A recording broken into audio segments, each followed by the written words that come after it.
Hello, how are we? All right, Sal, how we doing? We are here. Let me put myself in a better box than that one. That bad boy. Oh no, I don't like that either. Put myself like that for now. So people join. So welcome everyone. Just got to set up. I'm so organised. Rumble set up already. Unbelievable. Um,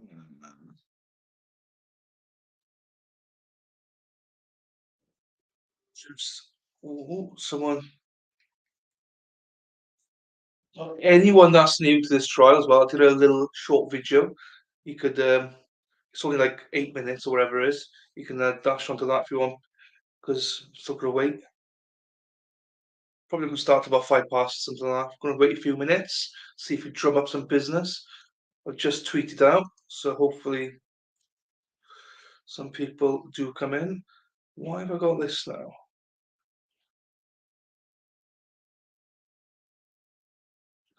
Okay, that's fine. So who else is here? Say hello in the chat. I can see people are here, just no one saying hello. Rumble, hello to you as well. Actually, I'm gonna say hello to Rumble this time. I didn't do it yesterday. Hello, Rumble. Hope you're well. Please chat. So the trouble with Rumble is it's not and enjoy. It's not linked to StreamYard. But I always forget to look for the messages. Like Twitch and Facebook are all linked to StreamYard. Um, I think I'm not sure about Twitter. No one ever comments on Twitter. Let's have a look. See.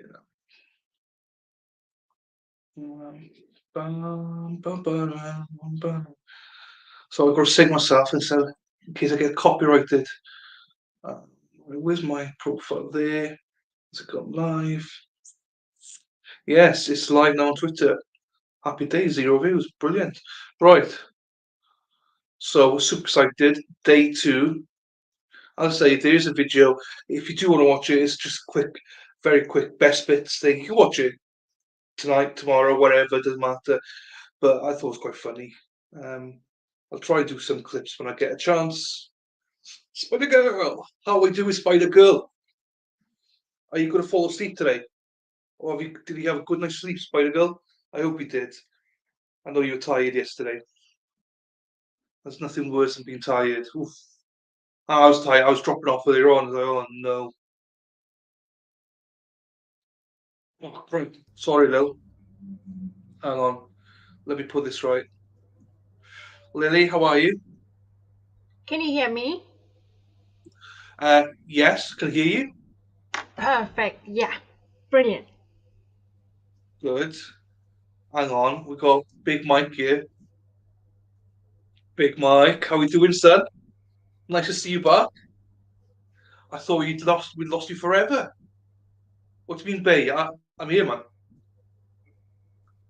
So Chandler, I'm hoping Chandler um joins us, but she was ill yesterday. So like as soon as I say that though, people can drop out. But she's hoping to join, but she might be a little bit late. So Big Mike, I hope you stay today, Big Mike. I was scared that we scared you off, or I scared you off. It's not the same without you, Big Mike. Hello, Nafta. How are you? Nafta, if anyone bullies you, let's report them. No one bullies Nafta. Enough of that. Lily, are you okay? Yes. Second, I just try to. What am I doing? Oh, here I am. Look at that. Yeah. You are here. Yeah. You are here. Yeah. Yeah, that's fine. How was the Letitia stuff yesterday? Was it good? Yeah. I mean, I just wanted to have a look at what the medical examiner said, but then I was like, I know I was switching between law and crime and then this WebEx thing, and then also from Icamel stream, and then I was like, is it supposed to be that way that we see the screen? Because all the other days you didn't even see the witness, you didn't see anything. And yesterday was like turned around that you were able to see the witness and the screen, and they showed every single autopsy picture. And I was like, hang on, what's going on? And then I flicked through the channels and I saw more and more people getting like really confused. And was like, what the hell are they doing? And there was like, hang on, I want to stay on there. Like, what are they doing? And especially the next witness was the dad again coming on. So I was like, oh my God, was the dad sitting in the background? And then you saw Gannon's mother posting on Facebook. So it seems she wasn't really happy about it either. But yeah, I mean, I can't really believe the time frame they did set up. What is it, like 6 weeks? Which, I don't really know what I don't think so because there's not much to do. Today I was thinking maybe they bring in some psychologist or something, but I mean they're really at the end. There's not much to discuss in this case, so bit odd. It's a weird one. Yeah, it's a sad one. I've not got into it. But yeah, Yeah, the I see interesting people thing is going to. because so the expert they bring in for her mental health, I wanted to look it up and I was like, oh my God, please don't say it's her. It's a woman. They did a documentary about her. She talked to Ted Bundy as well, and she was the expert psychology witness in a lot of high profile cases. And she diagnosed basically, I think, nearly everyone with this dissociative personality disorder. And she obtains her basically what she does, she hypnotizes people and then talks to this hypnotized self and then sees them switching. But in the last high profile case, she was actually completely ripped apart because the way she asked the questions were all leading questions. So people were like, what is she actually doing? But she is so famous. And I was like, oh my God, I really want to know how she tries to get out of it because I think the prosecution, when she goes on the stand, they will definitely mention, "Oh, do you remember in the past when you completely screwed up?" and all these kind of Yeah. things. It's an odd one, really, but yeah, Well, I'm sure there'll be updates on it as well. But we are here for Mark Jensen. I've just got Mad World saying hello, guys. Hello from me and Lily. Nice to see you. yeah. I was thinking Mad World's about been this. listening. I did remember yesterday about drinking antifreeze and stuff. And Yeah, I remembered that was when I had just finished my paramedic training, and I was like in the first 12 weeks after that. We came once to our house, and the woman said, "Well, I know we had dinner, we were watching TV. My husband went to the toilet, was like really sick, and then he collapsed." So we thought maybe food poisoning or something. And one of my teachers, he was an emergency doctor, very old guy, and he was a bit odd, let's say it is. And just while we were treating the patient and we tried to save him, he suddenly turned around, very calm, said to the wife, "Excuse me, ma'am, is there a possibility that your husband might have drunk some antifreeze today?" So as if it's the normal question you would ask, and we were all like, "What?" And the woman was like, "No, why would he do that?" And but then he was like, "Well, I think this might be like as if you drink antifreeze." And then he had a look in the garden and he found an antifreeze bottle. And then the autopsy actually confirmed this guy. It seems he walked out like for 10 minutes and drank shitloads of antifreeze and then came back in. But the thing was, what I couldn't really believe was this is not an easy way to die. So why would you do that? So this is a bit odd, I guess. It's weird.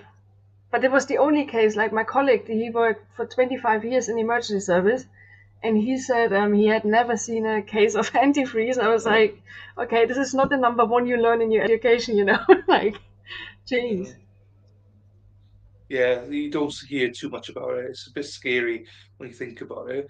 Um, Yeah. just hear Spider Girl and that. It's all good. Yeah, I know you got to catch her. And if that's fine if you drop. You know the score, and if that you know you got to just leave it on. It's fine because if you leave it on, we still got the time. If that you haven't said it yet, but if anyone can like and subscribe, be happy days. Morning, Brittany, or it's afternoon for me and Lily, but morning to you. Um, and here we are, and everyone's in. Some of the regulars are back now. Some people were early yesterday. Hopefully they come back today. Um, well, Big Mike, I'm surprised you haven't tried it, Big Mike. To be fair, something that you would do, I reckon. Lily, just for you to know, if Big Mike, he likes some innuendos and things, like, don't take it all with a pinch of salt. Big Mike's number one guy. He's been missing in action for about 2 weeks. We haven't seen him. So really glad that Big Mike's back. So we're up to date there. Joe, I think we're going to start it because it's a long one today. So I know we got Lily today. Chandler is ill, so she might come. I'm not sure. Also, if you've got questions, put them in chat. Sal is in chat. He does know this case inside out. He will chat. Um, he is actually in work right now, so I appreciate that he's in chat. He will answer your questions, and hopefully he's going to be on stream with us later on, and he can give us a bit more stories then into stuff as well. So with that, I think we're gonna we've got some questions I already. needed to Right, laugh hang on. because yesterday when you sounded so disappointed when you said, "What?" When you said porn, I thought it's boobies, and you sounded so disappointed. Yeah. Like, what are boobies? I Why do know, you that's think we the have so video I many was. women watching this trial? I know. Well, I just thought a guy normally has boobies on it, not dicks, but Yeah, I was Uh, just like, what is he doing? It's like weird. but Sal's got a question for you, Lily. It's on screen. Do you see it? If the guy was acting drunk. Um, well, I mean, he did drink in such an amount that, I mean, he basically just made it in and then went to the toilet, so it wasn't really much acting anymore. And then he collapsed. But I've heard that if you would dilute it and mix it into drinks or something, then the people might act a bit drunk because it affects also the whole nerve system. So that's why people don't really pick up on it at first. But if you drink it like really a lot at once, then you skip the whole part of acting weird. I thought good. And just to pick up, yes, Sal, I understand you're in work, man. Don't worry if you can't pick stuff up. It's all good. Um, but we can cover it later on. And Lily, obviously, anything you want to interject with, just interject. So with that, I'm going to start it. Otherwise, we could be here for an hour and we haven't started it. See, Sal, you're learning from Lily. Happy days. Right, skip to the part when they start. Oops.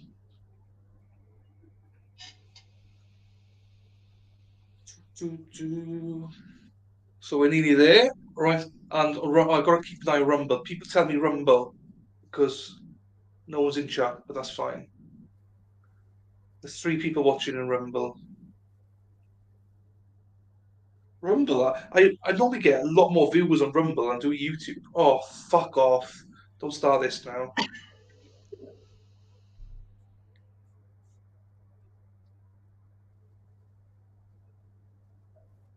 Right, go that.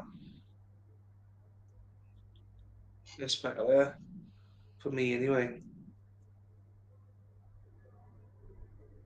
Right, why is it not starting? 5:22. Yeah, it is coming. Oh.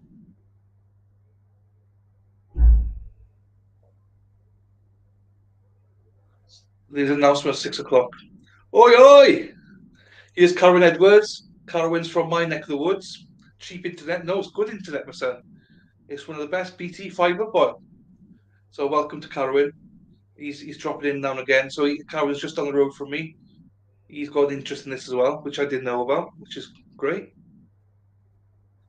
So yeah, and Carowin's in work skiving as well, probably. I know. Mark I know. Jensen, 2002 CF 314. The appearances are the same from yesterday. All the jurors are not here because I told them to come back at 8:30, and I wanted to discuss this issue of the excited utterance before they got here. Unfortunately, they can't bring the defendant over until all the jury's here. So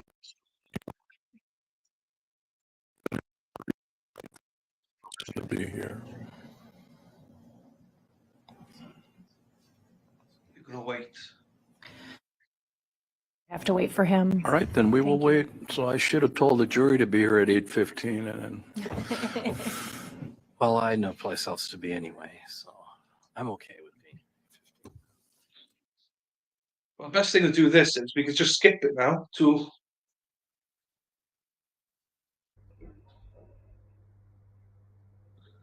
appears in person. Good morning, Judge. Good morning. All right, the record should reflect the jury is not in the courtroom. We had an issue come up yesterday as to testimony. And for the record, that is witness 65 on the state's exhibit. Witness list, that is Eric Shore. It is an issue of excited utterance. It came up also during testimony of Teresa DeFazio, and I reviewed my notes, and the problem I had with ruling on the excited utterance, I know it's not a mechanical requirement where the state has to show all three of the elements or the factors, but the problem I had, I've got my notes, and after I had a ruling that I wasn't going to allow it, the witness said that David was a little upset and was a little worried. So that's what kind of backtrack. I didn't think that's what she was going to say. Now, we have another witness. Again, that's Eric Shore. And before we left yesterday, Mr. Jamboys had indicated that this is the friend of David, and you had mentioned something about a statement of Julie Jensen not being able to breathe, and you actually did some sort of coughing or something. Yes. Now, if that's an offer of proof, that kind of changes my decision here, because that's a total different description of the health of Julie Jensen, and that might fit an excited utterance. Now, the other thing I'm going to mention, obviously, Ms. DeFazio testified about it, and the jury heard it, but I said no. So, and then for the record, I did read both of the cases that the parties presented to me. First of all, from the state versus Mercado, 395 Wisconsin 2nd, 296. That is a Supreme Court decision. It's rather recent. The defense had given me State versus Gerald LC in 1994, Wisconsin 2nd, 548. That's a Court of Appeals decision. It talks about excited utterances. It talks about what I have to look at for an excited utterance. And it also talks about the residual hearsay exception. But the only question I have this morning, and I'll ask the defense first, if I allow it in, and I'm not saying that's happened, but once I hear the testimony and I allow it in under excited utterance, I don't have to worry about the residual hearsay portion, correct? Not well. Yeah, I mean, I think it's one or the other. Are you telling me I have to do both analysis? I think it's one or the other. That's what I figured. Is that correct understanding from the state? Well, there are alternative theories, Your Honor. So Right. if it comes in as an excited utterance, you can disregard the residual hearsay exception. If it doesn't come in under excited utterance, then you consider the residual hearsay exception. So I'm going to see what the witness says. Judge, my concern about allowing a residual hearsay exception is, I mean, I understand that the court is going to wait to see if the witness is able to lay the groundwork for an excited utterance. Get that. The residual hearsay exception is not a firmly rooted hearsay exception. So there's a confrontation issue there. We have the right to confront the declarant of that statement. The reality is that although David Jensen may have been 8 at the time of the statement, just like the young man who's going to testify was 8 at the time of the statement, he was not an adult. He was not a police officer. This was not a recorded witness interview by a forensic interviewer. This is another 8-year-old So when we're talking about whether we're going to allow a residual hearsay exception, we have to talk about confrontation. The reality is that the prosecution has David Jensen on their witness list. He could very easily be called, and if he doesn't agree that he said that, Eric Schor could be called as a prior inconsistent statement. So that's my concern, is that we're putting in hearsay when the declarant of that hearsay is actually on their list and should be called. He's an adult. He's not an 8-year-old child any longer. Well, like just one quick thing for the record, and then I'll let you talk, Mr. Jimbo. Based on what I was told yesterday by the state, and we're, you know, I didn't ask for an offer of proof, but what Mr. Jamboy indicated on the record, it sounds like an excited utterance. And I might not have to deal with the residual hearsay. No, go ahead, Mr. Jamboy. So Your Honor, I will say this. Part of the problem, you know, we're having these extemporaneous discussions about evidentiary issues. This is something that could have been raised in a pretrial motion. This testimony was admitted at the last trial as an.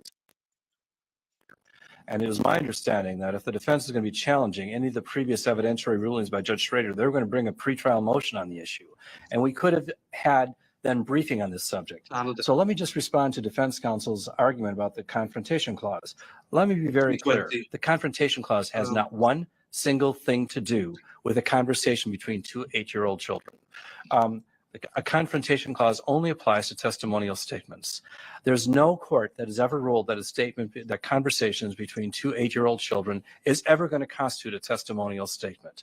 If you look at if you trace the history of the confrontation clause, Your Honor, as articulated by Justice Scalia in the Crawford decision, going back to Sir Walter Raleigh and going forward, it had nothing to do with conversations between children. What year was that, Sir Walter Raleigh?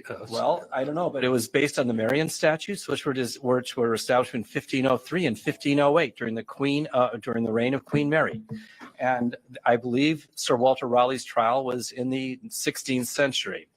And Lord Cobham's letter was used against Sir Walter Raleigh at his trial.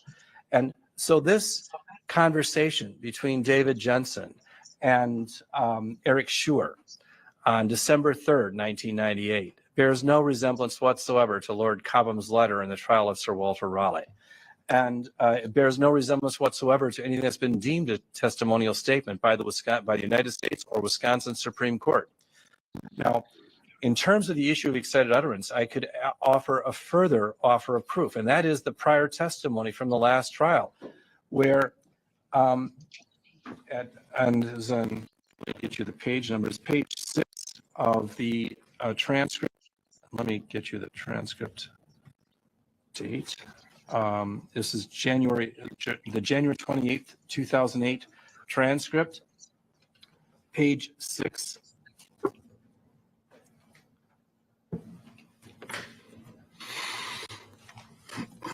Let me get to the right line here.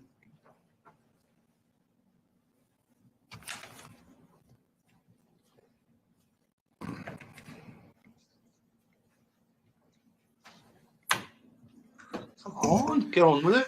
The question, line 16, question, and what was David's demeanor as he talked to you about his mother's health? Answer, well, he was extremely concerned, and I could tell he was worried, and he was usually a pretty happy kind of person, and was kind of a sudden shift in his attitude.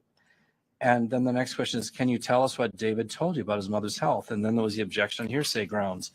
And there was extensive discussion, and again, the confrontation clause was raised at that point. But the confrontation clause has nothing whatsoever to do with a conversation between two 8-year-old children. And then we proceed to the point where Judge Schrader renders his decision, and he rules that it's excited utterance. Now, I can tell you that the way Eric Schor is going to describe this conversation is that, yes, David was very concerned about his mother. And he said that his mom was really sick and that his dad wouldn't take her to the hospital. And he indicated that she was breathing like this. And then the breathing was like this. Oh, don't stop. It was a deep rasping breath that he said this, how David demonstrated that his mother was breathing. So this is an excited utterance, Your Honor, and it is different. I will say that the statement that was made to Therese DeFazio that David Jensen made to Therese DeFazio, she also indicated that he was somewhat worried. But it's a different thing, because that conversation between Therese DeFazio and David Jensen occurred at the instance of Therese DeFazio. She asked David, "Where's your mother?" And he said, "Well, here's a note. And oh, I forgot to give you this note." And then he said that she was sick. So there's a different set of circumstances there.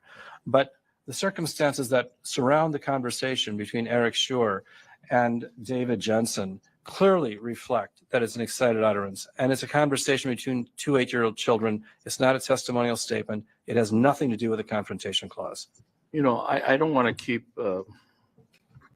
arguing the issue, but I'm still confused by the defense saying I have to worry about the confrontation clause and the residual hearsay exception. I don't see that anywhere in both of the cases. It's not Unless it's printed in here. Show me the page.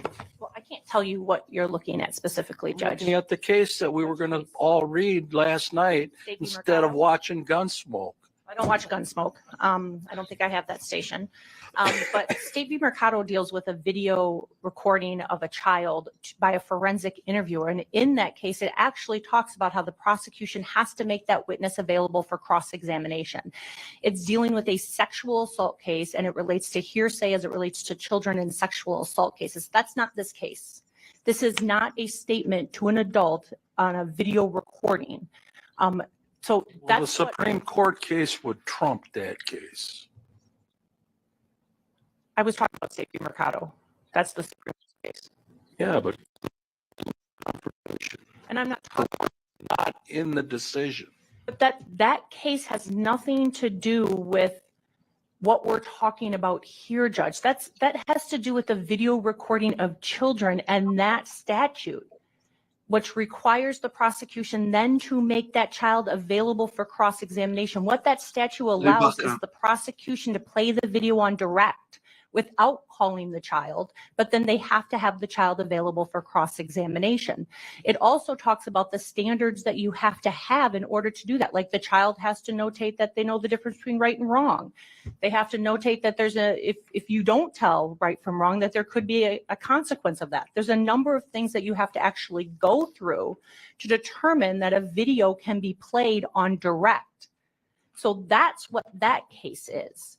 When we're talking about this particular case, I understand the court's ruling that if the prosecution sets the foundation that it's a hearsay statement, then we don't have to worry about confrontation. But we still have to worry about confrontation on non-testimonial statements that are not based upon a firmly rooted hearsay exception.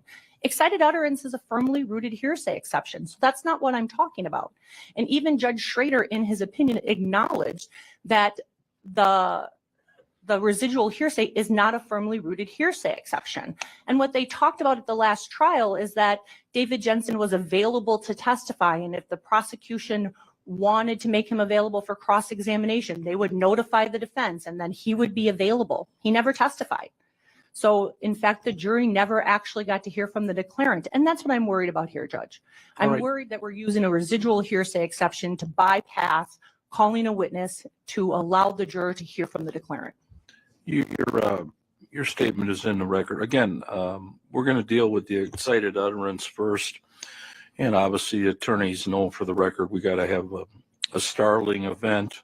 The statement must be made by the declarant under some sort of stress or excitement caused by the event. And the statement relates to the event. And some of the cases that I also read last night, the issue of came up. How close to the event was the statement made? But this one, I think it's within a couple hours or it's the same day or whatever. So that's not an issue for this one. So we'll bring the jury out and we'll see what this witness says. And if it's an excited utterance, it's going to remain. Are we ready then? Do we have the witness available? Oh, yes, Your Honor. Okay. Let's bring in the jury.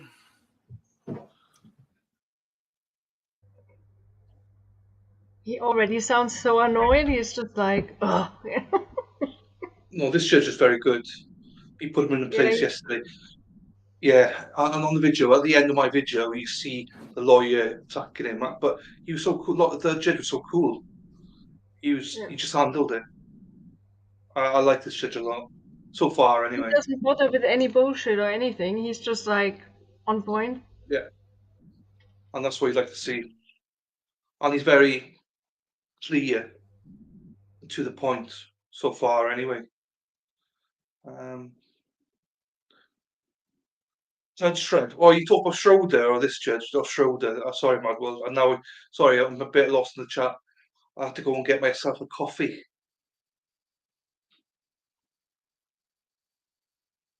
In my Wales mug. Oh, crap. What have I done now?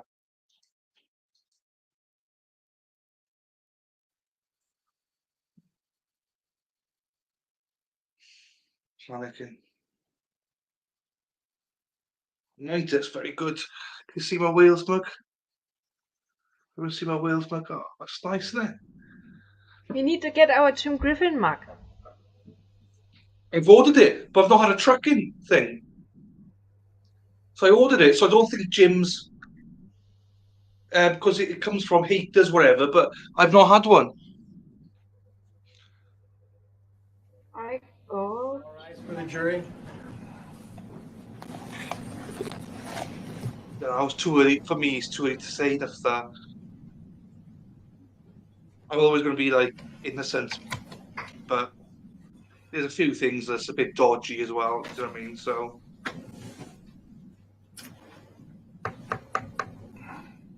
yeah. And yesterday's testimony was basically wine mums just talking shit.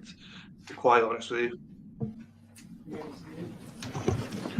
All right, we're going to go back on the record on Mark Jensen, 2002 CF 314. Let's have the appearances, please. Good morning, Your Honor. The state of Wisconsin appears by Special Prosecutor Robert Jamboys, Deputy District Attorney Carly McNeil, and Public Service Special Prosecutor Beverly Jamboys. Attorneys Some of the Bridget Krause, testimony. Jeremy Perry, and Mackenzie Renner appear on behalf of Yes. Mr. Mark Jensen, who appears in person. Good morning, Judge. Good morning. His Ladies third and gentlemen, case. thank you for coming on time again. And We he just had a emailed few himself things to stuff. clear up before we could let I you come found out out that he here. was emailing himself dick pics and stuff. I know it's been a really warm So I January. did it. It doesn't get as hot as it did yesterday, but if it does, maybe we can again try to accommodate you with the warm weather here. All right, with that, the state is obviously still in their case in chief. Who is the next witness, Mr. Jamboy? The state will call Eric Shore, Your Honor. All right, let's have him brought in.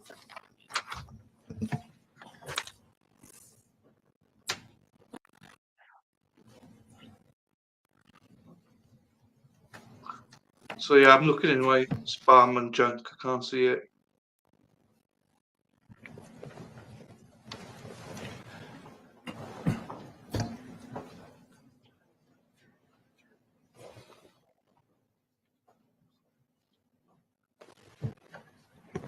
You can just remain standing, Mr. Shore, and I'll swear you in. Raise your right hand. You solemnly swear the testimony of this man to be the truth, whole truth, nothing but the truth. So help you God.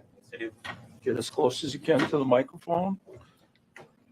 Spell your first and last name for the reporter. Go ahead. First name Eric, E-R-I-C. Last name Shore, S-C-H-O-O-R. All right, can you just talk a little bit louder with that? Who's going to be the questioner? I'm going to do the Go ahead, question. Mr. Jamboy. And Your Honor, I'd ask the court reporter to move a little bit that way and so I can see the witness. Let me know when you're ready, ma'am. Okay, that's fine. Thank you so much. Okay, so Mr. Shore, can you tell the jury a little bit about yourself? Where do you live right now and what are you doing these days? Sure. I live in North Carolina. I recently moved there from Charleston, South Carolina. I've been a professional musician for the last 15 years and I have a family and enjoying life. So you're a professional musician. Do you sing, you write, I play the saxophone and teach. Oh, okay. And where do you teach? I teach music. Where do you teach music? Currently, since we just left, I'm not teaching at this point, but I do teach some online lessons out of my home. Okay. Mhm. Now, Go. Stuff. directing your attention back to September The through room's December not quiet. 1998, where were you back then, and what were you doing from September to December of 1998? I was a third grade student at Southport Elementary School. And who was your third grade teacher? Mrs. DeFazio, And who was your best friend in the third grade? David Jensen. And tell me about your relationship with David Jensen. We'd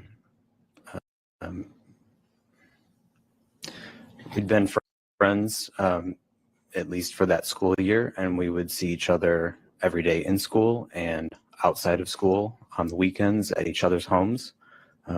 We did what I would consider to be normal third grade activities, playing video games. We had the occasional sleepovers at each other's house.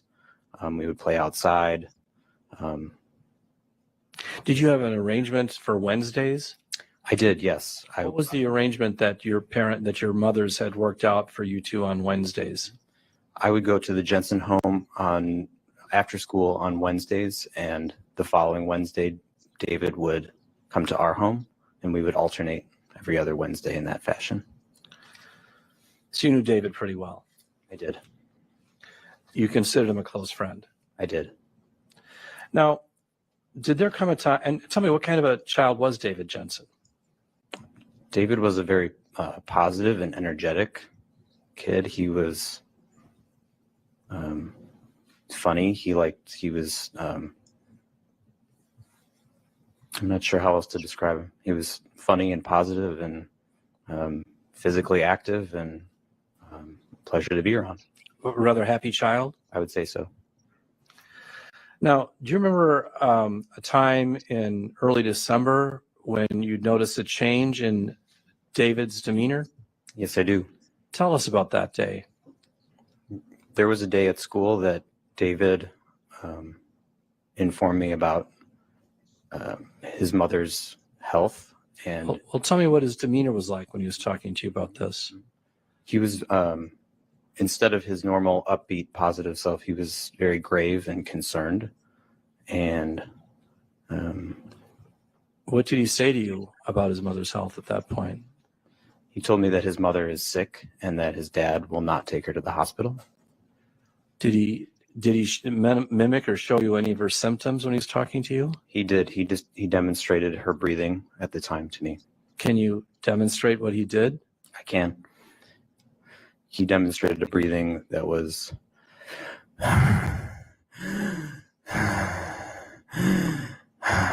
I'd request the record show that the witness is demonstrating a deep, raspy breathing. Thank you. Go ahead. Do you remember what?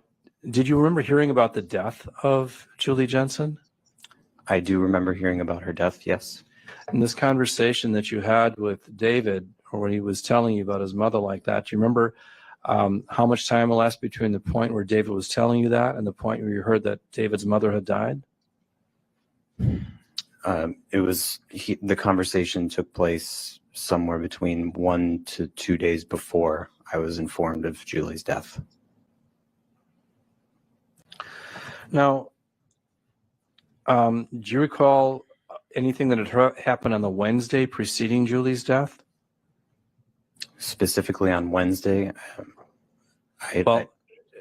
sorry, go ahead. On the Wednesday preceding Julie's death, were you scheduled to go to their house, or was David scheduled to go to your house? I was scheduled to go to David's house. And what happened in the morning of December 2nd? David called our home asking if he could come to our house instead of me going to their house, as the schedule would have been normal for me to go there that Wednesday. And did he ask you that, or did he ask your mother that, or did he ask you to turn it over to your mother? I'm not clear. I'm sorry. Okay. But in any event, the agreement was that then David would come to your house on December 2nd. That's correct. You remember playing with David on December 2nd? You remember anything about December 2nd when David came to your house? I remember, no, I can't recall details of what we did that day. Now, after Julie's death, did this alternating Wednesday arrangement continue to occur? I don't believe so, no. After Julie's death, did you ever go to David's house again? I did. Do you remember how long after Julie's death that you went to David's house again? I don't remember how long it was after her death. Sorry. Was it more than a month or less than a month? It would have been inside a month, but I don't know if it was that next weekend or 2 weekends. I'm not sure. And when you went to David's house, the next time that you went there, did you see anybody there besides David? I'm not sure if it was the next time that I saw anybody besides David, but eventually there was someone else there. And who was the other person that was there? Her name was Kelly. And how do you know her name was Kelly? Mark introduced me to her. And how did he introduce her to you? He introduced her as Kelly, a friend from work. And that time that he introduced you as Kelly, a friend from work, did you see Kelly and Mark together at that time? Yes, they were together that day. And did you see them at any time in the bedroom? Yes, I had seen them in the bedroom one time. So tell us about the time you saw them in the bedroom together.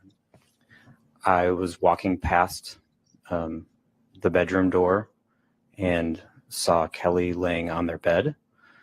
And as I continued past the door, I saw Mr. Jensen standing away from the bed with his shirt off. And how much time had elapsed between the point of Julie's death and the point where you saw Mark Jensen and Kelly in the bedroom in that fashion? I'm not sure if it was about a month. Could be a little more, a little less. I'm not sure. I'm just not sure.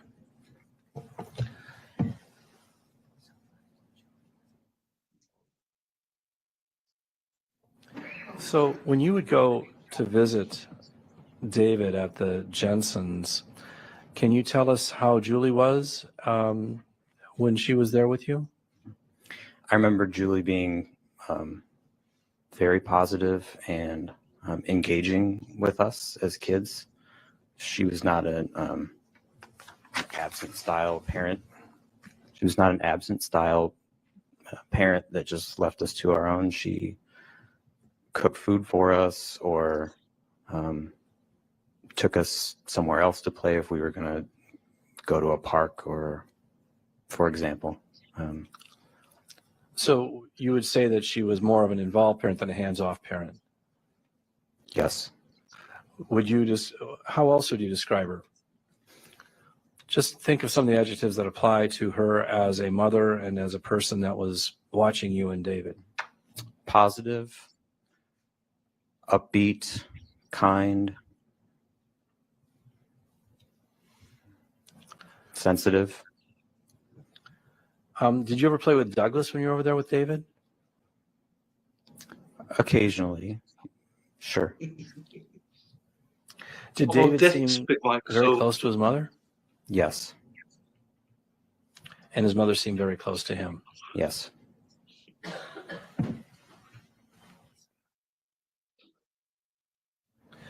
Do you know whether the Jensen family home, whether there was a computer in the Jensen family home? Yes, there was. And where was it? Do you remember? It was in what David told me was the office. It was a small room that had the computer in it. And did you ever see Julie on that computer? No, I did not. Did you ever see Mark Jensen on that computer? Once or twice. So the only person did you ever see anybody else on the computer besides Mark Jensen? No.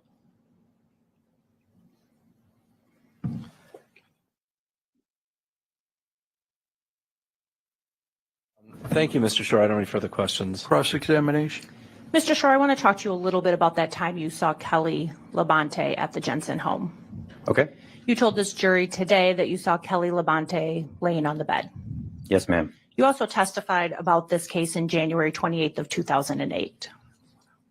Yes, ma'am. That would have been about 10 years after Julie Jensen's death. Yes, ma'am. Be fair to say it's been a longer period of time since Julie Jensen's death from today. We're talking over 20 years. Yes. And when you testified in 2008, you raised your right hand, Yes, ma'am. swore to tell the truth. Yes, ma'am. just like you did today. Yes, ma'am. And you told the truth. Yes, ma'am. On January 28th of 2008, you were asked by Attorney Jamboys about what you saw in the Jensen home with Kelly Labonte. Yes, ma'am. And I'm going to refer counsel to page 141. You can see dick pics later on, I think, Big Mike. Line 5 and 6. What's the date of that hearing?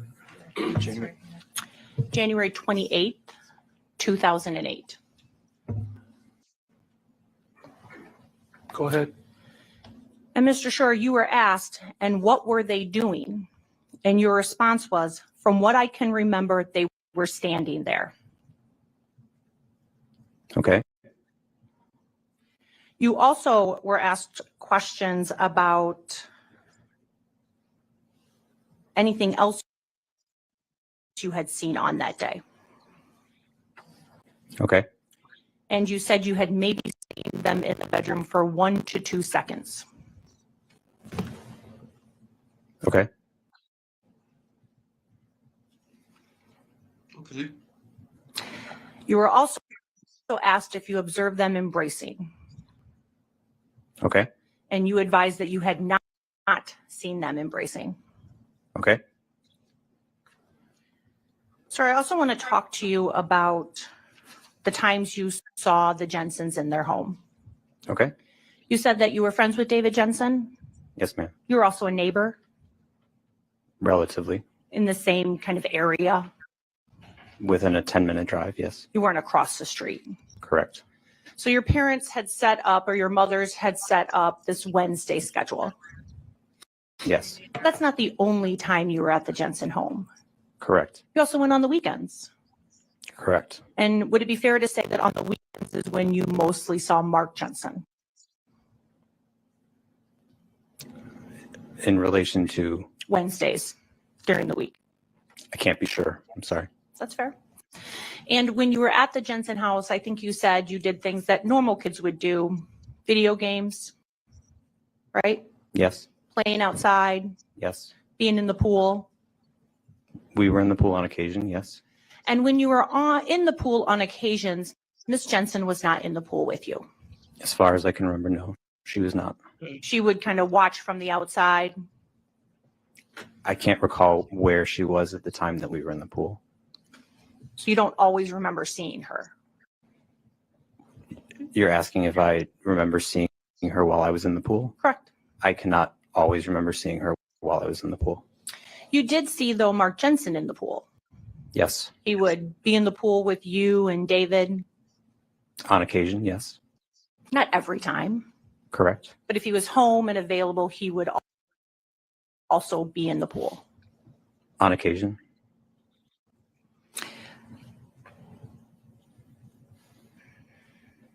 I want to talk to you a little bit about this conversation you had with David Jensen. Okay. Okay.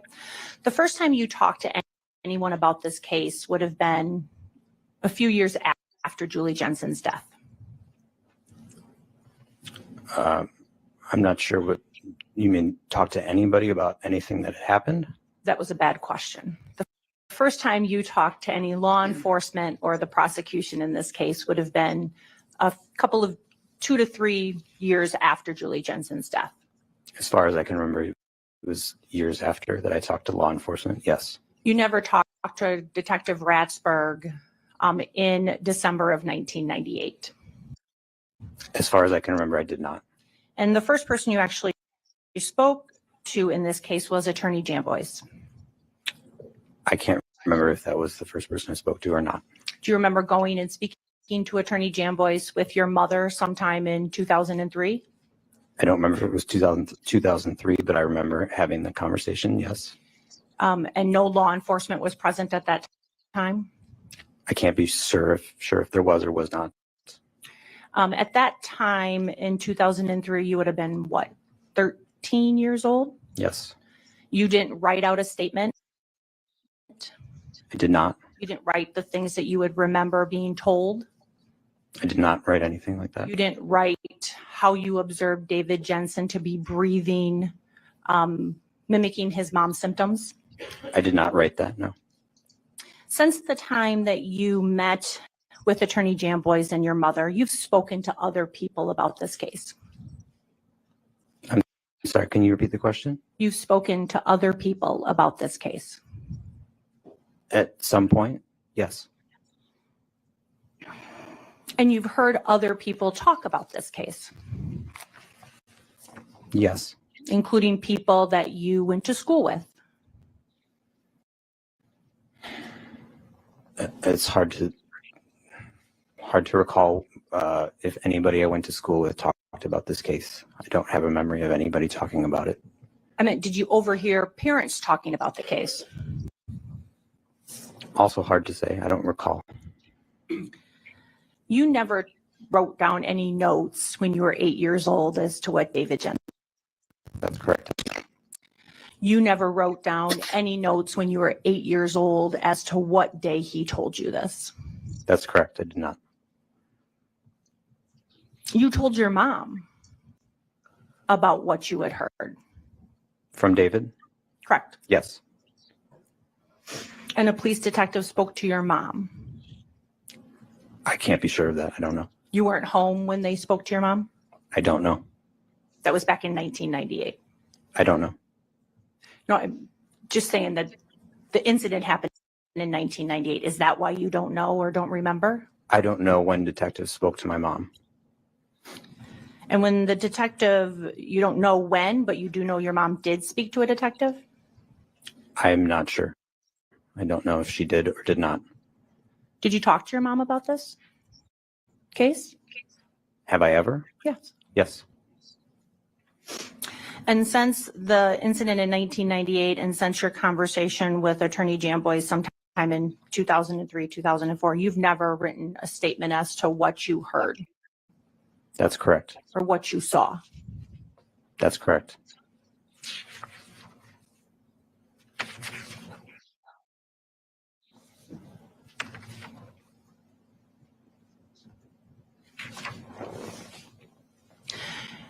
You were asked about this office, the computer room. Is that right? Yes. And you had testified that you had seen Mr. Jensen on the computer 1 or 2 times. Yes. Did you go into the computer room? No. You have no idea what he was doing in there? That's correct. You don't know if he was working? That's correct. And you testified that you never saw Julie Jensen in the computer room. That's correct. But it'd be fair to say that you weren't watching where Julie Jensen was while you and David Jensen were playing. In general, no, I was not watching to see what she was doing. Or while you were playing video games. Correct. Thank you, sir. I have nothing further. Can you redirect, Mr. Jamboy? Well, there was a question I wanted to go back into. Defense counsel had posed to you a question. You didn't write anything that you'd write down anything that you'd been told. Isn't that true? And you said that is true. You didn't write anything down. But actually, that question kind of assumes the existence of a fact, not an evidence to it that you've been told anything. Had anybody ever told you what to say about this case? No. So in your conversations with anybody else or with your mother, has anybody ever told you what to say? No. Other than you're supposed to tell the truth, right? Correct. So when you're talking about the conversation that you had with David when you were 8 years old, you're telling us about the conversation that you had with David when you were 8 years old, correct? That's correct. Now, here on the planet Earth, how many 8-year-old children do you know that write down notes about conversations that they have with other 8-year-old children? I don't know any. Never heard of any, have you? No. In any culture, in any part of the United States or the world at large, you've never heard of an 8-year-old child that makes it a point to sit down and write out notes about a conversation that he or she's had with another 8-year-old child, correct? Correct. So it would stand to reason that you would not have notes of a conversation that you had with David when he was 8 years old. Correct. But as you're sitting here today, that conversation kind of stands out, doesn't it? Yes.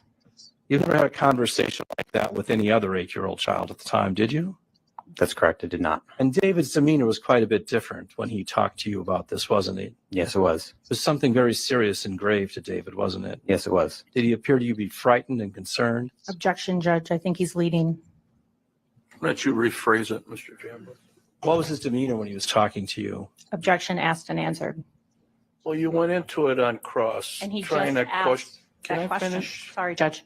I mean, a poor court reporter. I feel sorry for her sometimes. You went into this area. He has the right to go back into it. So go ahead, Mr. Jambos. I'd ask the last question be read back. Once again, putting pressure on your poor court reporter.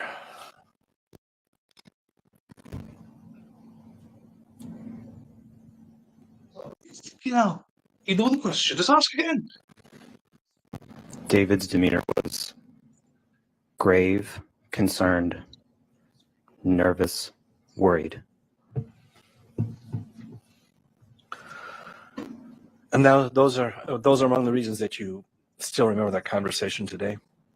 Yes. No further questions. Redirect. Mr. Shore, when David talked to you, he wasn't crying. No. And you had this conversation when you were 8 years old, Yes. and you don't know what day you had this conversation.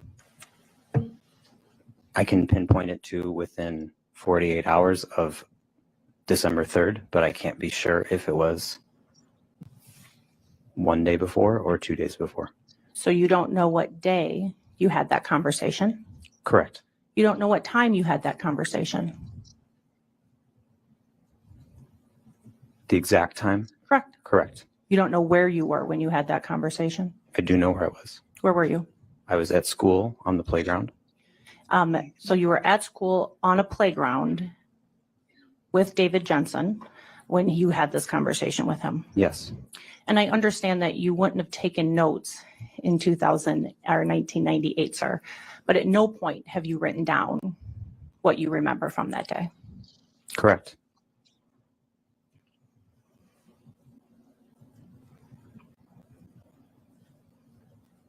I have nothing further. Thank you, Right. sir. You're excused. Thank you.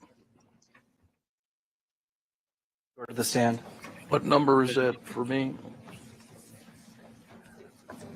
My co-counsel tells me it's 66, Your Honor. Thank you.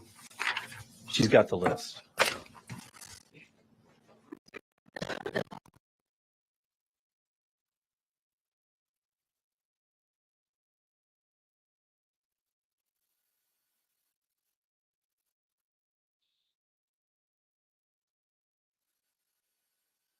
Oh, jeez. Oh, sorry. I'm trying to write everything down.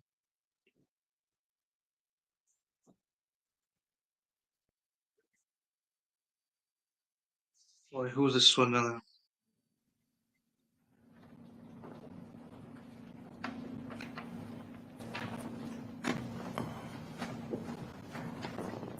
Just remain standing, raise your right hand, okay? You solemnly swear the testimony in this matter be the truth, whole truth, nothing but the truth, so help you God. Get as close as you can to the microphone. And if you could just spell your first and last name for the reporter. Spell it Laura Shore, Laura The other microphone, ma'am. Schoor. Thank you. Go ahead. I know normally people go to the biggest microphone. It's the smallest microphone that we're concerned about here. Mrs. Shore, do you know Eric Shore? I do. And how is it that you know Eric Shore? He's my son. So you've known him his whole life. Absolutely. Directing That's your why- attention back to the school year, September through December of 1998. Do you remember where Eric was going to school? Southport Elementary, And what grade was he in? 3rd grade. And who was his teacher? Mrs. DeFazio, And who was his best friend in 3rd grade? David Jensen. And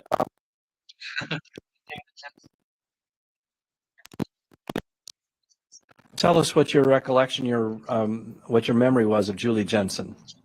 I met her approximately when Eric and David were in kindergarten. She was very kind, smiling, positive. And then you continued to know her through Yes. 3rd grade? Yes. So tell us, did you and, Oh, I said yes. okay, Yes, it's important to speak into these little microphones here, especially you, because the court reporters are back turned to you. And so she can read my lips, although she can usually hear me just fine. But so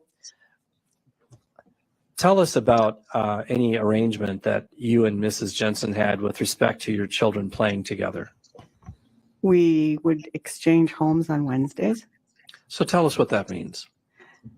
That would mean that Eric would go to David's after school on Wednesdays, and then the next week, David would come to our house after school.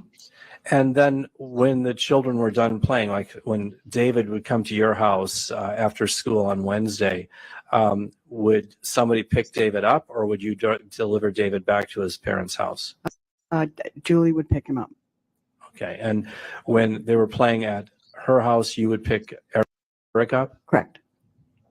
So how often did you see Julie Jensen between September and December of 1998? At least every other week or once a week. And did you notice any change in her behavior or her demeanor during that period of time? No. Now, do you remember hearing about Julie Jensen's death? Yes. Now, I want to talk to you about the days preceding Julie Jensen's death. Okay. And do you know what day it was that Julie Jensen died? I do. What day was it? December 3rd, And what day was it that you heard that Julie Jensen had died? December 4th.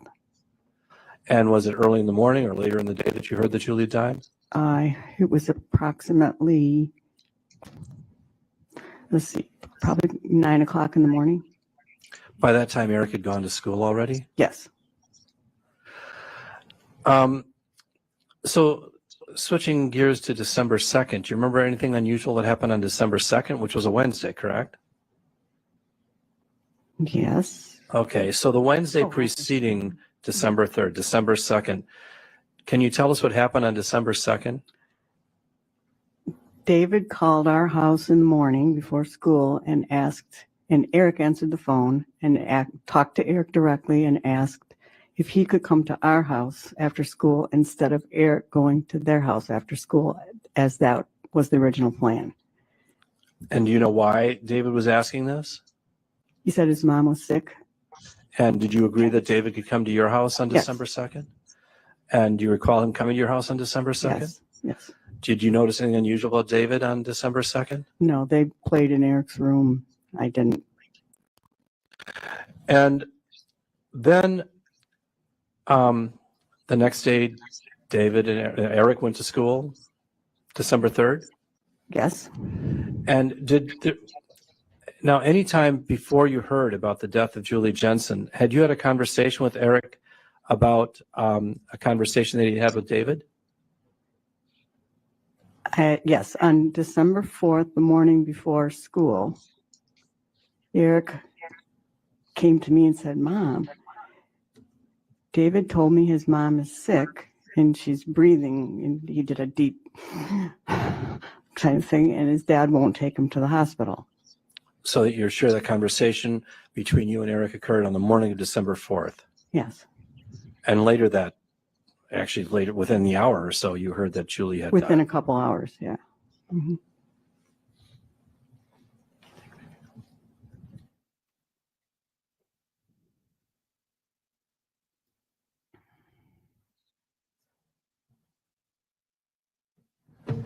Thank you, Mrs. Schuer. I don't have any further questions of you. Examination. Thank you, Judge. Ms. Schuer, you said that you saw David on December 2nd? On that Wednesday? Yes. And that was at your home? Yes. And David didn't say anything to you No. about his mom? No. In fact, you saw the boys playing? They played. Yeah. David wasn't crying, No, didn't seem to be under any distress. not that I saw. What you knew on that Wednesday was that David had contacted your son because his mom was sick. hmm Is that a yes? Yes. Thank you. On December 3rd, you didn't have any conversation with your son about anything David Jensen told him. No. And then you said on December 4th is when your son had this conversation with you. In the morning, early morning. On December 9th, you spoke to Detective Ratsberg. Okay. It was probably a week after Julie Jensen's death. Do you remember Okay. speaking to a detective? Yes. And he came to your home Yes. and he wanted to talk to you about Julie Jensen's death. Yes. He also wanted to talk to you about what you knew about Julie Jensen. I guess so. And you knew Julie Jensen because your boys were friends. Right. Were you a member of this book club? No. So it was really because the boys were friends that you two talked to each other. Yes. So you didn't know a lot about Julie Jensen. I mean, I knew her for 4 years. Right. I mean, Did you guys vacation together? no. Go out to lunches together? Maybe once. And what you told one of the things you talked to Detective Ratsberg about was Julie Jensen discussed getting a job with you. Okay. Do you remember that? Not particularly. Okay. One of the things you talked to Detective Ratsberg about was that Julie Jensen said she was supposed to start a job at Bradford High School. Okay. Do you remember that? Very vague.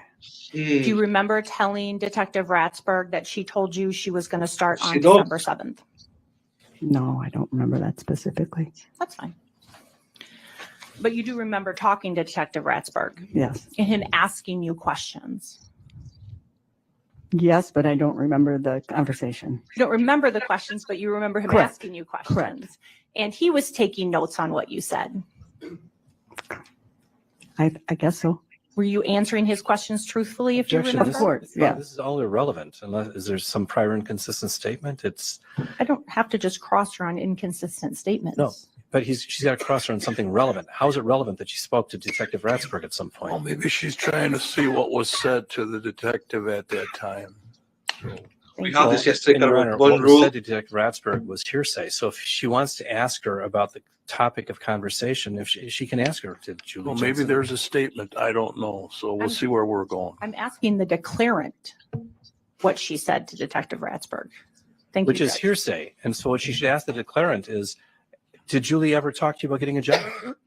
She can ask her that. She doesn't need to ask her about hearsay statements. Just ask her. And if she doesn't remember, then she can refresh her recollection. I'm not going to refresh her recollection, but I will ask that way, question that way. Mr. Jambai, you can't be both. You can't be the defense attorney and the prosecutor for questioning. So let her do her job and we will get through this case. Thank you. Ms. Shore, do you remember Julie Jensen talking to you about getting a job at Bradford High School?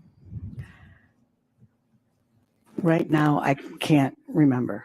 Do you remember Julie Jensen telling you that she was going to start a job at Bradford High School on December 7th? I don't remember. You do remember talking to a detective, Yes. and you remember answering his questions Yes. truthfully. One of the things that you testified before this jury today was that Eric said, David said his mom was sick, right? Yes.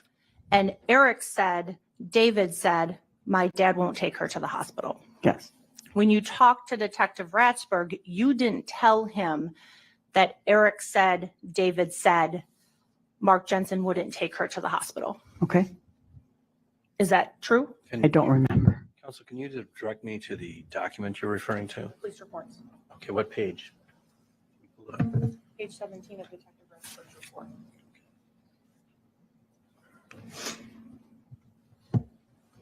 And for the record, what document are you talking about? That you were just flashing over to the other side. I'm crossing her on statements she made to Detective Ratsberg. So the document I'm looking at is Detective Ratsberg's report. I'm not going to show it to her because I don't think that would help. All right. Went out for lunch once in 4 years.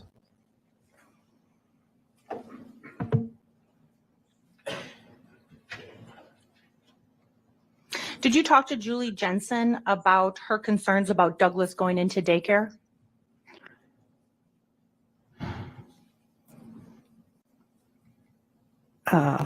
Vaguely remember. And the reason you talked to her about that is she didn't want him to go into daycare, which is why she was trying to get a job in the school system. Right. There was preschool he was in, but she didn't want him to go to daycare all day long.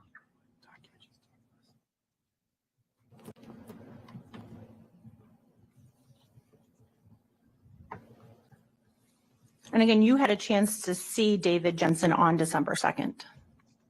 Yes, And he'd been coming over to your house every other Wednesday for months. yes. And he never mentioned anything to you? No. Thank you, ma'am. I have nothing further. Any redirect from the state? Yes, I want to, I can't find the document here, so I just want to find, It's the police yeah, report. but I want to know which page it's on.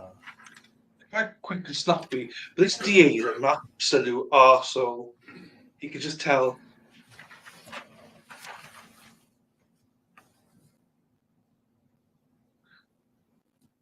I do find the interviews go very quickly.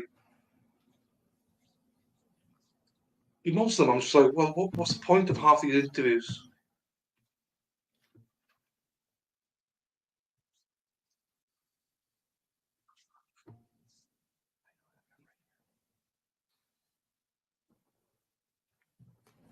Thank you. You're welcome.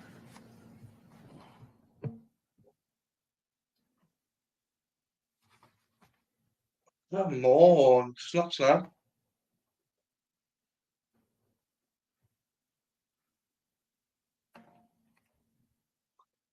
What I liked about the Gwyneth Paltrow trial was like there was time limits. I loved the fact there was time limits. So you don't remember the conversation that you'd had with Julie at some point about starting a job at Bradford High School? As I sit here right now, I can't recall it. Okay, just, I'll try to read this part and see if that refreshes your recollection, okay? Judge, I think she first has to ask if Detective Ratsburg report is going to refresh her recollection, because it's not her report. I think she's right. It's not her statement. It's a statement by somebody else, so. So you don't remember talking to Detective Ratsburg? I mean, you do remember talking to Detective Ratsburg, but you don't remember any conversation about Julie starting a job at Bradford High School? Yes. I can't Really remember bad. as I sit here now. Okay. I just, But you do recall telling Detective Ratsburg about the statement that Eric had made? I don't remember anything that I said to him as I sit here now. Okay, I'm going to, what?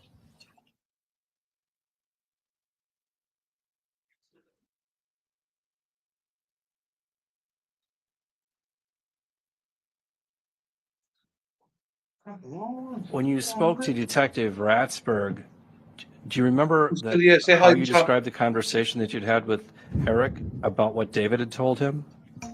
I just can't remember talking to what I said to him. Okay. I just, Well, tell us if you can, I want you to think back to the morning of December 4th, 1998, and think about the conversation that you had with Eric, what Eric had told you about his conversation with David. Can you think back to that for a yeah, moment? I remember Eric telling me. And what exactly did Eric tell you? He said, my mom is sick and she's breathing like a deep breathing, and his dad won't take her to the hospital. Did Remember that bit? Eric tell you that David had told him that his mom was almost dead? No, You don't remember that? I don't remember that, no. No further questions. Anything on that from the defense? Just briefly, Judge. Ms. Shore, since this case, Ms. Jensen's passing, you've spoken to your son about this case. Yes. Nothing further. Thank you. All right, you're excused. Thank you.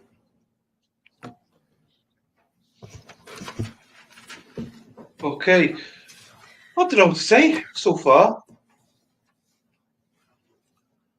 Okay, what number's next? Judge, the state is calling Angela Martinelli, and that is number 48. Thank you. Angela Martinelli. Italian. Where's Giovanna? She's not here. Angela.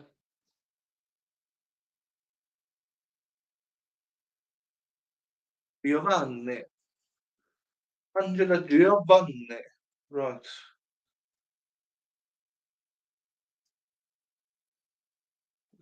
Where's it gone? There. Show. That's a guess, but I think it should be right. Right. Who's left in chat? Say hello. I don't know who's here. I know Spider Girl's here. Kaz, I think, is here. Apart from that, I don't know who else is here.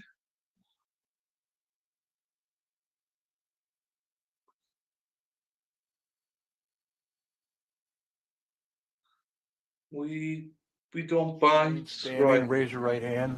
I solemnly swear the testimony of this matter be the truth, whole truth, nothing but the truth, so help you God. She said, yes, I do. You want to get as close as you can to that smaller microphone, okay? Right. Can you also then spell your first and last name for the court reporter? Angela, Angela, Martinelli, Martinelli. Right. Try to speak a little louder with that. Go ahead, Miss. Is it Miss McNeil? You're going to do the Yes, question? thank Go ahead. So we're just using the smaller. Okay. Thank you. Ms. Martinelli, where did you live in 1998? I lived in Pleasant Prairie on 2nd Avenue. Is that the Carroll Beach Yes. neighborhood? Yes. It is. Okay. And when you lived in that neighborhood, did you meet a Julie Jensen? I met her when I lived on Lakeshore Drive. We moved in 97 to 2nd Avenue, which was still kind of in the neighborhood, but a little farther. So what year did you meet Julie Jensen? I met her, I would say 1991. And how did you meet her? She was a neighbor, and then we also formed a book club, and we were part of Yes. the book club together. So why is not? this the book club that met once a month? Yes, So at the least, you would typically see Julie Jensen once a month? at the very least, yes. And did you, at certain times when you knew her, did you see Julie Jensen more often? Yes. And what were those circumstances where you would see her more often? Just outside in the neighborhood, and then our boys went to preschool together. So I would see her, I think it was 3 days a week that we took the boys to preschool. Are you talking about her younger son? Yes, And so your child and Julie Jensen's younger son went to the same preschool. correct. Now, can you tell us when those two children were going to that preschool, what the days and hours were? I believe it was Monday, Wednesday, Friday from 8:30 to about 11 or 11:30. And would you sometimes see Julie Jensen picking up your child and she would be there too? Yes. And did you make any observations about Julie Jensen as a mother? I thought she was an excellent mother. So she seemed to be attentive to her child? Very, very caring.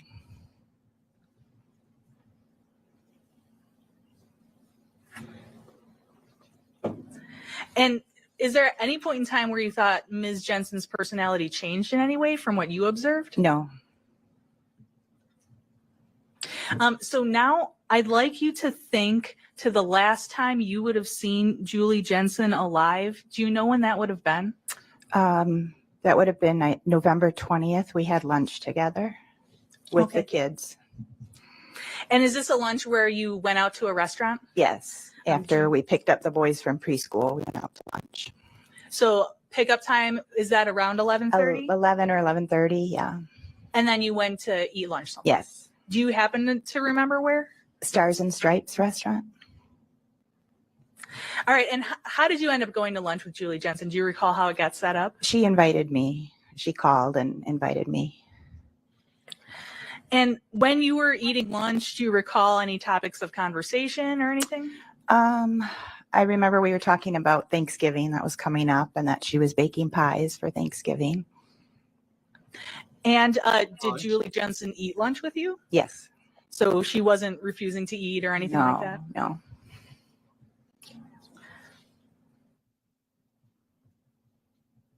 Now, did you end up having a child in early December of that year? Yes, December 1st of 98. And did you think Julie Jensen would be interested in hearing that? Yes, I was going to call all my friends. And when I called Carrie Ashley, who was a mutual friend, she said she would call and let Julie know that I had my baby.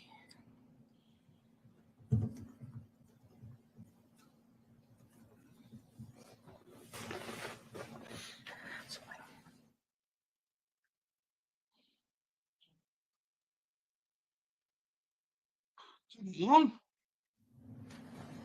And so just going back to the last time you saw Julie Jensen, did you have any concerns about her demeanor? I did not.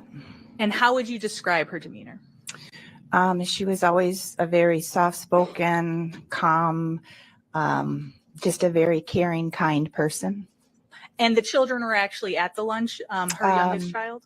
The youngest, yeah, her youngest was, yes. And one of your children? And one of mine. Hmm. And so no difference in her demeanor in terms of how she treated her child? No.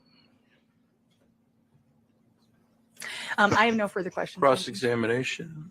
Thank you, Judge. Ms. Martinelli, you said you were neighbors with the Jensens until sometime in 1997, Yes. and you continued to remain friends when you saw each other picking up your children? Yes, we still lived in the same neighborhood, just a little farther away.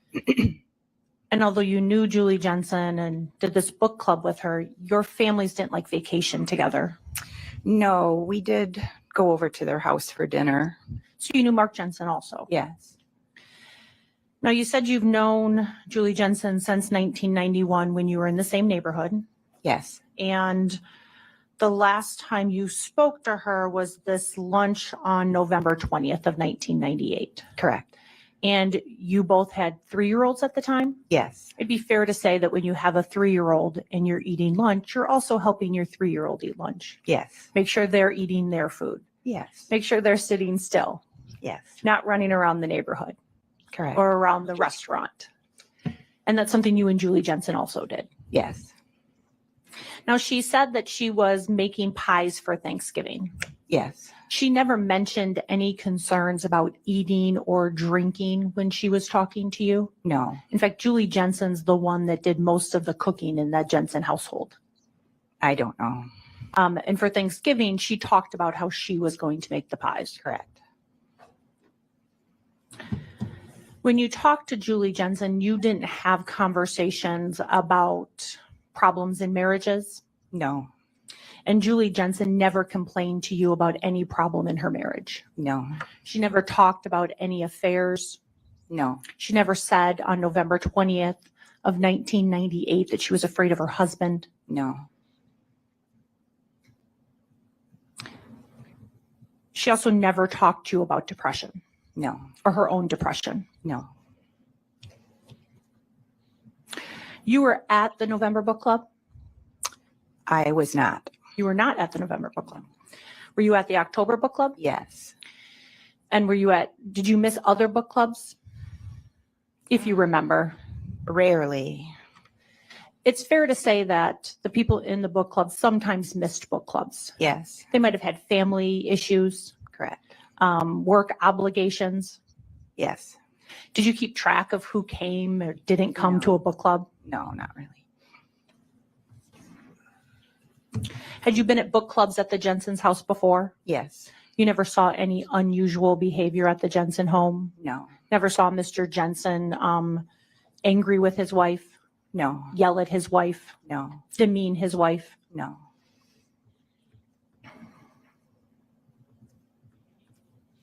And Mrs. Jensen never talked to you about any of those things? No.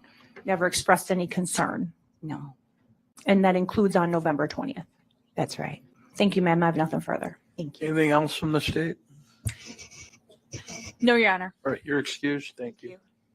Like, come on, this getting a bit ridiculous now. I know we got to establish stuff, but fuck me.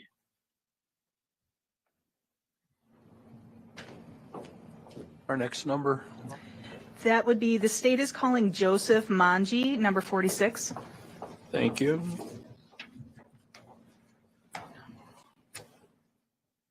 Joseph Manji. Joseph Manji.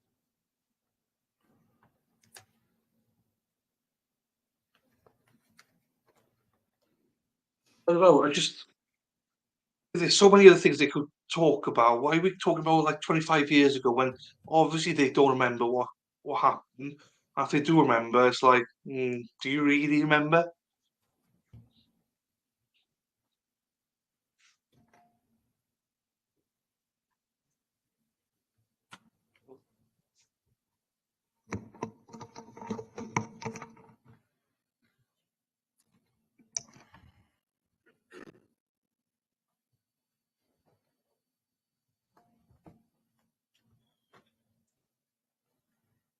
Okay,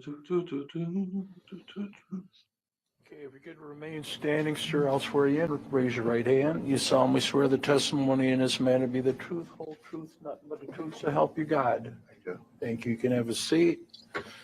Get as close as you can to the smaller microphone.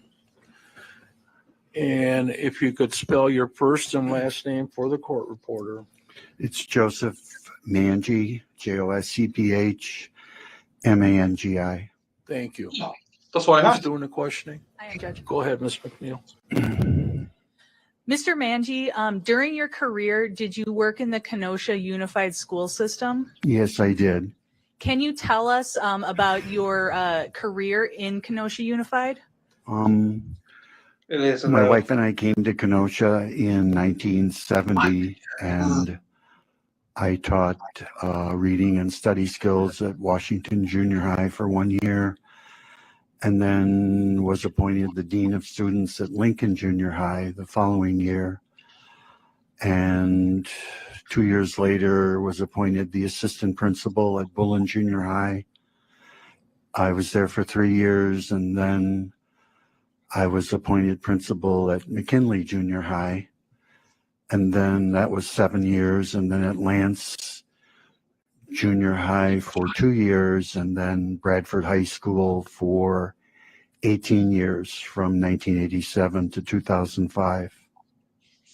And after that, did you retire, or what happened after 2005? I tried to retire. The following year, I was principal at Epsola for a year, and then the following year, I was appointed superintendent from 2007 to 2010, and then retired again, and then came back to be superintendent in 2014. Are you now Are you retired? still here? Sort of. Whitney still here? So then, to be clear, in 1998, you would have been the principal at Bradford High School? Yes, I was. Now, sometime in the late fall of 1998, was Bradford High School hiring for a secretary in the office? Yes, we needed a part-time secretary. And did a person by the name of Julie Jensen apply for that job? Yes, she did.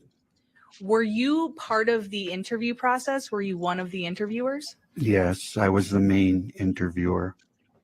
And did Ms. Julie Jensen get an interview? Yes. So I'm going to show you an exhibit. It does look like a wig, to be fair. Do you think it's a wig? It looks like, but I don't know. You wouldn't put that kind of wig on, would you? You'd do a shorter, surely. So I've put in front of you what has been marked as States Exhibit number 8. Is that the resume Julie Jensen would have submitted for this job? Yes. And what kind of skills were you looking for this part-time legal secretary or part-time secretary? Well, we're a high school, so my philosophy was to look for someone who loved kids, loved working with kids, and loved education. It would have been someone with good relationship skills, with office efficiency, typewriting skills. We did not have computers at the time, so it would have been typewriting skills. Efficient, professional, kind, being able to carry on good relationships, primarily with students, parents, the teachers, office personnel. And so did you end up interviewing Ms. Jensen the morning of November 20th of 1998? I believe so. What was your impression of Ms. Jensen during that interview? Yeah. Objection relevance. If she appeared to be actively seeking and wanting this job, fitting the criteria? Well, I'll let you go in a little bit in that area. Go ahead. So you may answer the question of your impressions of Ms. Jensen. She appeared to be very professional, kind, easy to talk to, upbeat, efficient, all of those things. So did you think, based on that interview, she was a good fit for the job? Yes, I did. Now, looking at State's Exhibit 8, this resume, did Julie Jensen express in this resume that she had computer skills? No, it wouldn't have come up because we didn't have computers at the time. So we weren't looking for that. And so she would not have discussed it because they weren't available. I mean, the only computer that I can remember was to track student attendance, and that wasn't the position she was applying for. All of the secretaries had typewriters at the time.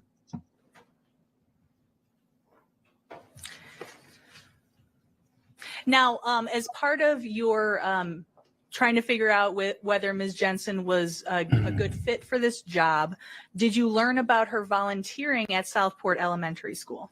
Yes, it's always part of the process that you talk to someone and get a reference.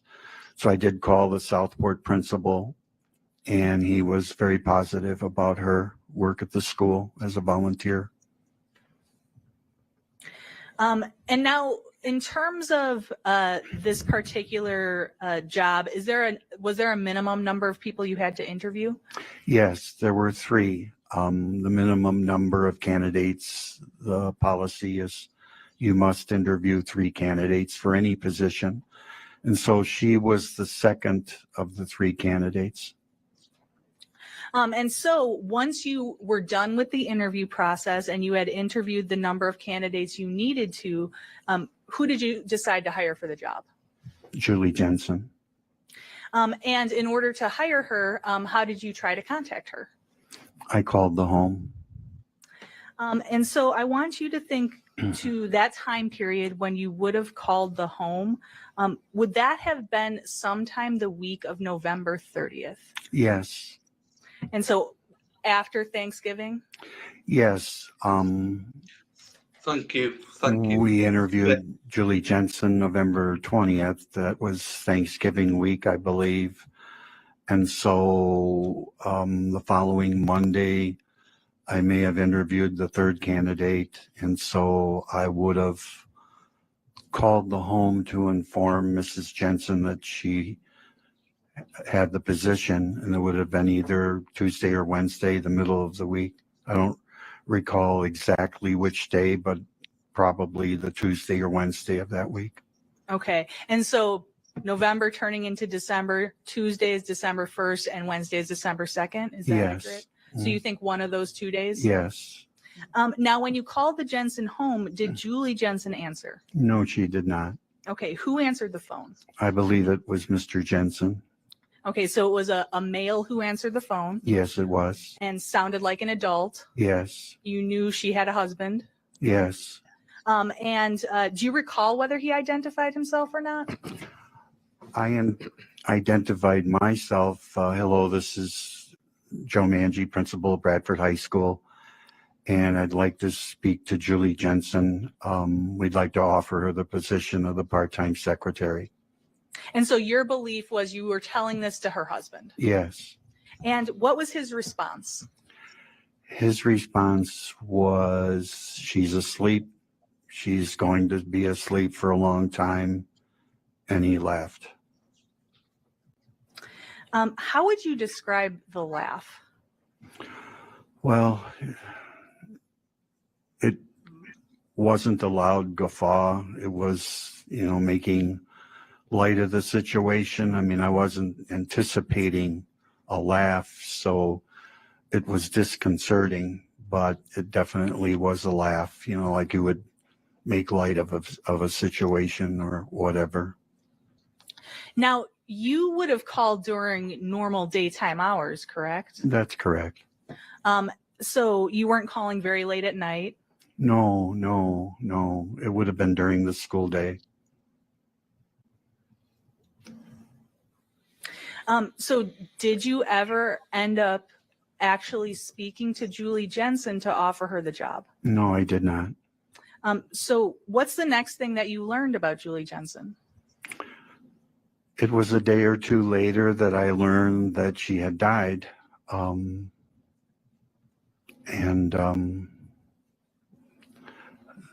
So And do you have a recollection of how you learned that?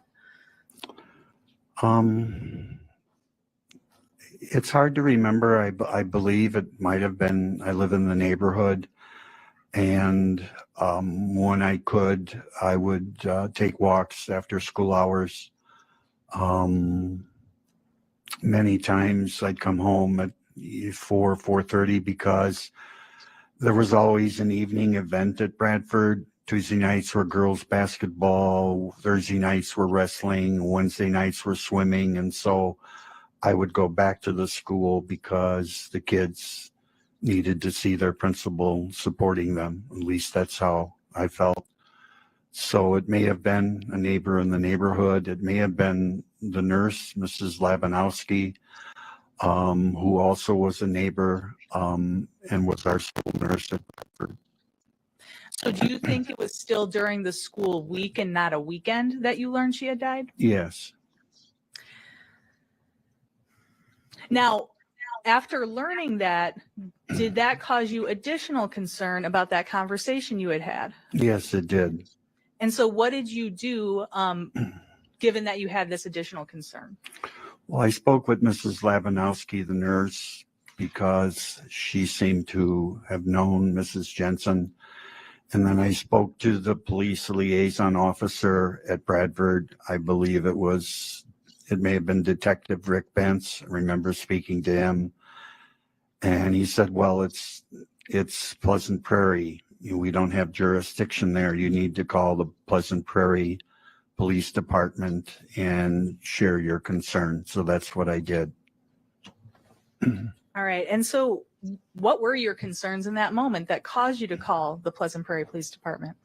Well, it's unsettling. It's disconcerting. It just didn't fit somehow. So I thought, well, if it's pertinent to anything, it's my civic duty to inform somebody, let the police sort it out. I wasn't settled. It bothered me. Something wasn't right. So now, just one more time, take a look at State's Exhibit number 8. Mm-hmm. Based on Ms. Jensen's resume, was she a homemaker working from her home from May of 1991 until the time that you were about to offer her this job? Yes, that's what it looks like. So I would move State's Exhibit 8 into evidence. Any objection? No. All right, it's received. Are we done with the direct? Yes, Your Honor. Cross-examination. Thank you, Judge. Is it Manji? Manji, yes. Mr. Manji, I want to direct you to that Exhibit 8 sitting in front of you. That's the resume you received from Julie Jensen. Yes. And at the bottom of that resume that you received from Julie Jensen, it does talk about general office skills. Yes. And one of the general office skills you see listed is typing. Yes. Another one is filing. Yes.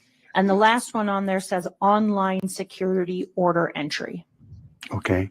Is that what it says, sir? That's what it says. You didn't actually talk to her about all of the general office skills she had. Well, typing would have been one of them. Filing would have been one of them. Record keeping. Mostly it was interaction with students, teachers, and parents. I mean, we were a large school, 1,800 students. So I was looking for somebody that would good relationship skills with kids, with people. So, Mr. Manji, you didn't actually talk to her about all of the general office skills she had. Well, we wouldn't have talked about, yes, we did. We talked about office skills in general that were pertinent to the job. So the office skills listed on Miss Jensen's resume, did you talk to her about every single general office skill she had when you were interviewing her? Everything but online security order entry, because at the time we didn't have computers. So we wouldn't have talked about that at all. Thank you. Mhm. And just like you just said, you didn't talk to her because computer use was not something you needed for this job. That's correct. She did tell you she could type. Yes. She didn't mention any concerns with how fast she could type. No. When you were speaking to Ms. Jensen during this interview, she never told you that Mr. Jensen didn't want her to get a job. No, that never came up.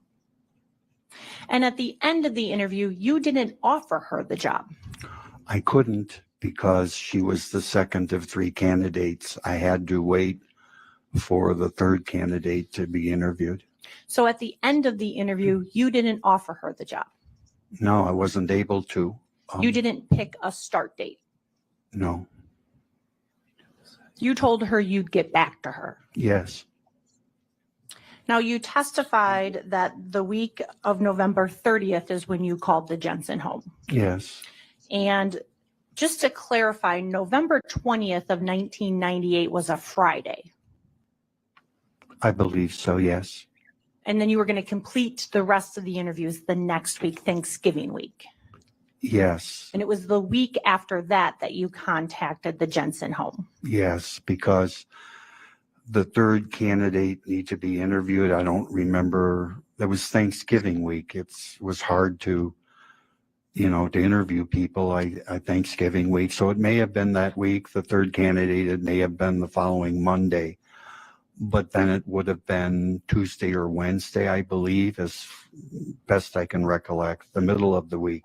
So you don't remember when you interviewed the third candidate? I do not. It would have been in the files of the part-time secretary applications at Bradford, but those files were thrown out when I retired by the succeeding principal. Okay, I want to talk to you a little bit about the timing of the phone call. You testified on direct, you thought it was sometime during the school day. Yes. And the school day was what hours? 7:30 until 2:55? That was the school day for students, yes. Your school day was longer. Yes, I was there at 6:30 in the morning because we had before school breakfast for a lot of students. And I would have been there after school. I tried to be a visible principal, so that's when you got your paperwork done from 5:30. So when you said on direct that it would have been sometime during the school day, you're talking about your school day. It would have been during the school day, most likely. Things are, with a big school like that, are pretty hectic in the morning and then through the lunch hours. But then things calm down after 1:30, between 1:30 and 3. So it was probably in that time zone when things were calmer and I had time to think. It could have been after the students had left the school when you were sitting there doing paperwork. It could have been. Most likely it was the early afternoon. It could have been 3:30 or so, but probably no later than that. Do you remember testifying in this case on January 28th of 2008? Yes. And you were asked about what time you made this particular call. Yes. And I'm going to refer counsel to page 170, She'll be back, though. She'll be back. lines I'll 4 catch up then as well. to 11. A lot of people are working, so Mr. Manji, you were asked, do you recall during which time you would have made this particular call? And you responded, I do not. You were then asked, okay, could it have been after school hours? And your response was, it could have been. That's true. Thank you, sir.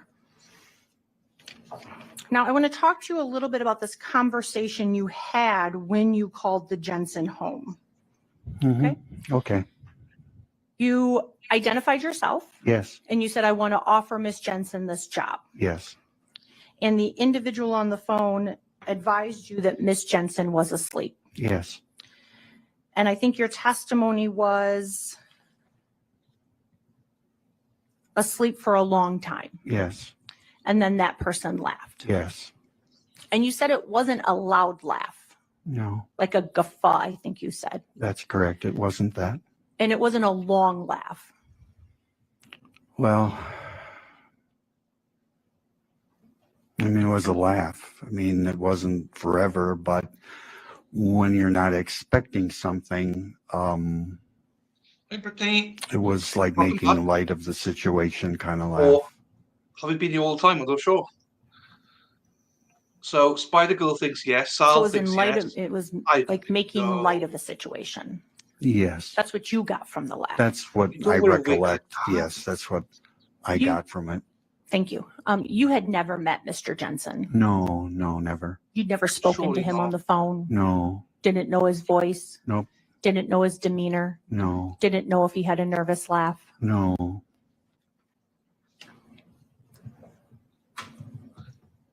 Sal thinks it's alive. I have don't know, nothing further. if you Thank wear you, a sir. wig, Any redirect? you're not going to wear a wig like Just to that, clarify, surely. did it sound like someone just doing a nervous laugh? You know, it didn't, to me, it didn't appear to be a nervous laugh. I mean, when you're not expecting something, you know, it's hard to determine. I remember it You know, wasn't a what loud Sal tried. guffaw. I don't know what a nervous laugh can be. I'm not an expert in, you know, how people laugh, especially when you're not anticipating something. It wasn't, do you know what I mean? It was a phone call. It was a laugh. It was making light of the situation. It's kind of how I interpreted it. It was unsettling to me. I didn't expect that. So I don't know what else I can say. It's hard to describe, you know, a laugh from 25 years ago. It's the best I can recollect. But coughing's not a problem. I have no further questions. Anything on that one question? No. All right, you're excused. Thank you for coming in. All right, there's been a request by the jury for a break, and I'm going to honor it. So let's go back and take a little break. Don't talk about the case, okay? Don't blame them. It's like, this is quite boring, like, this testimony. Not in a bad way. It's just like, it's repetitive, a lot of it.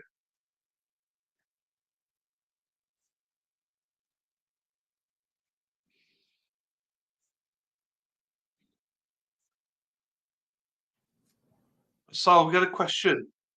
How long was he in jail for? Did he go to jail and then All right, get let's let try go? to be back 10:15. Or was he in jail the whole time? Type of thing, you know? Well, Brittany, that's fine. Yeah, it's just chat quiet, so I don't know who's here. So thanks for being here. Chores.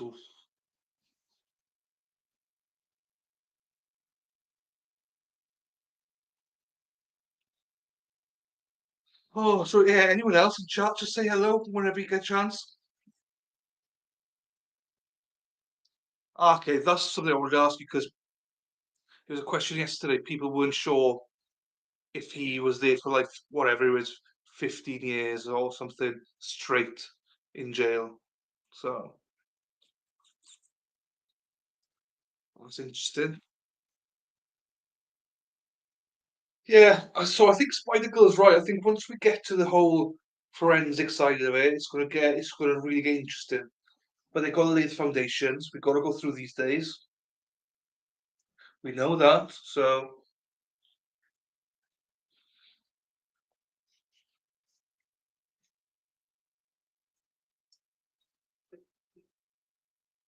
get rid of.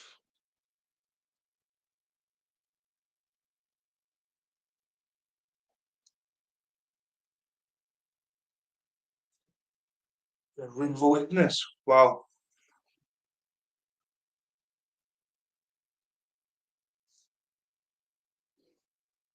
Oh yeah, what's his name? Eel Kai. Oh yeah, I know what you mean. The one in the bar. I still don't believe that. The black thing.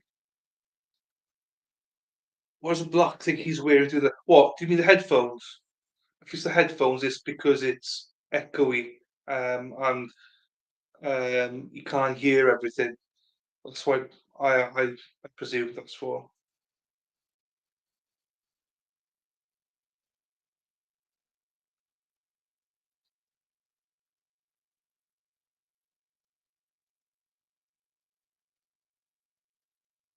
Jeez, that's interesting.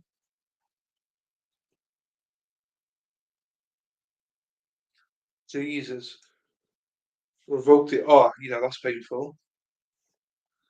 Getting bail and then revoking it. Oh, horrible.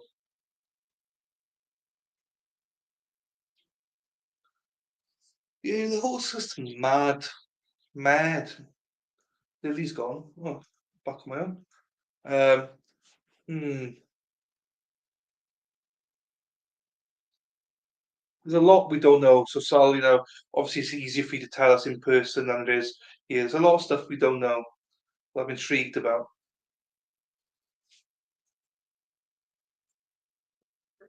So there must be someone translate, as in Carwyn said earlier on, must be someone speaking then. Oh, no, it would just be directly to a feed, wouldn't it? That's how tired I am today. It's up early this morning. Oh.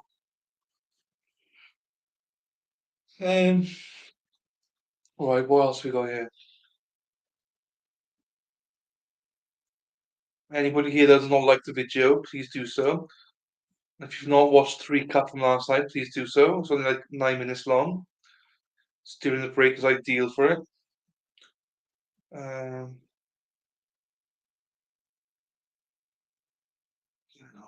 This. Ba, ba, ba. Rumble, I will come and see you now.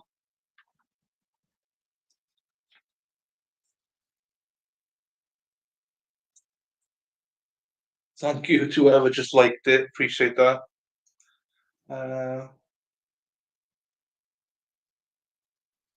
Literally just caught you doing it now.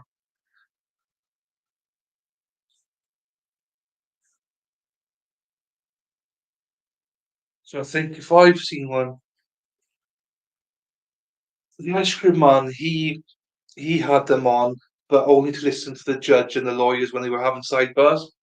Apart from that, he didn't have it on. But every time that they would have a sidebar, he would put headphones on to listen to them, which was interesting.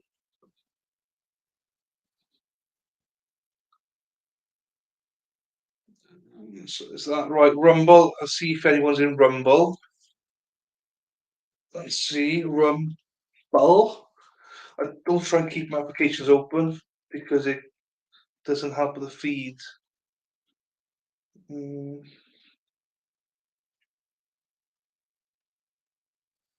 Beep, beep, beep, beep, beep, beep, beep, beep.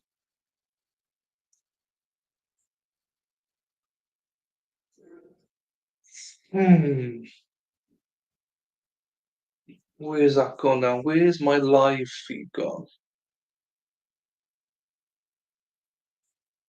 Are you live? One person watching and break down it. Hello, whoever's there. Rumble. If you can chat if you want, but or come over to YouTube, it's up to you.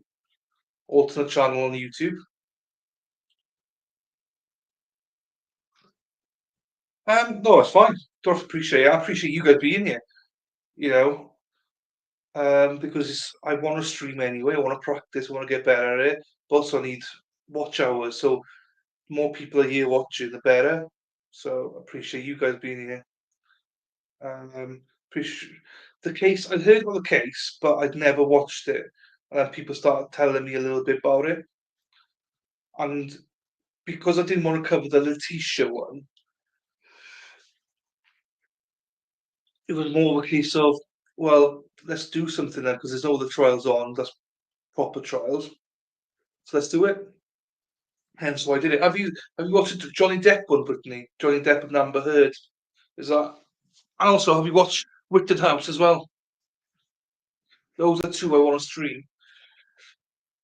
The other one I was thinking was Aaron Hernandez at one point as well. Maybe doing that one, but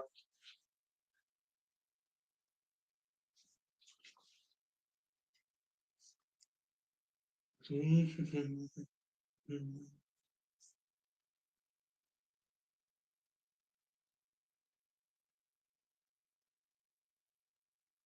yeah, the hardest bit was streaming is getting people here to watch it. That's literally the hardest. It's like pulling teeth sometimes. So anyone that has come in and anyone that is here, genuinely, it's not me doing you a favour. You're doing me a huge favour. So thank you.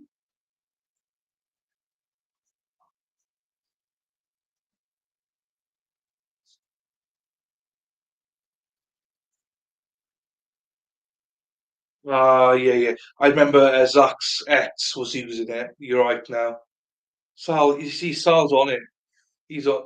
He's on it. When you start your channel, Sal, when you get that channel up and running, my friend, you're gonna smash it because you're on the ball. You know all these shit. Remember all these things. Obviously, Rittenhouse, I'm not got a clue, but yeah, now you say it, I remember it. His ex was wearing.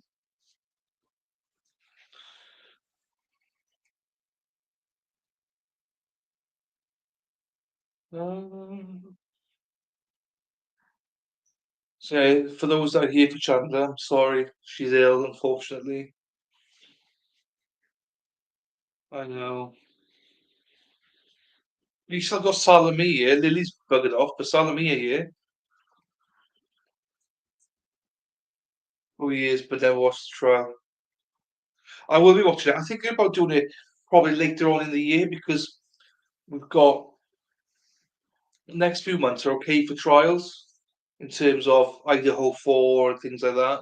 And then there must be some other stuff coming up. You've then got Sarah Boone coming up in July. So there's back to back quite good ones.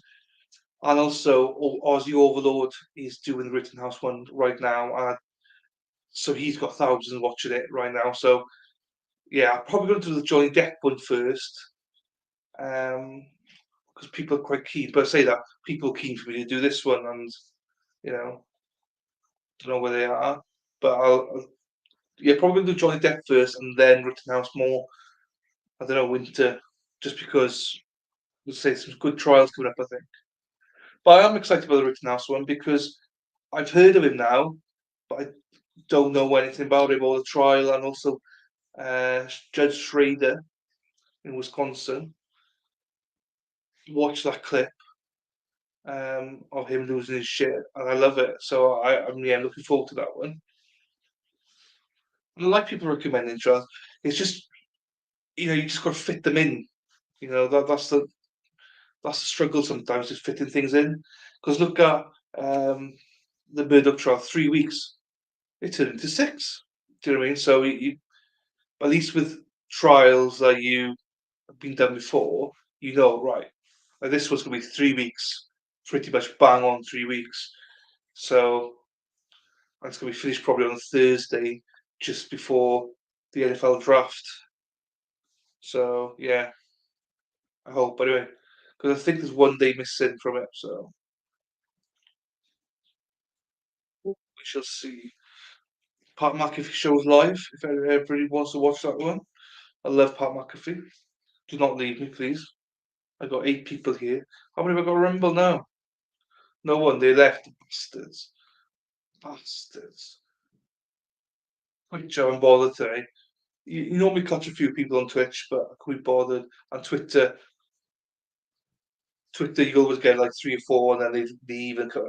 So I regret streaming on Twitter.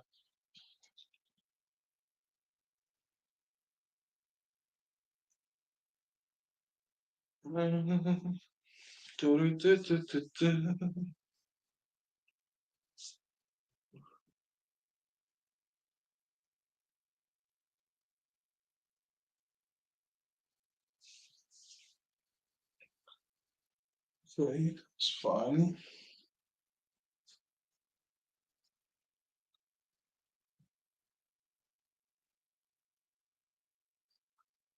So our 2 winners yesterday for the mugs, well, for the prize were Rosie and Mike. So Mike he wants the mug and the donation, and Rosie is the same. So that's $60 going to the Innocence Project, which is nice. Do you Americans out there, do you do PayPal and stuff? Because I was thinking, well, how the hell am I going to do this? Like when it comes to getting mugs for people, so it's probably better if I just PayPal people the like $30 odd plus they always ask for like 2%, so I'll ship over whatever it is. So I'm probably going to do that if I can to people. And also, because for me, when I donated, it says, "Do you want to do an employer match?" And I couldn't do it because, well, I can't. In the UK. So with Americans, hopefully you guys can do that and match it, your employer, whatever match is called, which will raise even more money, hopefully. So I don't know. So I've got to sort that out. I've ordered my mug, but I've not had the tracking info, so I don't think they've ordered it, as in they've not sent it. So I'm not going to hassle it. I'll do it next week. It is what it is. But yeah, we'll pick 2 more winners probably this after. Well, I say this afternoon, this later on this evening. Just need to remember to do it. That's all. I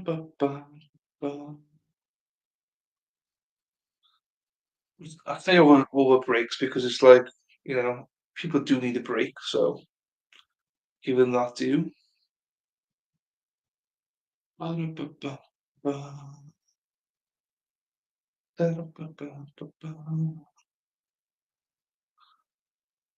Looking forward to finishing this off, and literally that, well, probably the next day for me, but the NFL draft, I'm looking forward to that as well, to watch that. Probably go to bed, well, actually, probably finishing this and go straight to bed when the draft starts.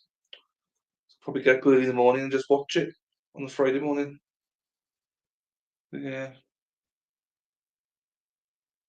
That's the plan anyway.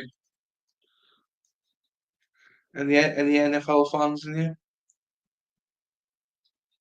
Well, so you could do. So we can't do Venmo. PayPal. I've got to do PayPal if people can do it.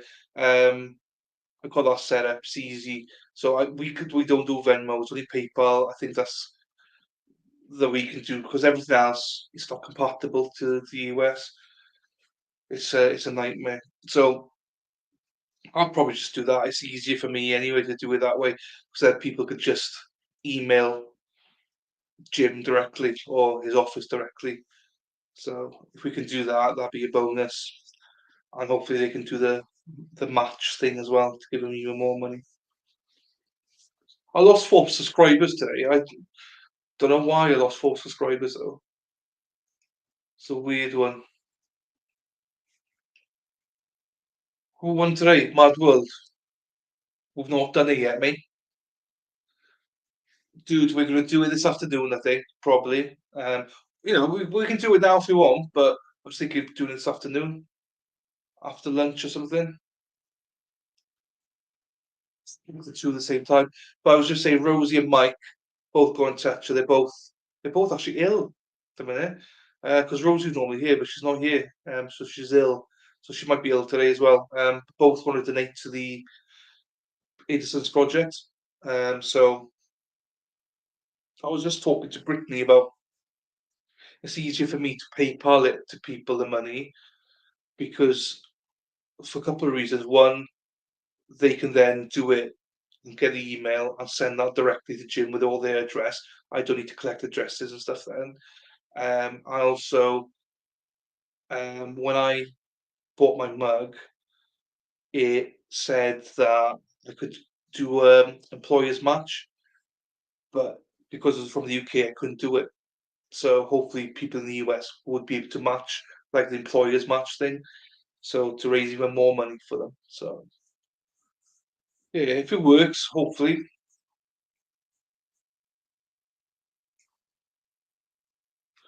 I'm not sure what we forgot, but yes, it's true. Fine. So all I need to hear. I don't know what we talk about, Brittany, but it's true. I want to let you know. So I speak probably 10 seconds ahead of you guys. By the time it reaches you, I'm on to another subject, so I never remember what I speak about. Mad World probably hasn't seen this yet.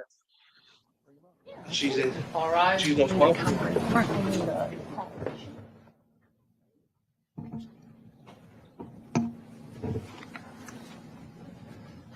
Yeah, I lost 4 subscribers today, the bastard. I don't know why they did that to me. How strange is that? Just losing 4. I gained 5 yesterday and lost 4. Organizations.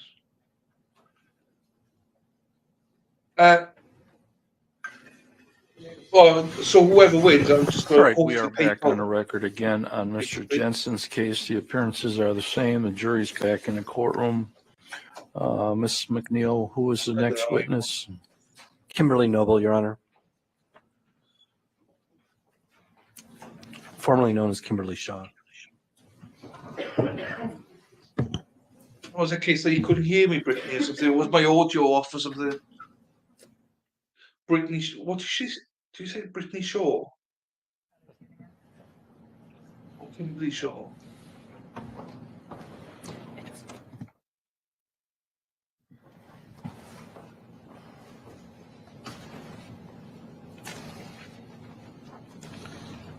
Have you Yes, I'll stand take and my raise your right Bible. hand? You solemnly swear the testimony is meant to be the truth, whole truth, not but the truth, so help you God?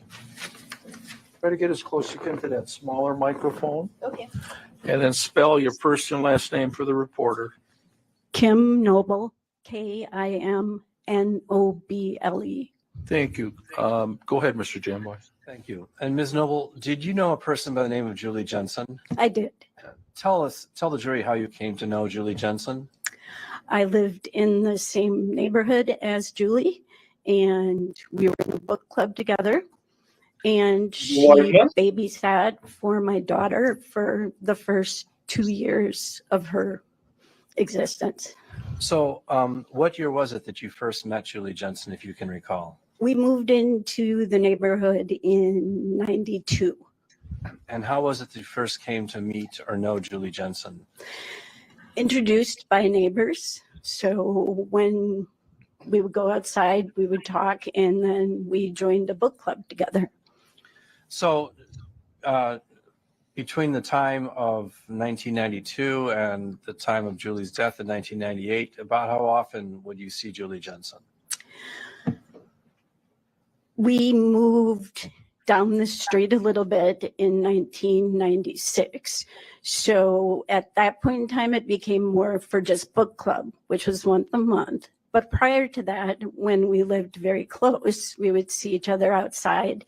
And when she was babysitting for Clarice, then more frequently, because I would drop off or pick up Clarice once a day. So between 1992 and 1996, when you were living closer to them, where exactly did you live in relation to the Jensen residence? There were 2 houses in between our houses, and I was south. So Okay, so you lived the third house to the south of their house. correct. And so during the summer months, could you tell us what your typical interaction would be, if any, with Julie Jensen between 1992 and 1996? A lot of people would walk. So in the earlier years, people would walk and be around with kids in strollers, and we'd stop and talk. Julie would work in the yard, and so we'd stop and talk. And also when I would drop off Clarice either in the morning or pick her up in the afternoon, we would just talk about general things, what's going on. So what was Clarice's date of birth? June 6, 1994. And so how long were you at home with Clarice before you had to go back to work? I had 8 weeks leave. So approximately beginning of September, end of August. You went back to work? Yes. And so what did you do with Clarice when you went back to work? Julie babysat for Clarice. So that must have been hard to be with your baby for 2 months and then have to leave her and to go to work? It was, but I chose to be a working mom. Yes. And so you wouldn't leave your 2-month-old baby with just anybody? No. You were very concerned about making sure that you had a good place to put Clarice? Correct. And you decided on Julie? Yes. And what were the qualities about Julie that would cause you to trust her enough to leave your 2-month-old baby daughter in her care? She was very kind, very compassionate, I never really heard her yell or raise her voice. She was just an all-around nice person. Had you seen her as a mother with her children? Yes, And what kind of a mother did you perceive her to be with her children? kind, compassionate, helpful, trying to learn things, involved in what the kids were doing, and, just all around what I would say is a good mom. So during the time that Mrs. Jensen, Julie Jensen, was watching Clarice, you would drop Clarice off with her? Either drop her off or pick her up, depending on work schedules. My husband and I would alternate. I see. And whenever you picked up Clarice, did she appear to be in good shape? Yes. Did Julie and Clarice appear to have developed a bond? Could you perceive? It seemed to me that she was doing a very good job taking care of Clarice, and Clarice was very happy to be there. Clarice never threw a fit about going to. No. Hello. I hope you're And better. that was from Feel better? about August of 92. I'm sorry, August of 94. Yes, to about September of 96. And why was it that you then had Clarice go somewhere else, if you can recall? I would object. This is irrelevant. I don't. Tell me where we're going, Mr. Jim.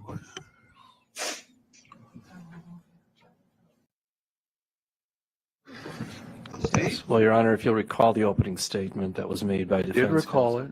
From And the defense, correct? yes, by the And defense. the issue was brought up, mental health, Yes. suicide, correct? Yes, in the years preceding this incident. So we will continue with this line of questioning. Thank you, Your Honor. That means you can answer the question. So I forgot. Let's not I'd asked the wrong. reporter to Let's read not back the last question. My voice will make you sleep.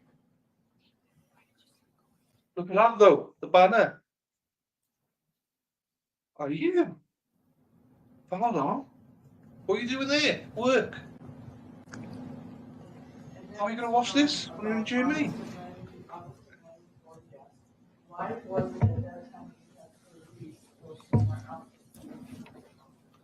So in late August, early September of 96, we put Clarice in a daycare. I was expecting our second child, Can I ask you what you do for work? and Because I'd be we jealous. just felt it was good timing to move Clarice when school started, because I could tell her she was going to school.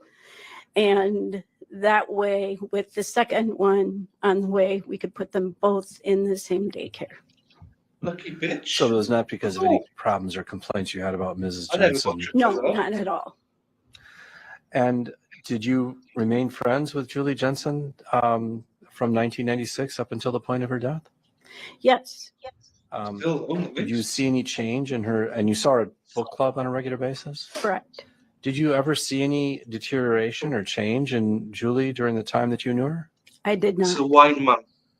And what was your impression of Julie Jensen during that entire time from 1992 through 1998? What was your impression of Julie Jensen as a person and as a mother? As a person, she seemed happy with her hobbies of gardening and cooking and crafting. And as a mother, she think was so. involved in school activities with the boys, and she seemed to be a very good mother. I'm sure when you're drunk, you will remember them. It's fine. You've got a neighbour looking after Thank them. you, something. Ms. Noble. I have no further questions. All right, Cress from the defense. Thank you, Judge. Ms. Noble, you said that you went to book club in November of 1998. That is correct. That's the only time you spoke to Julie Jensen in November of 1998?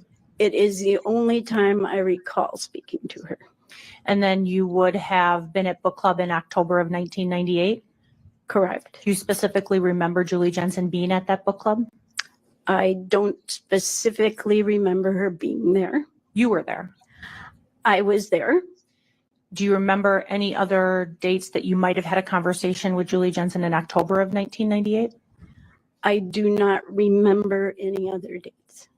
Most of the contact that you had with Julie Jensen when she was watching your daughter? Most of the extended contact. After that, it switched to the book clubs. So that was more like one time a month. So between 1994 to 1996, it was maybe a daily contact at some points. I don't know what I've done. That's fair to say, yes. And then after 1996, you both moved from the neighborhood and moved your child out of her care. Yeah, we moved just down the street. We actually moved from the neighborhood in fall of 94. Cameras? And after you took your child out of her care, you started to see her more on a monthly basis. Correct, for book club. If she was at the book club. She was a regular attendee. So if she was at the book club as a regular attendee, you would have seen her. Correct. If you were at the book club. Yesterday. And there were times that people didn't make the book club. There were times. People have other things going on in their lives. Correct. Vacations. Correct. Birthdays. Correct. School events. True. Many reasons. True. One of the things that you did know about Julie Jensen is that she had gone to school for nursing. Correct. And that's one of the things when you talked about having your child with her that you knew about her. Correct. You also met Mr. Jensen during this time in the neighborhood. Yes. You saw him with his boys. I did, but not nearly as frequently. And you knew that he worked full time? Correct. You knew that Julie Jensen was a stay-at-home mom. Correct. And as a stay-at-home mom, she also watched children. Correct. Including your child. Yes. And she would feed your child. Yes. Make lunch for your child. Yes. Did you pack your child a lunch? Sometimes, not always. And when you didn't, she would make sure your child was fed. Correct. At the book club, besides reading about the book, there were also treats. Yes. Was it mostly like brownies or were there other types of food there? It varied. And at the November book club, there were treats at that book club. Correct. Julie Jensen prepared those treats. Correct. Julie Jensen didn't express any concerns about her husband at that November book club. The only concern I remember was brief. About a tree that had been blown over by the wind.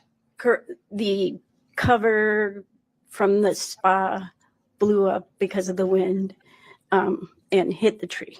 And she was worried about explaining that to Mark. Correct. You had never seen Mark Jensen yell at his wife. I had not seen Mark Jensen yell at his wife. And when she kind of explained her concerns about this tree, she never said she thought her husband was going to do something to her. No, Kill her. She seemed worried, but it was more in a how will I explain what's going to happen kind of situation, not fearing for her life situation. Not fearing for her safety. Correct.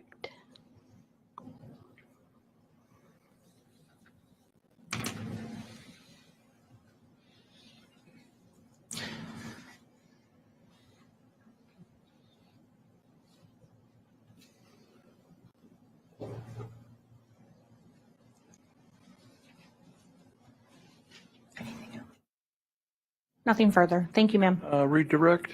Nothing, Your Honor. You're excused. Thank you. So, Your Honor, let me get the next number. So for purposes of timing, this is a video witness and it's quite lengthy. So I think if the court approves, we could stop the video for the lunch hour when it All gets. right, let's start it and see where we go. Okay, and so this would be witness number 75, Tadus or Ted Voigt.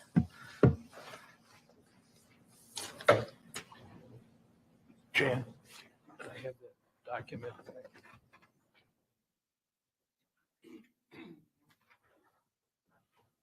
All right, I will read to the jury again the agreement the parties have regarding That recorded will- testimony. You'll be hearing and seeing You previously prompted everyone recorded about- testimony of witnesses who are no longer available to testify in person. You are instructed to ignore the logo which may appear on these videos because it has no relevance to this case. You're further instructed that this Hopefully you both recorded win one, huh? testimony is evidence and should be evaluated the same way as witnesses who testify in person. So So Rosie, pick two numbers, please. anytime you're ready, Ms. McNeil. And then for the record, this is State's Exhibit 9. Number 9? Correct. All right.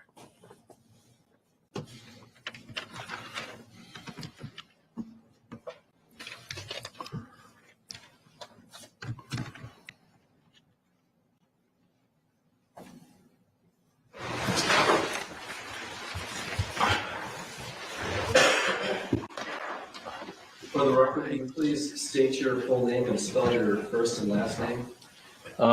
Teddy Voigt, DEDESCWOJT. And Mr. Voigt, do you know Rosie. Mark and Julie Jensen? Yes. How is it that you came to know Mark and Julie Jensen? They were my next door neighbors. Where did you live at the time that you were the neighbors of the Jensens? It was a 9024 Lakeshore Drive, First Avenue at the time. And when did you first move to 9024 First Avenue? It was around 1992. And when you moved into that residence, who were you living with at that time? Yes. Who were you living with at that time? My wife, And what's your wife's name? Margaret. And do you and Margaret have any children? Yes, How many children do you have, sir? 2. And how old are they? 20. 20 and 21, sir? Right now. Yes. And what do you do for a living, Mr. White? Well, Absolutely. I'm in the construction and the design of arts, usable arts for housings and the personal usage and everything. Tell us what you mean by usable arts or housing. Well, I design for like restaurants, special bars, guest clubs, stages, furniture, desks, any type of piece that you can use for your personal use. I will work with the client and design some very unusual, creative piece of furniture or just artwork. Okay. Can you describe some of the types of artwork that you've created in the past, say, 2 years or so? Well, yeah, I just finished one of the project downtown Chicago, Pops for Champagne, and I designed Pops for Champagne. I designed for them their bars are stone, glass, stainless steel. Their custom tables, very unusual. That's what the client asked me to design something for them that never been done before. They never seen before. So that's what I do. I create. I use my imagination, and I build it in my head. Then it goes on the paper, and go to my shop, and then I do it. And how long, well, as of December 3rd, 1998, how long had you been living at 9024 First Avenue?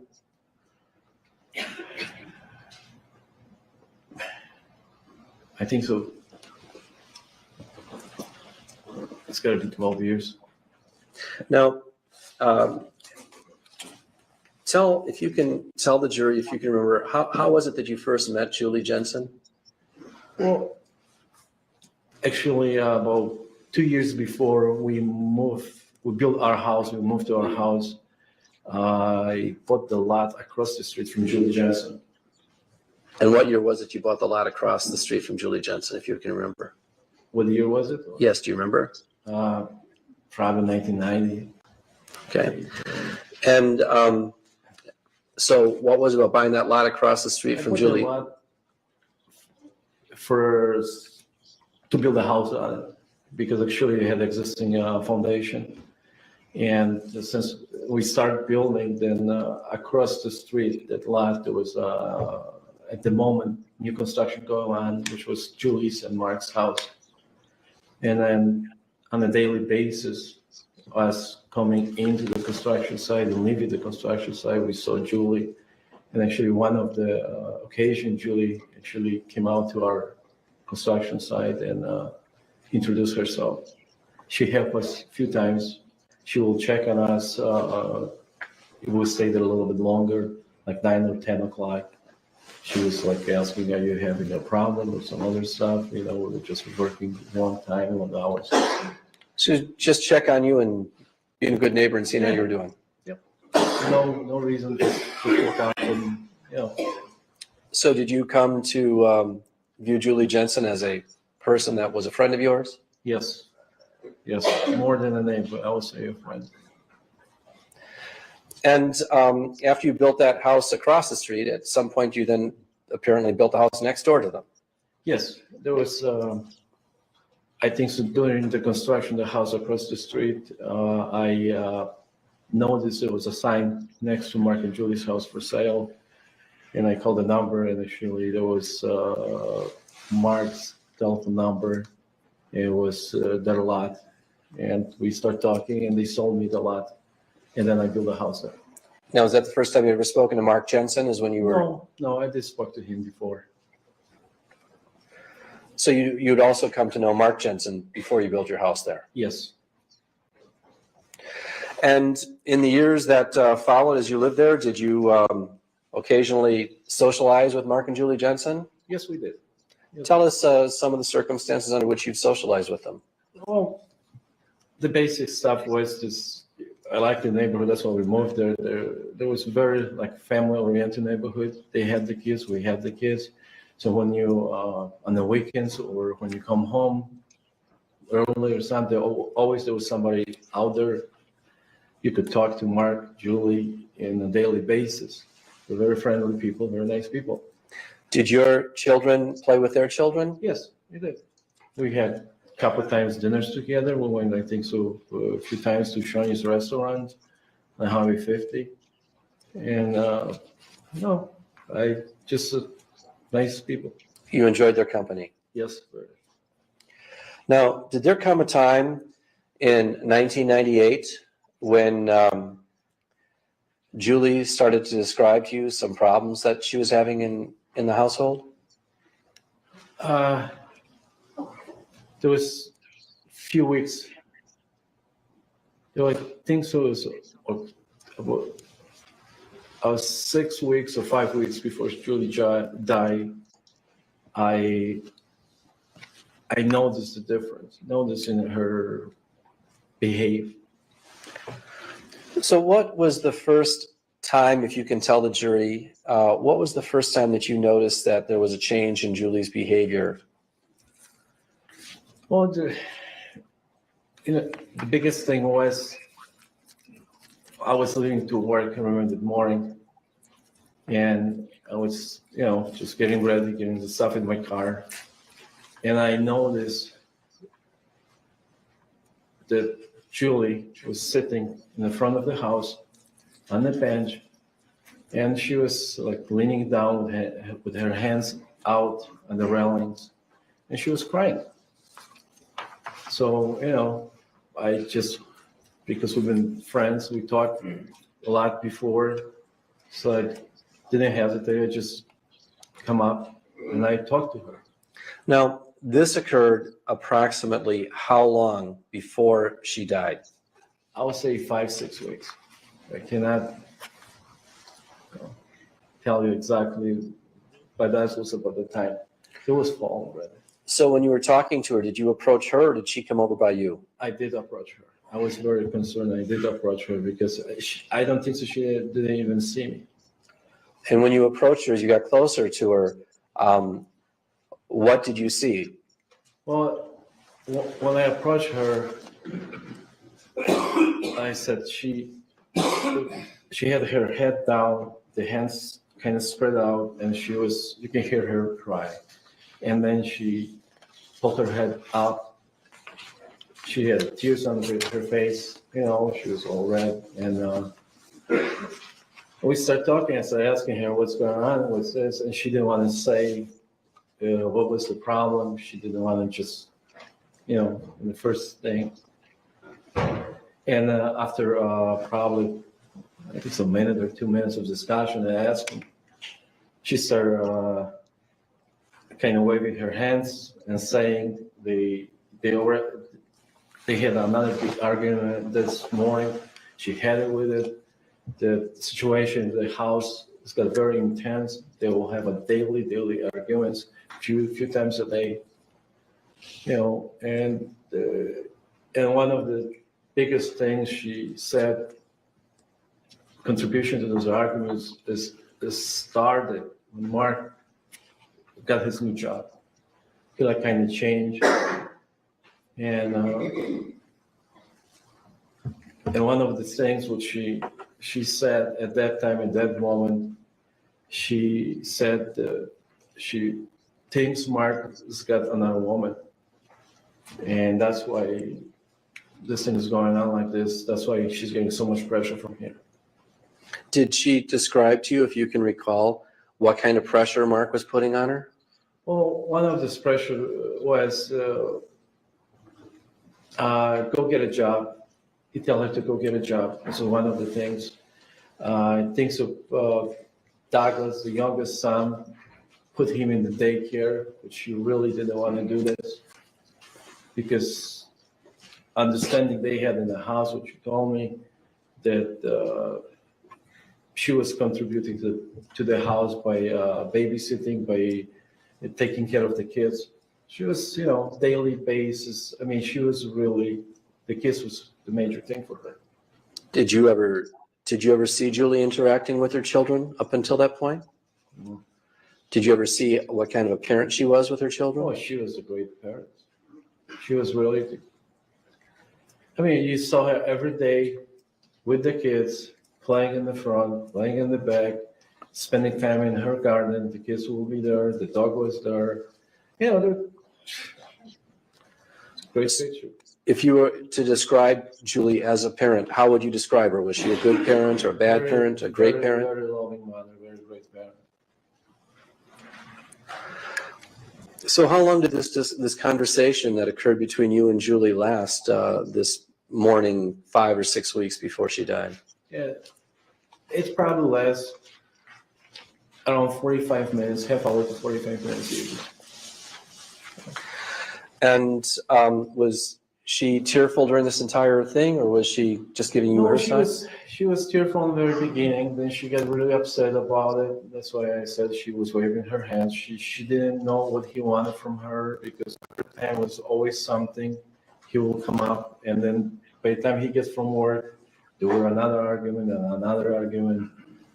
And you know, it was a long time ago. I cannot remember everything that she told me, you know, but one of the things, that's why she suspect that he has someone, because he will go to O'Hare Airport for a business meeting and he will stay there overnight for 2 days or 3 days period. And how long is O'Hara from your residence? Well, depends how you drive, but I would say 45 minutes to an hour. Yeah, I remember I had a discussion with Mark about it too. I said, you're going there and you're staying? I'm driving every day to Chicago and I'm coming back. And he said, well, that was it. What did he say? Nothing. Okay. So after that conversation that you'd had with Julie that morning, that lasted a half hour, 45 minutes, when was the next time that you saw or spoke with Julie Jensen? I would say probably the same, you know, afternoon, around 3 or 4 o'clock the same day. You saw her again? Yes. And did you have occasion to talk with her at that time? Yeah, we did. We did. It just, like I said, we had talks on a daily basis. Sometimes we didn't talk, you know, even before the 6 weeks. There was nothing new that we talk in the front of the house or something, or just discuss different things. It was common for you to talk with Julie Jensen on an almost daily basis? Yes. Now, in the weeks before you had this first conversation with her, this one you just described, Yes. had you noticed any change in Julie's behavior or any change in the way she appeared? No. She was, she did her things, which she always used to do. She had her stuff to do every day. I will meet her on the back when she cut the grass, or she worked on by the swimming pool, or her garden. Yeah, it was, you know, she discussed about this, she discussed about different stuff. But it was, you know, what they're gonna do, or, you know, or on the weekends. Because usually Mark was still sleeping and Julie and the kids were up in the front playing 10, 11 o'clock in the morning. So when you talked with her that afternoon, you said you'd had another conversation with her that afternoon.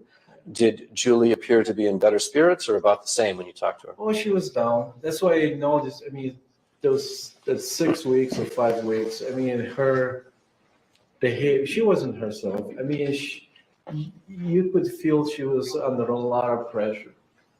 She seemed to be sad, more sad than you've Yeah, seen her in the past? She was sad. I mean, she will, like I said, she will like look for a chance or opportunity to talk to me, just to get her, you know, just to talk to someone about her problems. And what would she say to you when she talked to you about those problems? What, did she amplify on the problems she described before? I should put a time frame on the. Well, let's talk about the conversation you had with her that afternoon. You said you'd spoken with her in the morning and she was crying. Tell us what you can remember about the conversation that you had with her that afternoon. Well, I don't remember that much, but mostly she repeated the stuff that we were talking about that morning. That she was suspicious that Mark was seeing somebody for sure. Now, and in the weeks that followed, did Julie continue to confide in you? Yes. Was there any change in the things that she was telling you? What the change what she was telling me, she's started noticing changes in the house. One of the biggest thing was, I mean, there was still, they had their daily argument, but she was start suspecting Mark. One of the things was the computer stuff, what he was doing on the computer, his research. What did she tell you about what she suspected about Mark and the computer? Well, I remember that one of the conversation was that I think so Mark went to work in the morning, and then she noticed on his desk by the computer, there was little notes, like those little sticking around 2x2 notes with the different sides. That's like 3 of them sticking on each other. And there was sides when Mark was going to look for different poisoning sites about the poison. So these were written on Post-it notes? Yes. And they were just stick on the top of that's how she described it to me. As you're sitting here today, do you remember what the poisons were that she mentioned? No, I do not remember. I do not remember. And can you remember in relation to this conversation when she was describing these poisons, how much time had passed between the point where you'd first seen her crying like that in the front, that conversation as you described, and the point where she had this conversation with you about the poison sites? No, it could be a week, maybe less. I mean, she really got very suspicious. It's like she will do like her daily thing just to confront me, what she find out new, what he was doing on a daily basis. And she will just come out the same afternoon or next morning. I remember sometimes I will go the same time. I will leave to Chicago in the morning at 9:15, 9:30, and she will wait for me just to tell me what happened last night, or what she found it. Like she will tell me that the last night she was sitting. She was vacuuming the house, and as she was vacuuming through the hallways and everything, she noticed that Mark was on the computer and doing the research. I mean, he was looking on the screen about the poisoning and everything. And at the point, Mark got really suspicious because she was staring at the screen. He took his foot and he just slammed the door, closed the door in front of her face. And then there was, No, when she described that conversation, or when she was describing that incident, do you remember when that incident occurred in relation to the other conversations you've described and in relation to her death? The time, the point, not really, but I would say there was probably in a week or so.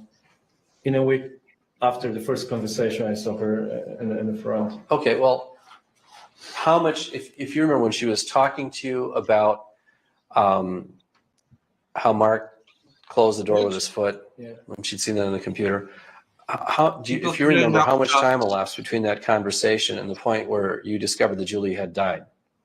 I would say around 4 weeks. 4 weeks. And there was another occasion that she was very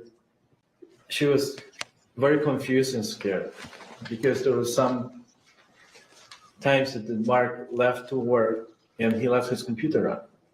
And on the screen of the computer, there was the website or about the poisoning and everything.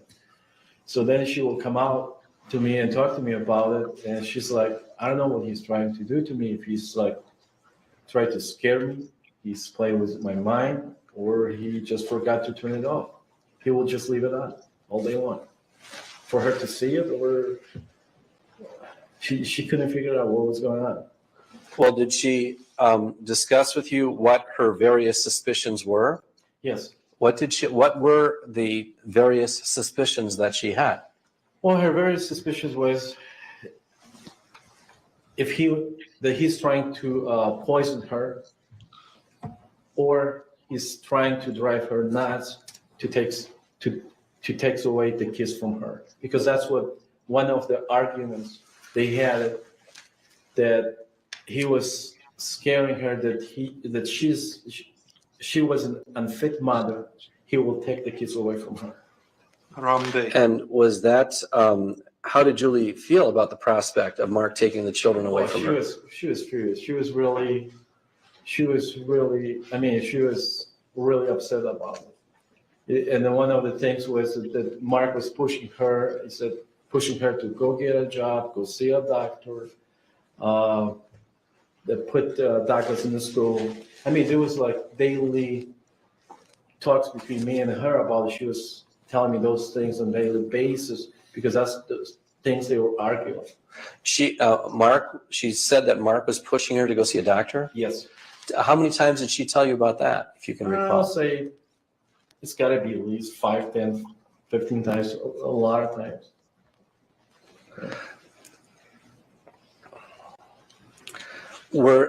How would you respond when she would voice these suspicions that either Mark was trying to poison her or Mark was trying to drive her crazy? Did you offer an opinion on what he was trying to do, or did you? Yeah, we had a discussion. I told her to contact the police, and she actually, I think she did at the time, did contact the police. I think so. It was Mr. Kosman somewhere, and but she wasn't sure what really is going on. She didn't want to come out on the top like she's losing her mind or she's really going to get killed and she's going to get poisoned.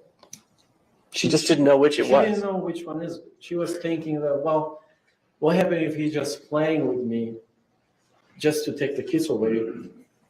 At the same time, she was fear about her life. If this is true, what he's doing. Because of, like, he will leave that screen on or some other things. Yeah. In the weeks as these discussions continued, in the weeks that got closer and closer to the day of her death, did any of these did she have additional things that she offered you or not? Well, the daily, like I said, daily discussion. There was one morning, she came up to me and she was really upset.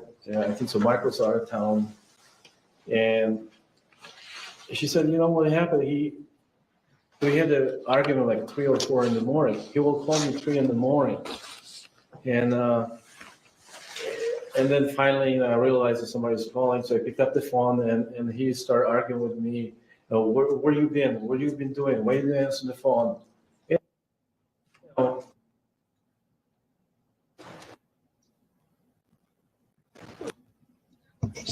Not me. Sorry, my disc player is struggling. He told you.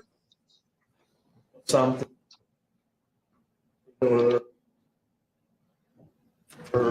I'm just going to pause it for a moment. Hopefully that'll let it catch I'll up. have to read. Nothing.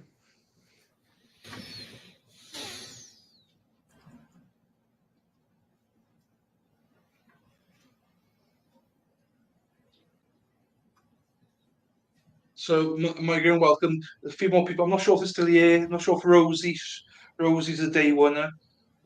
She's still Okay, I'm going around. to try playing it Migraine and see what happens. found us yesterday. Has been with us. Madwell's around. And he Spider will Girl check on come back her later. this way. So that was a Carl's time when he around was out of later. town? Out of town. This, Brittany is around. this was a. Oh, I was say, So, Judge, I I'm going to hate try to these take it pictures. back and see if it can catch up on the disc player.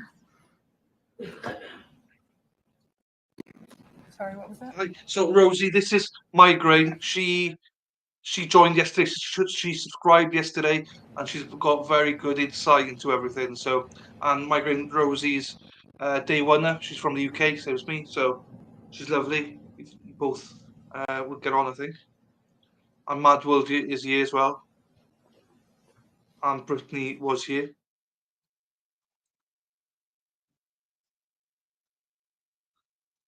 So, and just for those that are wondering, Chandler's ill today, so she can't be here. And Lily's gone off. I think she's trying to do this one and the T-show one. And Sal's in chat. But Sal I mean, there will was be like on stream daily later on. talks between me and her about it. She was telling me those You're things the on a best, daily best basis streamer because ever. that's The chat, the things they were so arguing. friendly. She said that Mark was pushing her to go see a doctor? Yes. How many times did she tell you about that, if you can I'll recall? say it's got to be at least 5, 10, 15 times, a lot of times.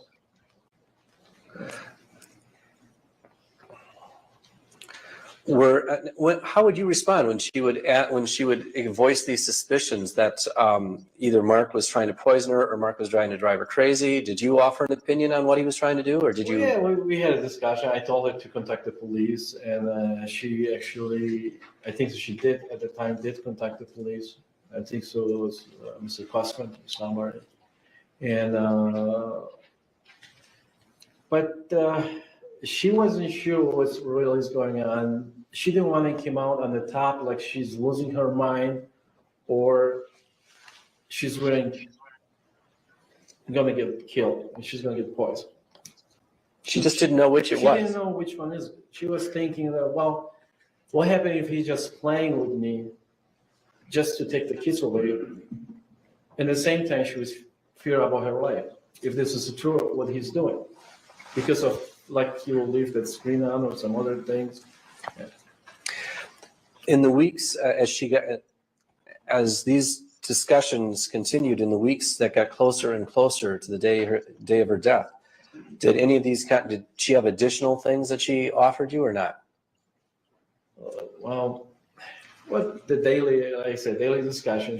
There was one morning, she came up to me and she was really upset. I think so. Mark was out of town, and she said, "You know what happened? We had an argument like 3 or 4 in the morning. He will call me 3 in the morning, and then finally I realized that somebody's calling, so I picked up the phone and he started arguing with me. No, where you been? What have you been doing? Why didn't you answer the phone?" Mental. How they used to So, it. Judge, there appears to be something that starts skipping at 23 minutes and 37 seconds. So I think I'm going to have to try another copy of this. Can we take a short break? All right, let's take a short break, see what happens. I mean, yeah. Rosie, the whole thing, honestly, yesterday. Oh, if you have not seen it, Rosie, look at my video. I only did this afternoon. It's like 9 minutes long. Talk about bullshit. Look at the video. It's what happened yesterday. It's just literally from court of what they were talking about, because the lawyer lost his shit yesterday. The penis talk and stuff like that as well. So when you get a chance, look at that video. I say it's only 9 minutes long, but that gives you a bit of an overview. Apart from that, it was all bullshit. It's all these women coming up talking absolute crap from the book club.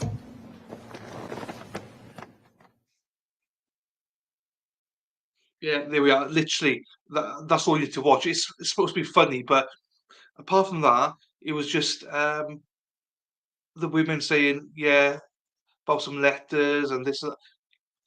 It was a nothing burger. So just watch that. It's pretty funny. We've not come into the good part yet.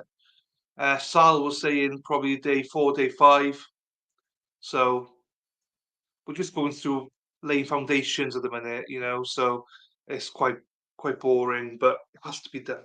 So but the video is quite funny. It's not that me makes it funny, it's more what was covered. So just trying to get it. The opening of the defense is not on there, but it was just too boring. So and we didn't get anything from it. So but when you said this all sounds like bullshit, that's what it was yesterday, bullshit. So and today.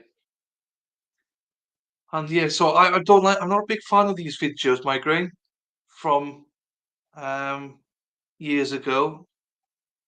Not a big fan. The quality is so bad, and oh,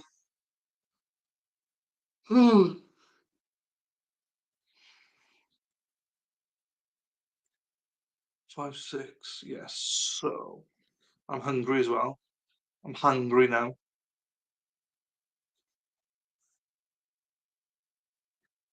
Well, I wouldn't say poor guy. There's a few things with this guy that will come to light, and you might see a little bit of it in that 9-minute video. So yeah, you might understand where the dicks is coming from. So yeah.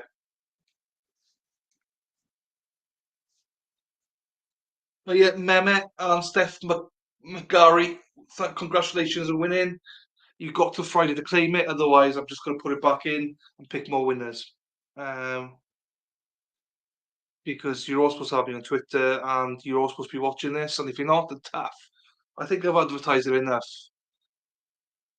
We are on the way of giving away, well, I'm on the way of giving away about $550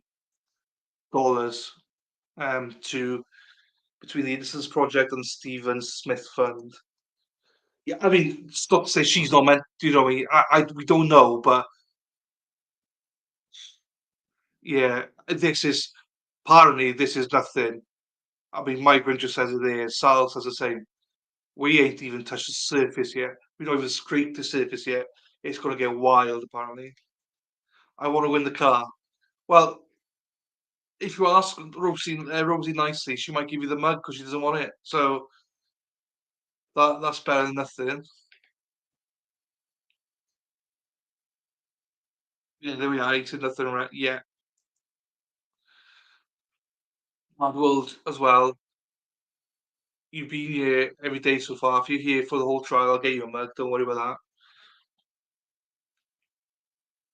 And Brittany, you wanted a mug. Look, people look after me. I look after them. Do you know what I mean? So I chuck money at everybody. I mean, the wine mums are out in force. They're out in force at the minute. It's all about who's around. Do you know what I mean? I remember who's here all day, every day.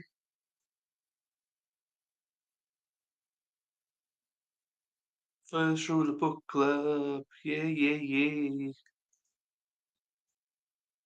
That's why I was like, oh, where's Rosie? Because Rosie, you're always here, all around. You're hiding, but you're always around. Like I was like, what's wrong with Rosie? She's not here. I thought I pissed you off or something. I think I've pissed a few people off, but I didn't think I pissed you off.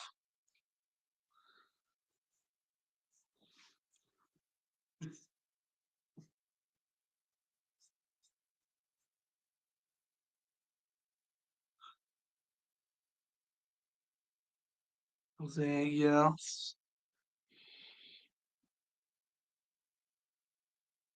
I got us on you for tea this evening, for dinner. Oh no, I know. Yeah, no. Now I know. Now I know. Yeah, but yesterday I didn't know. Obviously, I was like, oh no, have I upset her?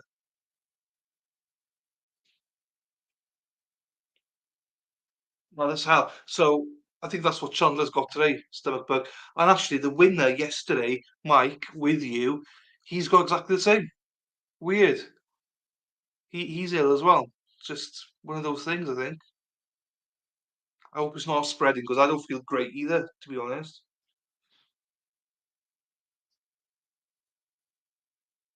And there's nothing worse going to Germany. Oh, if you're still a little bit ill, like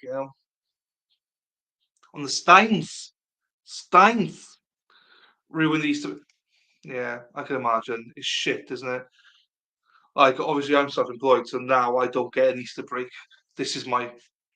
I, that's why I streamed yesterday. But that sucks when you work and you would look forward to the Easter break and you get ill.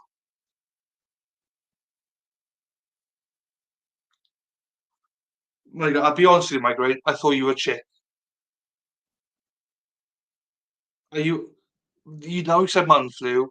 Like us men don't joke about man flu. It's serious stuff. So you must be a chick. No, you're a man.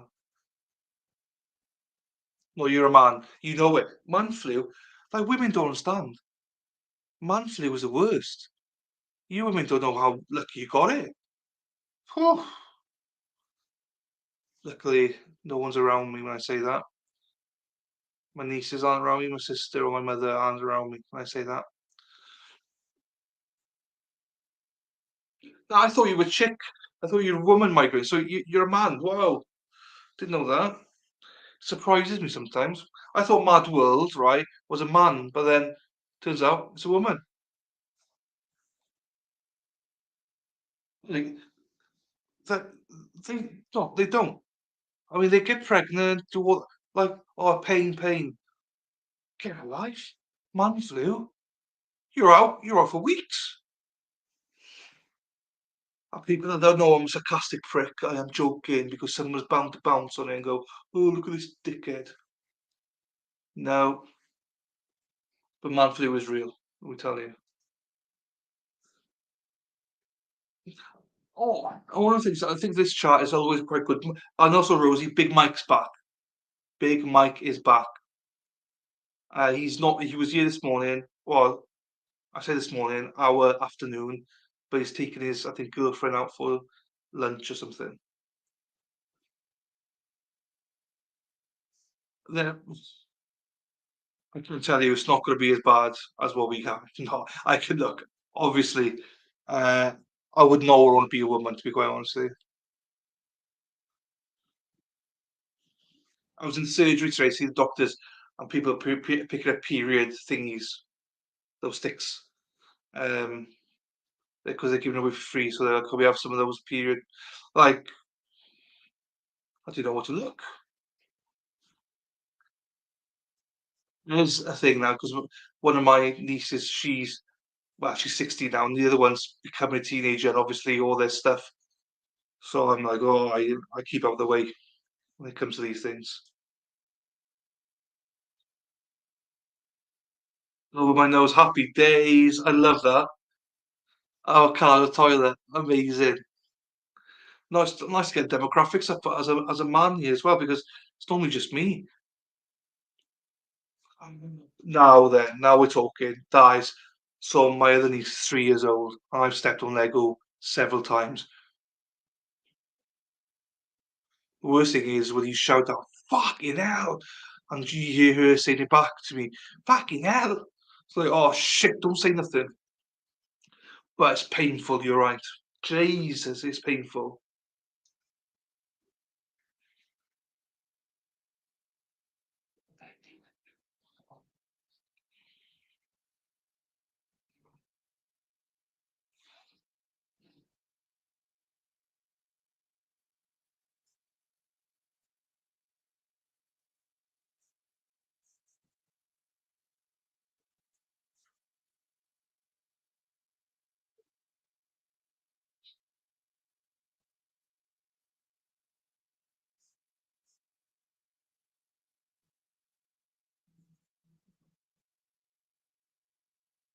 Oh.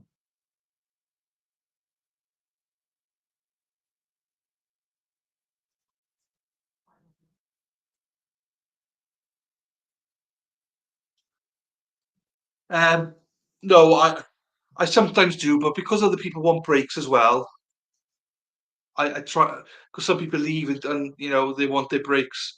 But what I do is normally they take an hour and a half lunch breaks. I skip a lot of that. I take it down to about 40 minutes. So save times there. That's the only reason. But I'll check now how long is left before this break. So they come back. 3 or 4, so that means 5 more minutes here. So I think we can skip a little bit. I think we skip a couple of minutes here. Yeah, there's 2 minutes left now then for break.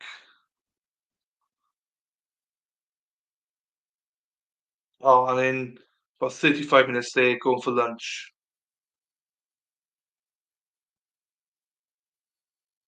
Here we are, it's about an hour and a quarter.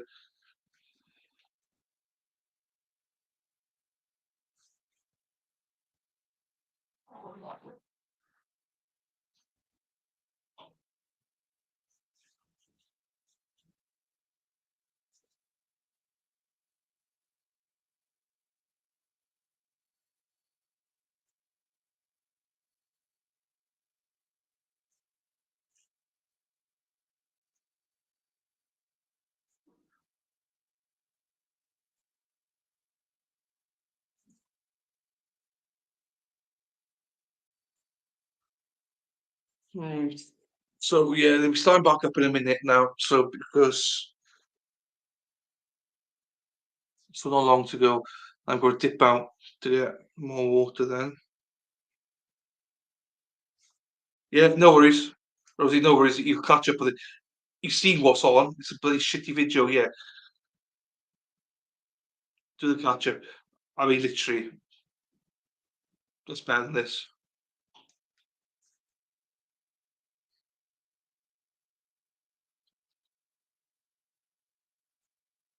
I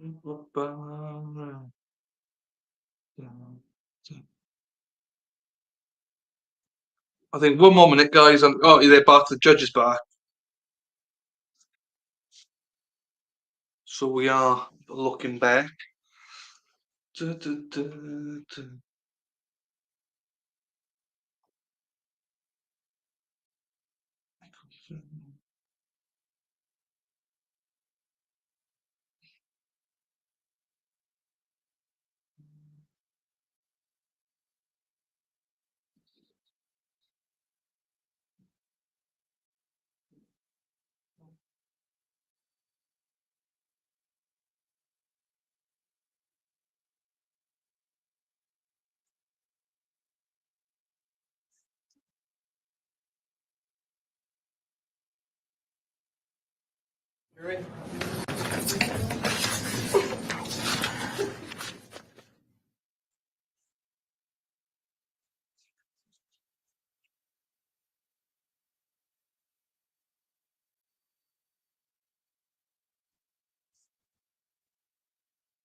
All right, we're back on the record on the Jensen matter. The appearances are the same. The jury is back in the courtroom. We had some technical difficulties with exhibit number 9. With that, Ms. McNeil, are we ready to proceed again? Yes, we are, Your Honor. I apologize for the delay, and we are restarting at 23 minutes and 31 seconds. All right, go ahead. Start arguing with me, you know, where you been? What you been doing? Why you been answering the phone? You know, and he's like, he's suspecting me of something, or, you know, and he will check on her this way. So that was a time when he was out of town? Out of town. This was about, I would say, 2.5, 3 weeks before her death. That's when the pressure, you can start seeing the pressure and the worry on her face. Did she ever describe to you any circumstances under which Mark would try to get her to eat or drink anything? Yes, I think so. There was it's about 2 weeks before her death, she was really, really worried to eat anything in the house or drink in the house. One of the things was that Mark came home from work and he was offering her drink. I don't know what was it, but he was after her with the drink and she wouldn't take it. And it was very suspicious to her. That's what she told me, that I never got anything from Mark. Every time Mark walks into the door, I have to serve him. I gotta give him, it was a daily basis routine. Mark walks in, I handle him his drink, but it never was opposite. So that's why she, with this other stuff, that she was finding out with the poison sides, and him offering her that drink was very, very difficult. And I said 2 weeks before her death, she had some problems because she was telling me she was throwing up. She was really upset and shaking and everything. So she told you at some point before she died, that she had been ill, that she'd been vomiting. Yes. And you have an estimate as to how much time that was before she died? 2 weeks, because I remember I told her to maybe just go to a local store down the street, a sandwich or some other stuff. You suggested that she go somewhere else to Yeah. get something to eat. Yes. And do you know whether she took you up on that advice? I really don't know. I think so. One of the times she did. I think so. There was one of the times she said she just went and got a peanut jelly sandwich or something. Yeah. How many times, if you can recall, did Julie tell you that Mark was trying to pressure her to go to see a doctor? Or that means you can answer the question, sir. Do you remember how many times? Was that more than once, or how many times? Yes, there was more than once. There's more than once. That's one of the discussion, the arguments they had on a daily basis. They will argue. That's what she will tell me.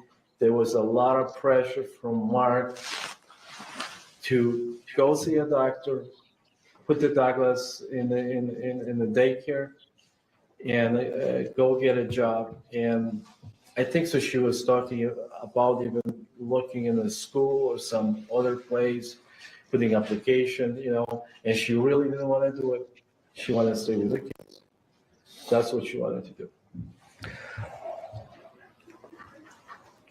Did she ever indicate to you what Mark was telling her as to why he wanted to go see a doctor? No. She never. He was just pressing her to go to the doctor. Did she ever indicate to you why she was reluctant to go see a doctor? No.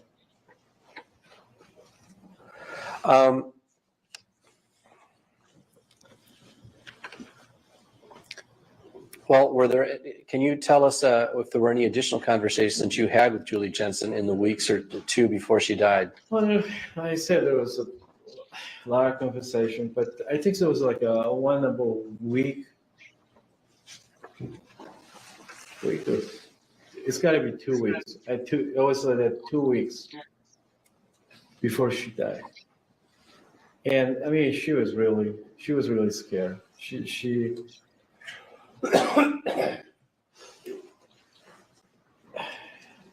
I think it was in the morning, on Saturday or Sunday morning. She got up and she told me what happened last night. What did she tell you? That Mark, that night, he was like chasing her with a glass of wine. He brought her a glass of wine and asked her to drink it. And at the same time that night, in her bedroom, one of the drawers, a nightstand, one on the side of the bed, I don't remember which side, she said was like cracked open, like 3 inches or 4 inches open, so she could see what was inside. There was a couple of syringes laying there in the nightstand, and she was really, really upset about it. And then Mark was following her with this wine.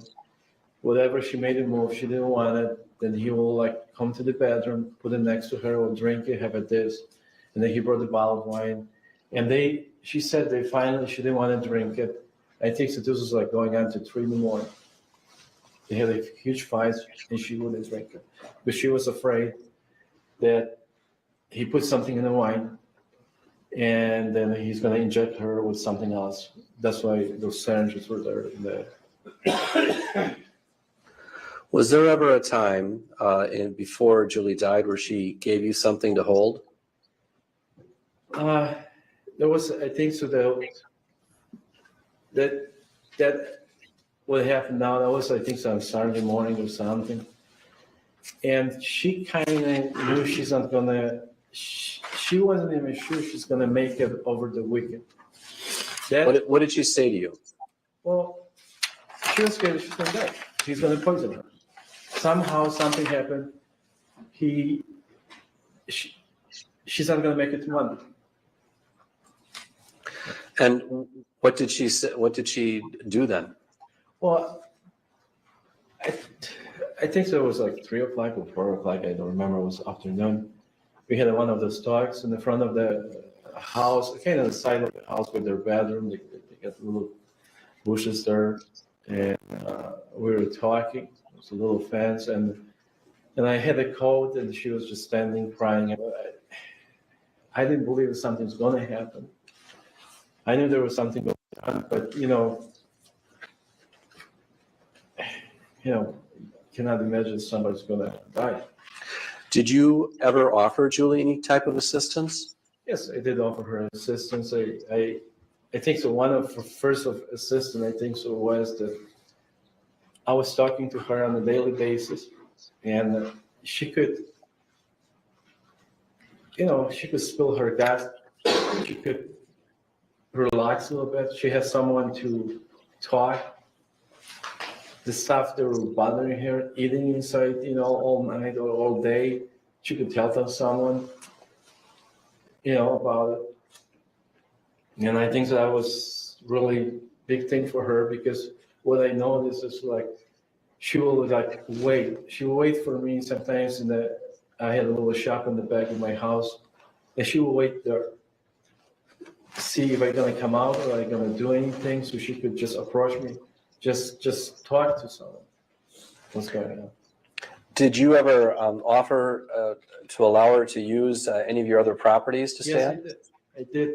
I think it was like a week before her death. Stuff really got intense. I mean, Sorry, I didn't realize when you said, sir. this stuff that's very intense, very heavy. And it was on the both sides behaved, Mark's and her, because I think so.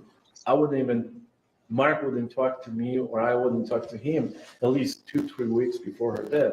He was like even ignoring. He passed me or something. He wouldn't even say hi, just walk. He didn't hear, he didn't see anything. So it's like both sides knew what was going on, but nobody was talking to each other. When you offered to allow Julie to stay at one of your property, which property was it? It was property in Lily Lake. I had we just purchased property. It was a summer house cottage. I offered Julie, I think so, a few $1,000s at that time. I said, I give you the money if you feel so bad, because she was really scared. She was scared. She said, expression on her face. She didn't know where to go, where to turn. Now, Mr. Boyd, when you offered her, so you offered her a couple $1,000s, and you said she could stay at your lake home. And when did this conversation occur in relation to her death? I think so. It's got to be a week before her death. And when you made that offer to Julie, how did she reply to that? Well, how she replied?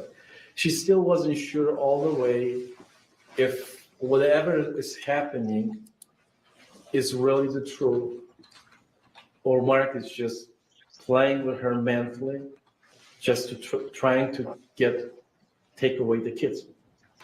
I mean, she wasn't sure all the way. She was still hoping that it's just the mind playing. Because he's just, she had it, but she was afraid about her life. There's no question.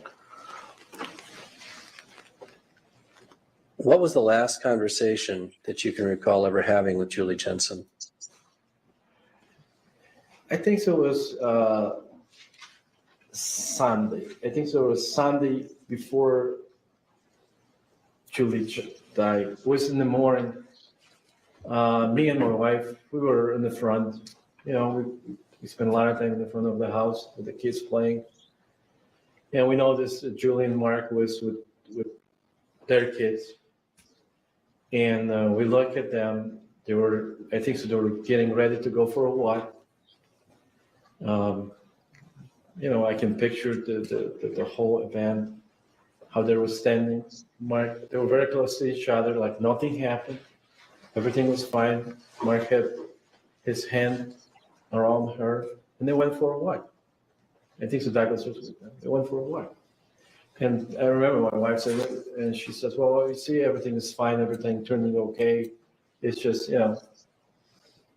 You and your wife had talked about what was going on in the Jensen household? Yes, I think so. The first time when it happened, the first Jeez, Rosie, I say I six didn't have weeks to or do 5 much. weeks when Last piece what happened yesterday. I talked to Julie, and I at the same time I went to tell my Enjoyed wife it, what's going on. She's kind of, my wife advised me, and she was kind of upset. There's no factual assertion so far, Your Honor. Well, as of this point, why don't you ask another question? Well, because I wanted to hear what Margaret, I happen to know what she said, and it's not a factual assertion, and it's not being offered for the truth of the Ask matter. another question to get him talking again. Okay. So tell us, let's get back to the Sunday morning, the last time you saw Julie, spoke to Julie alive. The last time you saw her, the last time you spoke to That her. was actually not the last time. I still talked to her on Monday very briefly. But that Sunday we had I would say 45 minutes to an hour conversation. So you and your wife had seen Julie and Mark and the children together. Yes. And what was your impression when you saw them together? It was like you wipe out this 6 weeks part of their life, like everything was normal, like it was Hey, before. We know that Rosie picked the winners, we were not just me. going for daily walk as a whole family. He was. They both me and did. Mark was just. They both you know, had the thing. normal. Her first, then him. So what were your hopes at that point when you saw the family? Everything's fine. Everything got kind of worked out between them. Maybe this was really, the whole thing was her just worried what's going on. Well, what happened then later that after you'd seen them go off on this walk? Well, they went for their walk, and I don't know, maybe half hour later or something, they came back. And Mark was playing with the kids in the driveway. They were shooting hoops, and oh yeah, they went. Their dog was with them too. They had a yellow dog, and Julie turned kind of around. I would say she was 50 feet from Mark, at least 50 feet. And I asked her a question, so everything is fine, everything is okay. And she was just start crying and shaking and everything. And at the same time, she will play a game. I mean, did nothing happen. She will throw a fake toy, a bone, I remember, to the dog, so he will fetch and bring it back and forth. And so Mark wouldn't notice what was really going on. And I remember I used to just say, Julie, stop. He's going to notice. Don't do this. He's looking this way. And, you know, and she was just on, and she says, nothing. No, I asked her, so everything's fine. She said, no, it's opposite. We're still having, you know, the same problems, even more. Not the same stuff, nothing changed. Did you make any offers of assistance at that time? Well, I told her, you know, get the hell out of the house. Leave. And what did she say? No, she wouldn't leave because of the kids. She wouldn't leave the kids. There's no way.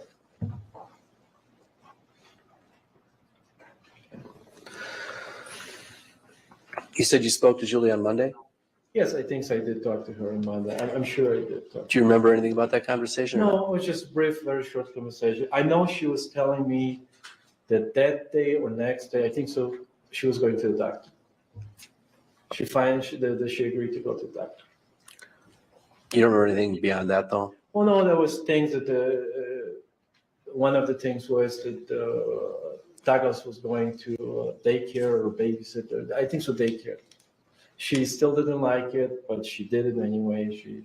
And then she was looking for a job. Can you tell me what you remember about December 3rd? Well, you might win. There's another 3 days to go. You only have to subscribe. December You're in there. It's just. I know on December 2nd. I didn't say Julie a friend of hers. Talked to my wife. That I know. On December 3rd. Another brother. I remember in the morning. Worked. I They never said who think he so was. met Mark in the front of the house. Was going on the side door to the front main door to the house. He didn't even look at to me. He was from me, I would say 40 feet. He didn't he was very cold, very just that's it. I don't know you. I don't want anything to do with you. You don't even exist. You're not there. That's the way I felt. And then I went there to we are. Chicago. Neighbor. I think so. We Thank you, talked to my Rosie. wife on the phone a couple of times a day. And I think so, on my way back home, it's gotta be 1:30 or 2 o'clock. I seen Mark driving our neighborhood by the stop sign. He was sitting in his SUV. I think so, the time he had a black SUV, Yukon or something. He had a white shirt on it. He was very spread inside the car. He was very relaxed. He was spread in the car. He was very relaxed, sitting, laying in the back. His hand was like this on the other seat. He had his white shirt. He didn't even see me. He didn't wave. No, we just missed past each other. He just turned left, and he just went someplace else. And then I think so. And I came home. I talked to my wife, and we really had a discussion because one of the things was that. It was suspicious to me that Mark stayed home because as long as I know Mark and Julie, that's one of the things that Julie would say. Mark was very cold about stuff. He will never miss a day of work. Even if she was sick or she has some problems or her dad died or something, he wouldn't take a day off to go to the funeral or wake or something with her. It just, you deal with it, And one of the things I really Rosie's good for learned that. She today just said, I was in don't. the middle of the day, there are lights, outdoor lights on the side of the house, in the front of the house, they had a little door on. And I was really telling my wife, there's something wrong. It's like a signal or something. Why don't you call her, find out what's going on? She said, no,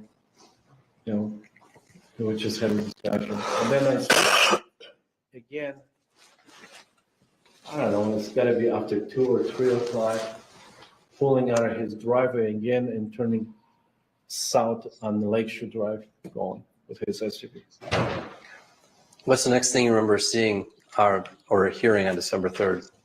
On December 3rd, okay, I want to pick up my daughter from school. And when we pull in our neighborhood, the stop sign, we just noticed from far away, the flashes of lights, emergency vehicle, police, people standing across the street, people standing in the front of the street. There was quite a bit. It was, kind of darkish. Quite a bit of people out there. And I went home, and I went out. And I kind of know what happened. And I was standing with Jim Ashley, my neighbor across the street. And one of the officers at that time came out and he started asking a question, with the neighbors this or that. And I asked him, is she dead? He didn't want to answer to me. And then Jim looked at me and said, is she dead? She's dead. Right, Finally, there's a he story. admits she's dead. Does it make He started sense? asking me my There's a name, I story. just walked away. I couldn't take it anymore. Just went home. So they tried Do you remember to get into a shelter with the kids. making any but she didn't want to take observations the kids to a concerning any shelter. activities in that house the next day, around that house the next day? One of the things really struck me that I think it was the next day. I don't remember what time it was. It was afternoon or evening. I don't remember. You know, we was very suspicious what was going on because I think so. Me and my wife, because Julie asked us even not to tell like neighbors across the street what was going on in their personal life, that they had a problem, just to, so actually me and my wife was mostly involved with her problems and my problems. We knew about it. And we were just watching the house from, because there was a police there, Mark's father. And Mark came out of the house. I think so the police was leaving the house, giving him free and clear house so he could move back to the house. And Mark was walking down the driveway and his father was approaching him. And they give each other a high five. It was, to us, was like, you happy? What are you celebrating? Did you notice any different vehicles coming and going from the Jensen house in the weeks following Julie's death? There was a lot of cars. I would say I seen different cars. One of the cars, I think there was a babysitter. She was about 17, 18 years old, young. She had a red hairdo, and she was driving a light blue car. I saw her in the beginning. I don't know how soon was that, but I seen her a lot there. Then another car was actually pulling into the garage. That's when we know this Julie cars was sitting like on the outside. They had a little side driveway on the side of the garage. The little Toyota was sitting there. And there was, I think so, midnight blue Honda Accord or something. It was being put in the garage? Yeah, it was just like somebody had a garage opener because the door went up, the car went inside, and I didn't know who was in. Who was, And this was a car that was being parked in the space where Julie's car had been parked? yes, I think so. And how much time elapsed between the point where Julie died and the point where you saw this car being parked in the space where Julie's car was usually parked? It's got to be in a week to 2 weeks. It's got to be in a, I mean, it was too long, too far. I cannot remember. But that's what I noticed. And the one of the point even, we kind of, because we know he has somebody, we talk about it, and he came up to me, he said, that was the babysitter. So we kind of laughed about it because I didn't see any babysitter. We discussed the stay overnight. I'll leave on the morning.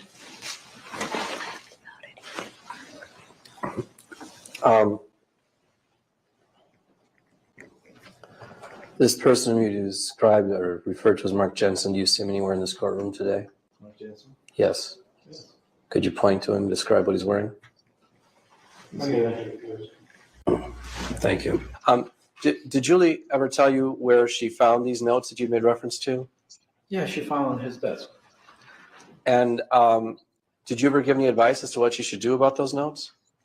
One of the things was that she should take the pictures of those things, the screen, the notes, and give it to the police. And to your knowledge, did she do that? Yes, she did. How do you know that she took those photographs? Because she told me. What did she tell you? I took the pictures of the photographs and I tried to contact the police to give it to them. And what did she tell you what happened when she tried to call the police?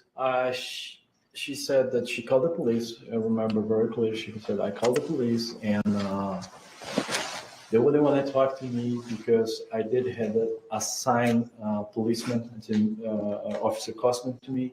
And at the time, he wasn't present. He went for that's what she said. He went for they told her that he went for a fishing trip. He's going to be back on Monday. Absolutely, I agree. And to then, did they want to talk to her or till he come back? Did she tell you what, or did you suggest her what you should do with the photographs then? I really didn't. Do you know what she ever did with the film that she had? She gave it to my wife.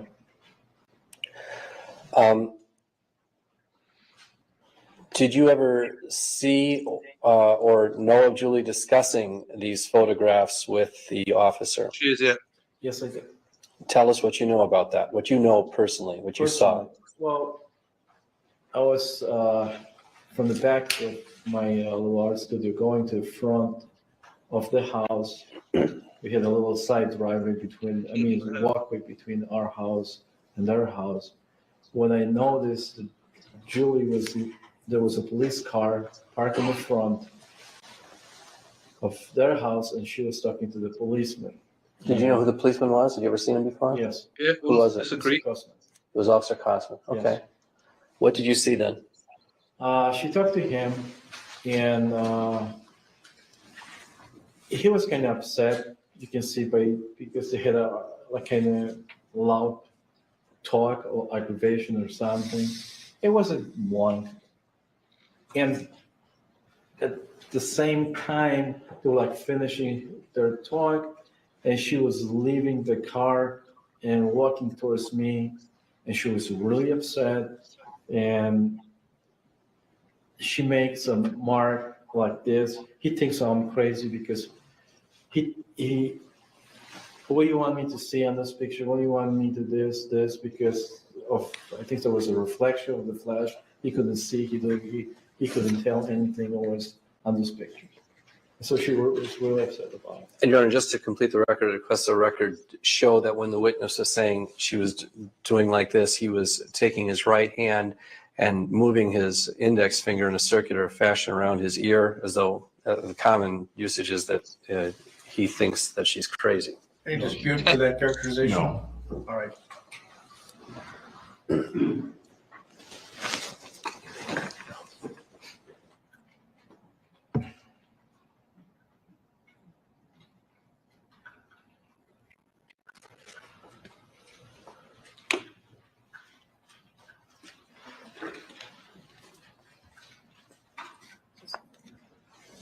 Did Julie, in the years preceding her death, ever talk to you about any harassing activity that she was experiencing at her house? Well, she wouldn't talk directly about it, but there was, I would say, a couple of accidents that happened at the house. That's what we noticed. And after we talked to Julie, and I think so on one occasion I did talk to Mark, and one occasion I talked to one of the officers that was present on my yard in the middle of the night that it happened. It's not being offered so much for the. Okay. What did Julie tell you about this activity? Actually, I did approach to her and said, well, what happened when the police was in your house? And what did she say? And she said, well, we went shopping. By the time we came back, it was like middle of the day. I think it was weekend. And that when I come back, there was a bunch of furniture knocked all over the house, broken things. Like somebody entered the house and that was it. And did she ask you if you'd seen anybody around the house? No, she did not. Okay. Had you seen anybody around the house? Yes, I did. Who? I think so. I'm going to object to the relevance of the testimony. Well, who did you see? I saw Mark Jensen father cars in the front of the house. Wine After they went shopping, his car showed up in the front of the driveway.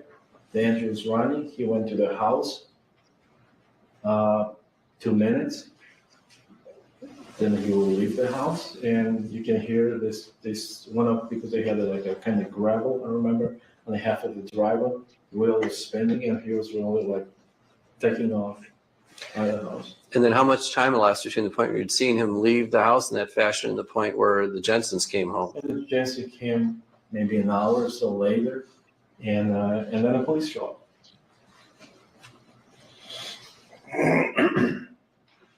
And one of the nights, me and my wife were sitting home watching a movie. We had a kind of nice room on the back of the house, sunroom. We were watching the movie, and then it was 11 o'clock or so. We see somebody walking all over our yard. We've been with the fence. We had a fence going between two properties, but I think so one section we didn't do it in the back because of the kids still passing, seeing each other. And I came out, I said, what's going on? And there was a policeman there. And that's what he told me, that they reported that somebody was in the backyard throwing things into the swimming pool. And you hadn't observed anything? No, it was fine. We were sitting, we didn't hear, we didn't notice nothing. There was some noises or something. Then I talked to Mark next day. Mark told me that somebody took Yeah, a one little of bit. the That's all good. kids' bicycle, and threw it into a swimming pool. And that was Just it. trying to tweak your rumble, be on this, that, Thank you, Mr. everywhere. White. I don't have any further questions. Hungry. Starts. This will be a good time to take Good our lunch flyers. break. 1:15, folks. Have a good lunch. Thank you. No, I don't know. I don't think. See, like, I think there's bullshit. I think there's bullshit here with all these witnesses. Don't believe hardly any of them. I just want to see all the evidence, because I also know about, like, he sent himself dick pics and pretended to be other people and stuff. So I'm a bit like, come on, what's that about? So I'm in the innocent until proven guilty. I've not seen enough there to see him as guilty. Oh, He's holding a jury, so let's take the defendant back. So take care of that issue again. 1:15. I can Have him just brought arrest back. you right there. We'll give you a call when the jury's back. So yeah, I mean, I would have to say at the minute he's innocent. He's not guilty, because I've not seen anything yet or heard anything yet that. I mean, his high-fiving his father. Who gives a fuck? Like, so I'd be in the not guilty camp right now, at least. So to answer your question, Brittany. But things change every day, do you know what I mean? So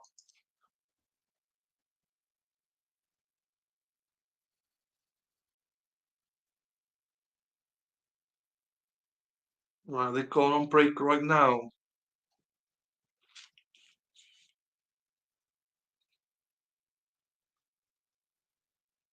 It seems that they have. Right, I'm just gonna put a message up here now.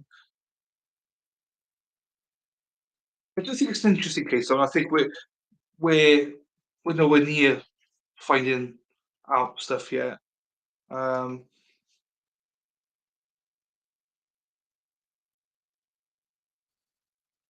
to your point, Rosie, from earlier on, how she was offered somewhere to stay. Yeah, she's offered multiple places to stay. She didn't want to stay in the women's shelter, and because she didn't want her children to be around it, and she thought that he was going to find her. So that's what she was saying. She's too scared to stay with anyone else.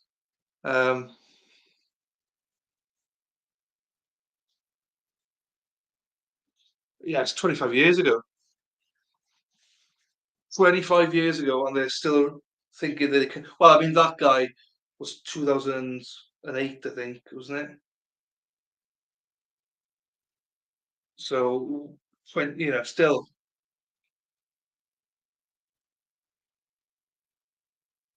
I went to work for a week. Right. Yeah, pretty much.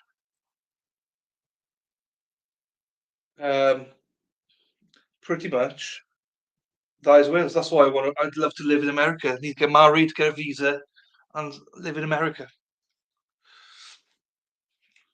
No, 100%. Most people say that they think people are innocent before guilty, but 100% they're not. You can see that on Twitter every day. So far, there's nothing there. 100%.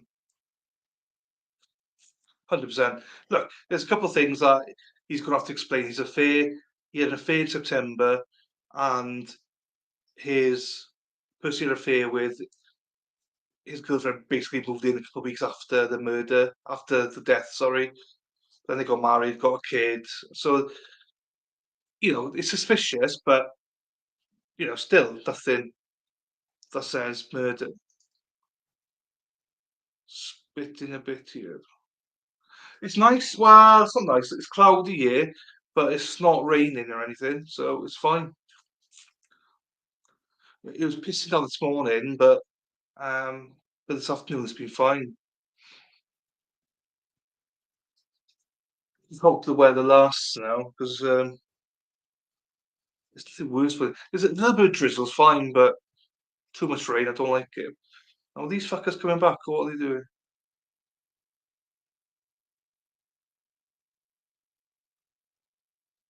They're all the temperatures here, to be fair. So someone else has come in. So we're taking a lunch break now. We will be taking a lunch break as well now, because I am hungry, and I'll be hungry.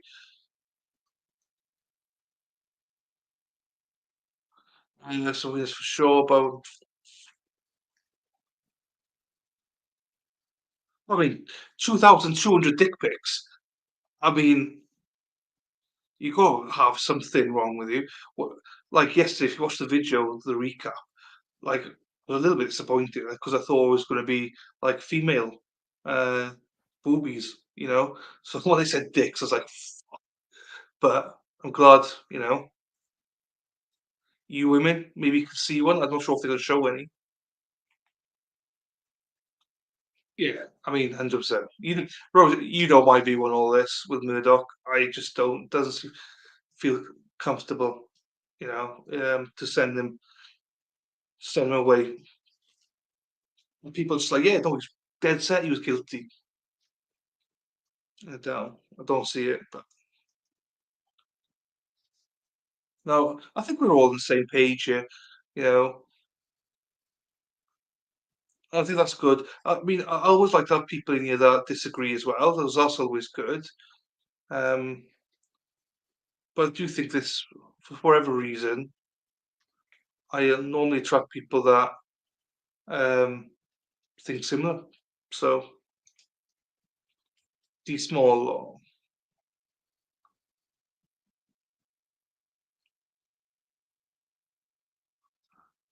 Small, yes. But yeah, so we'll see. We'll see how it progresses. It's 3 weeks on this trial.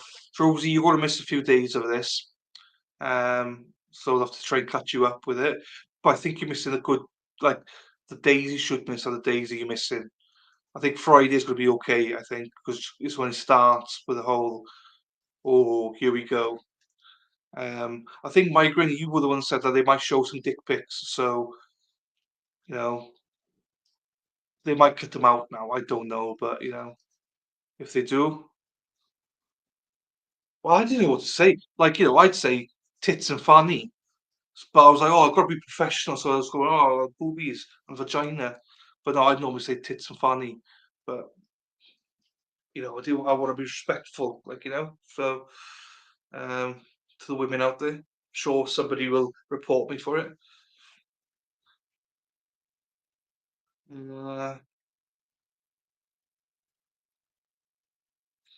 that? Just going to check if there's a habit now. People are disliking all my videos. No, they've not disliked this one yet. So they go around all my videos disliking them, but touch wood, today they've not done it. But I did lose 4 subscribers today, which is weird. Yeah.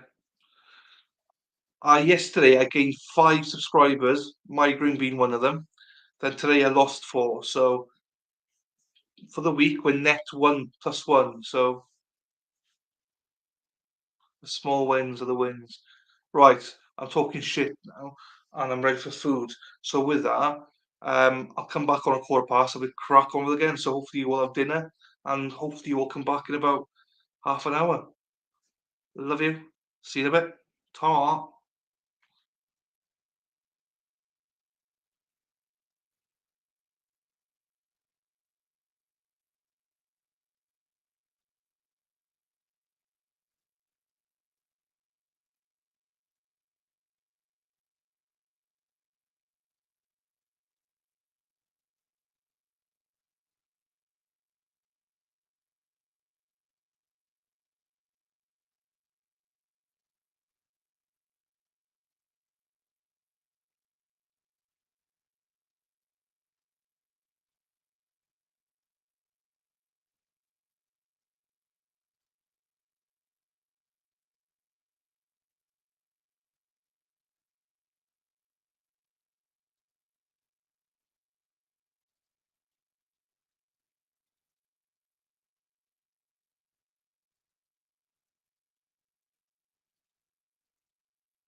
Yo, yo, yo, anyone here?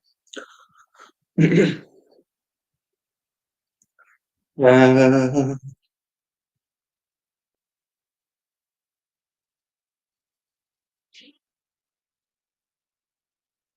so,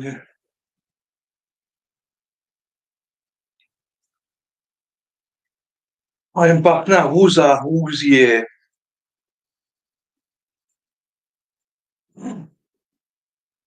Yeah, I'm completely shocked as well. Dick pics. It's all good. Yeah, I prefer the two tops, the two boobies, than the dicks. But my audience is mostly female, so that's fine for me. I started my channel on the 10th of March. I posted my first video, I think. Let's have a look. Content. When did I post my first video? 11th of March.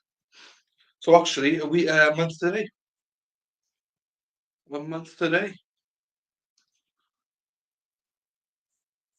Oh, that's shows how shop is. I mean, knowing you might well, you have done so already. So, yeah, I think it's worth it. It was a load of shit, but you know yourself. It's better to know it yourself than not. But yeah, times two, definitely. I am back right now. I have got the signage here. We are on break. We'll be back at these times. I guess no one else is back yet. So, it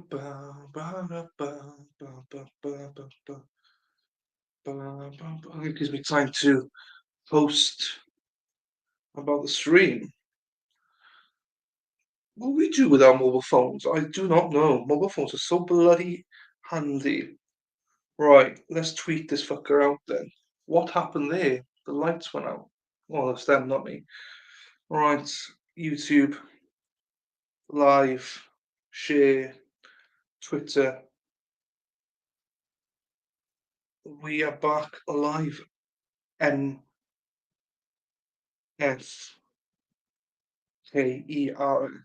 Motherfuckers. We are back live. So we are back live for the afternoon session of the Richardson trial.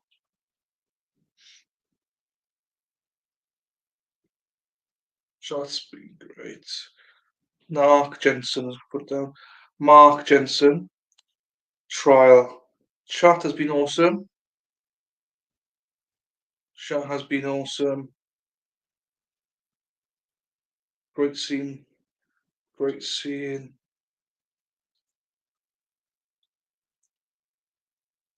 My friends.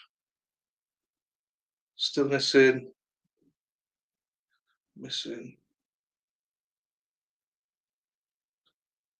The regs.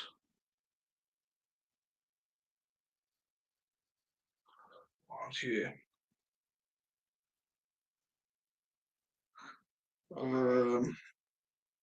Right. Sad face. Post this bad boy. Tweet. All right, I'm done. I went through some of these questions, but I'll go through them again because I'm awesome like that. When you said booby life so hard, I'll say I was trying to be PC. Completely shocked. But like I said before the break, and I said answer afterwards was, oh shit, send tweet. In a way, it's worked out better because most of my demographics are women. Yes, I prefer it to be boobs, but for my audience, I'm glad it sticks. So they stick around, hopefully. When you start your channel, right? So I answered this. Start my channel on the 10th of March, and I just looked up. I had my first video out on the 11th of March, which is a month ago today. So that's interesting. So I've had this channel for about a month now. Scary. And as I said to Mad World, I bet he skipped all the she skipped all the way back and did it. It's well worth doing. And I am now here. So no one's chatting, so I don't know who the fuck is here. People leaving now. Right. Let's get this trial up and ready then.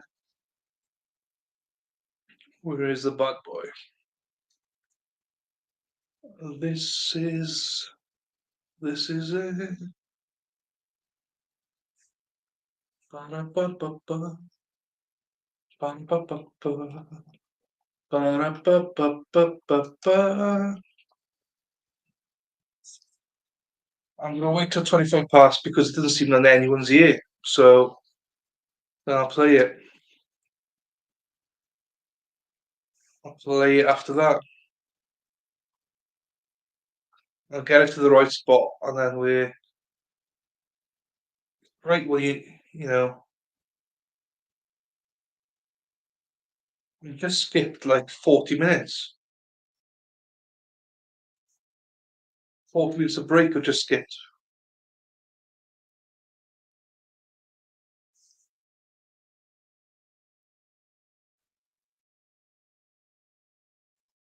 Okay. So we're ready. We'll start a couple of minutes and then go from there. Oh, Rumble. I need to get Rumble. See if anybody's on Rumble. Let's get ready. Let's get ready. Let's get ready to Rumble. Psych.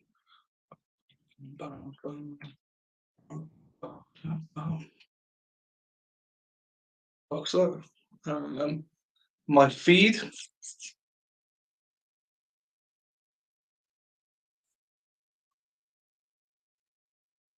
Not that one.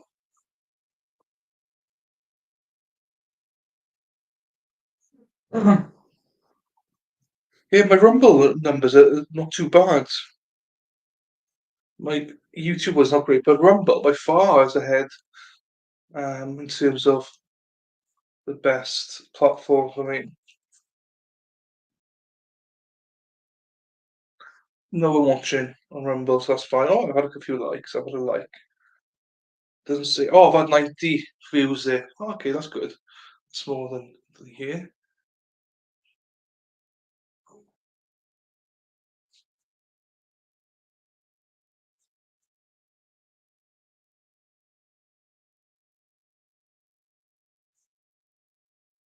Okay. Get out with that bad boy into this stream. I love speaking to myself.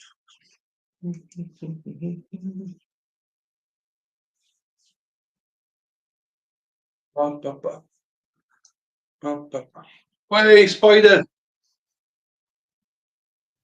You're fine. You don't got much to catch up on, to be quite honest, just the bullshit. So once you catch up, I'm going to start it in a minute now, so you won't be long catching up. But it's a lot of bullshit. Let's go, Spider. Spider Girl. So someone's back. Yes. And someone else is back. Yes. Now we're going. Now we're going. Rumble in the jungle.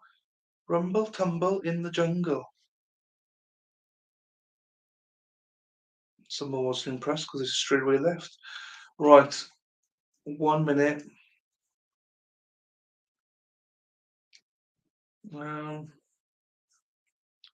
Yes, that's the one. Just grab a look here. I'm wrong.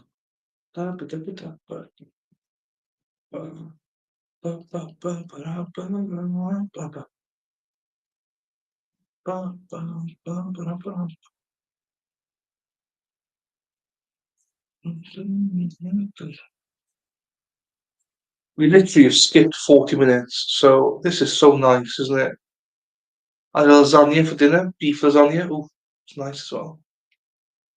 Homemade. Oh, can't beat it. Can't beat it, governor. Right, motherfuckers there. Right, I'm gonna start it because people can catch up and do it 2x. So, but also, I know that this has got like a minute or two before we actually catch up with them. So,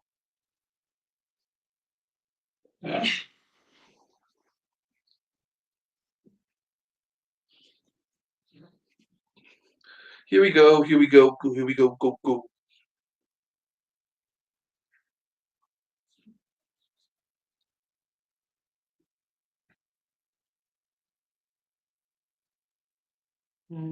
Somebody. Oh yeah, no, it doesn't matter. Doesn't matter. Not going into that. Oh,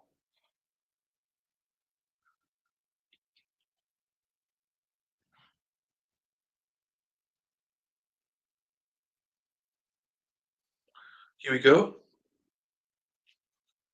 Told you we'd be back. Somebody else left there. Why are you leaving for? Why have you stayed all this time and then left? I don't get that. Makes no sense to me. Unless you're one of my haters. Because then you're like, oh, let's unlike this, unsubscribe, let's dislike this. Yeah, sure. Sure, buddy. Sure. To be sure, to be sure.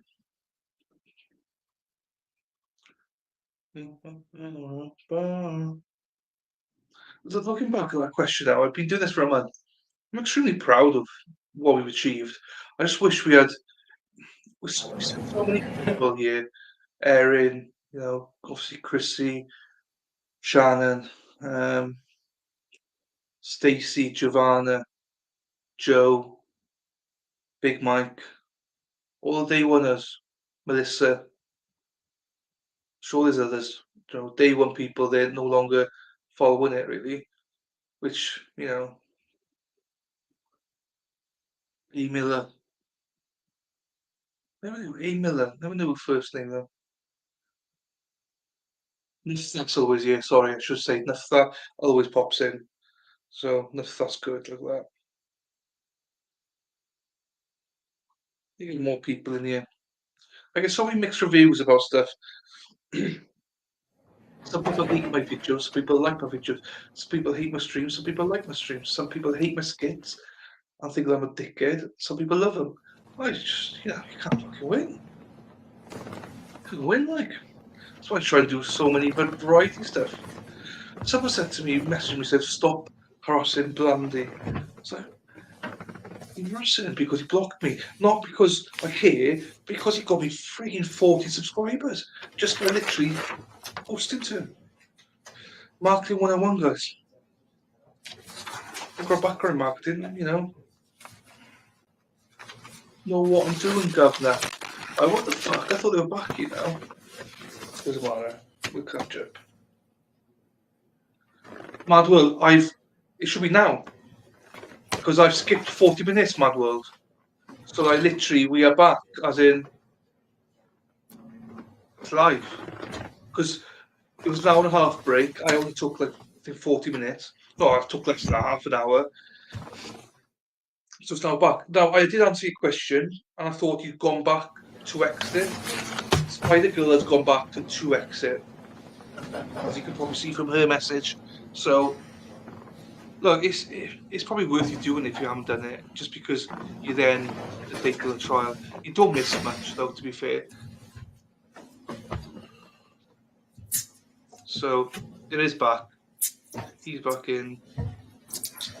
Okay, bring on. Don't see Marcy. Don't see much Marcy in here, but she's always supportive.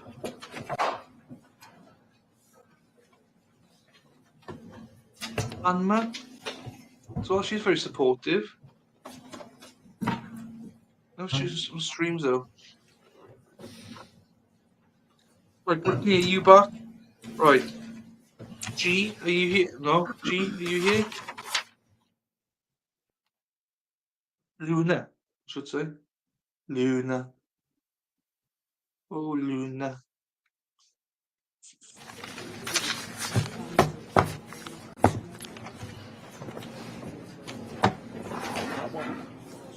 I know.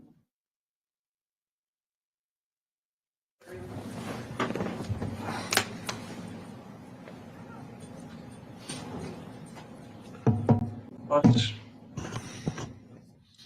I take the we are on break thing down now.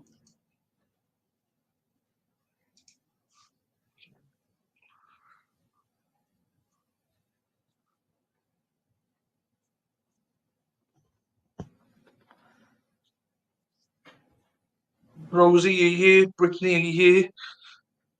Migraine, are you back? Painting. We're back on the record then. Mark Jensen, the appearances are the same. We're continuing at exhibit number 9, watching the video. With that, Ms. McNeil, we can start it up again. Oh, great. You lived next door to the Jensens prior to Julie's death for about 6 years, is that right? I think so, maybe even more. Even more? I'll say 6 years, yes. I wasn't clear whether you moved in and I had understood you to say 1992. Was it earlier? Well, I think so. I don't remember. I will have to look, when did I move in there? But I'll say 92. During that time, you had lots of contacts with both Mr. Jensen and Mrs. Jensen. Yes, I did. You did things like go fishing with Mark Jensen, right? Yes, we went, I would say 2-3 times fishing. And your families, especially in the summer, might cook out together. There was a couple times that we had dinners together. Spent some time in his backyard by the pool. You'd speak with him on a regular basis, Yes. right? Talked with them hundreds, if not thousands of times over those years? Yes. Right. Got along with him fine as a neighbor? Yes. You had a chance to observe him with his children, correct? Yes, I did. And fair to say that he was a good father? I'll say yes. He was a good father. He was a loving father? I'll say yes. They see him always playing with the kids, spending a lot of time with them. You'd see them, you were aware that he'd take his son David fishing, right? Yes. You'd see him outside swimming in the pool, right? Well, I would hear them swimming in the pool, laughing and, screaming. It was, yes. They'd walk the dog together, right? Yep. Thing.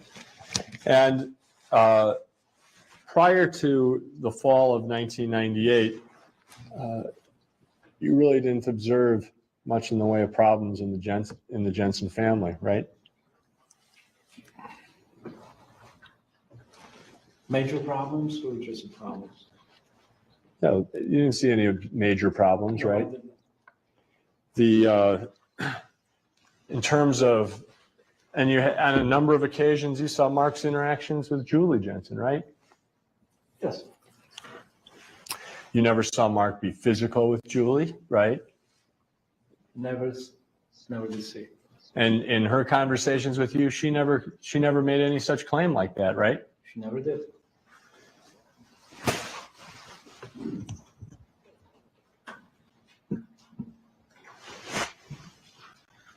During the 6 or more years that you lived next door to the Jensens, you never even really saw Mark angry, did you?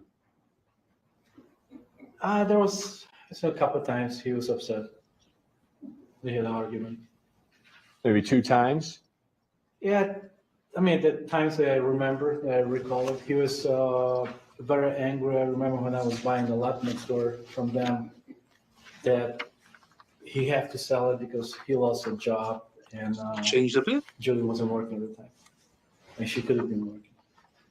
So he was upset in 1991 about during some time of financial distress. Yes. Is that right? Right. And even then, you didn't hear him yelling or screaming about that, right?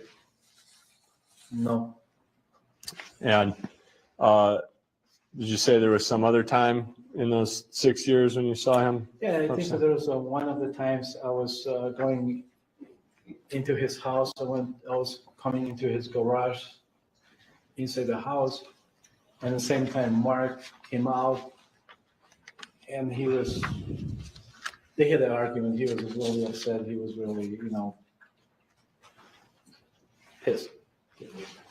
And what is it that made you decide that he was angry? Well, he told me about it. There was something about trip, family trip. They supposed to go together, and Julie didn't want to go. So he was upset that he and Julie could not go on a family trip together. Yeah, he blamed her that she wasn't like his friend's his wife. father. That they will go together places, and she didn't want to go with him.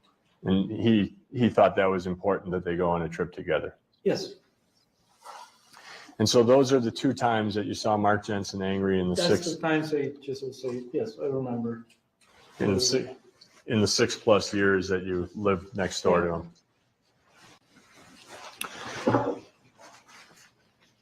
On December 4th, 1999, Mr. Voigt, you spoke we all with said that. Detective Ratsberg here? We did. Yes, I did. Detective Ratsberg wrote a written statement for you, right? Yes, he did. And have you also seen a police report that he prepared summarizing your conversations? I mean, before. Let's see. He took a statement that he put in writing and you signed it, correct? Yes, I did. And I'll tell you, I have a police report that summarizes things that you told him on that date. That's not signed by you. It's a police report. Have you seen that police report? I think so, I did. And let me just hold it up to you. It looks something like this. Does that ring a bell?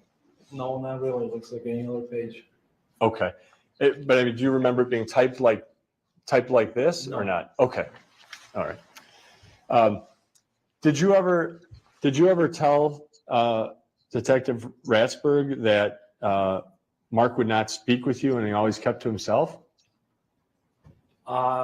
Yes, I told Mr. Raspberry that for about, I'll say 4 weeks to 5 weeks to Julie, that Mark separated himself from me. And I mean, he wouldn't talk to me. He will just ignore it. He will just like, didn't exist, even passing me, seeing me. That was the month of November, basically. Is that right? Yes. But during your 6 or 7 years you were there, he didn't keep to himself, right? No, we had a regular conversation with, I would say, pretty good neighbors, friends. We talk about different stuff. During November, it's fair to say that people aren't outside as often as they are in July. No, I did still see him, because he always was in the front washing the cars and doing some other things, but it just, he wasn't there. Like I described it before, I could pass him, 10, 20 feet from him. He will still ignore, I'm not there, it doesn't exist. Well, Mr. Jensen's driveway was not right next to your driveway, correct? I would say his driveway's got to be probably 35 feet away. Right. I mean, they're not right next to each other is what I'm saying, Mr. Voigt, right? I mean, it's not like you have shared driveways or driveways that parallel right next to each other. True? And in November, Mark Jensen would work during weekdays, right? Yes. And in November, on weekends, it would be much colder than it would be other times of the year, right? Yes. And so you'd see him less frequently, fair to say? Yeah, I did see him frequently, but like I'm saying. Mr. Voigt, Yeah. did you see him less frequently in November than other times of the year? I'll see him on a daily basis. On a daily basis? Yes, I see him coming into the house. I see him walking around the yard. So in November, Mr. Jensen would come home when it was dark in November, wouldn't he, Mr. Voigt? Yes. And it would be dark out and you'd be in your house, right? No, always. So in the month of November, you're standing outside when it's dark out, waiting for Mr. Jensen to come home to see if he'll talk to No, I you? wasn't married to him. I didn't wait for him. I just see him there. I saw him pulling his truck. I see him just walking around. It just, to me, was different that we always did have the contact, and there's, like you said, 6-7 years before, and we had some falls before too. And I always see Mark, we always talk, we always had a good relationship. And then suddenly, it's like everything got cut off. Okay. Now, one thing that could be the case is you were suspicious based on what Julie had to say to you, right? Yes, I was suspicious. And that could have affected your perceptions of Mark Jensen, right? Why would I gonna say?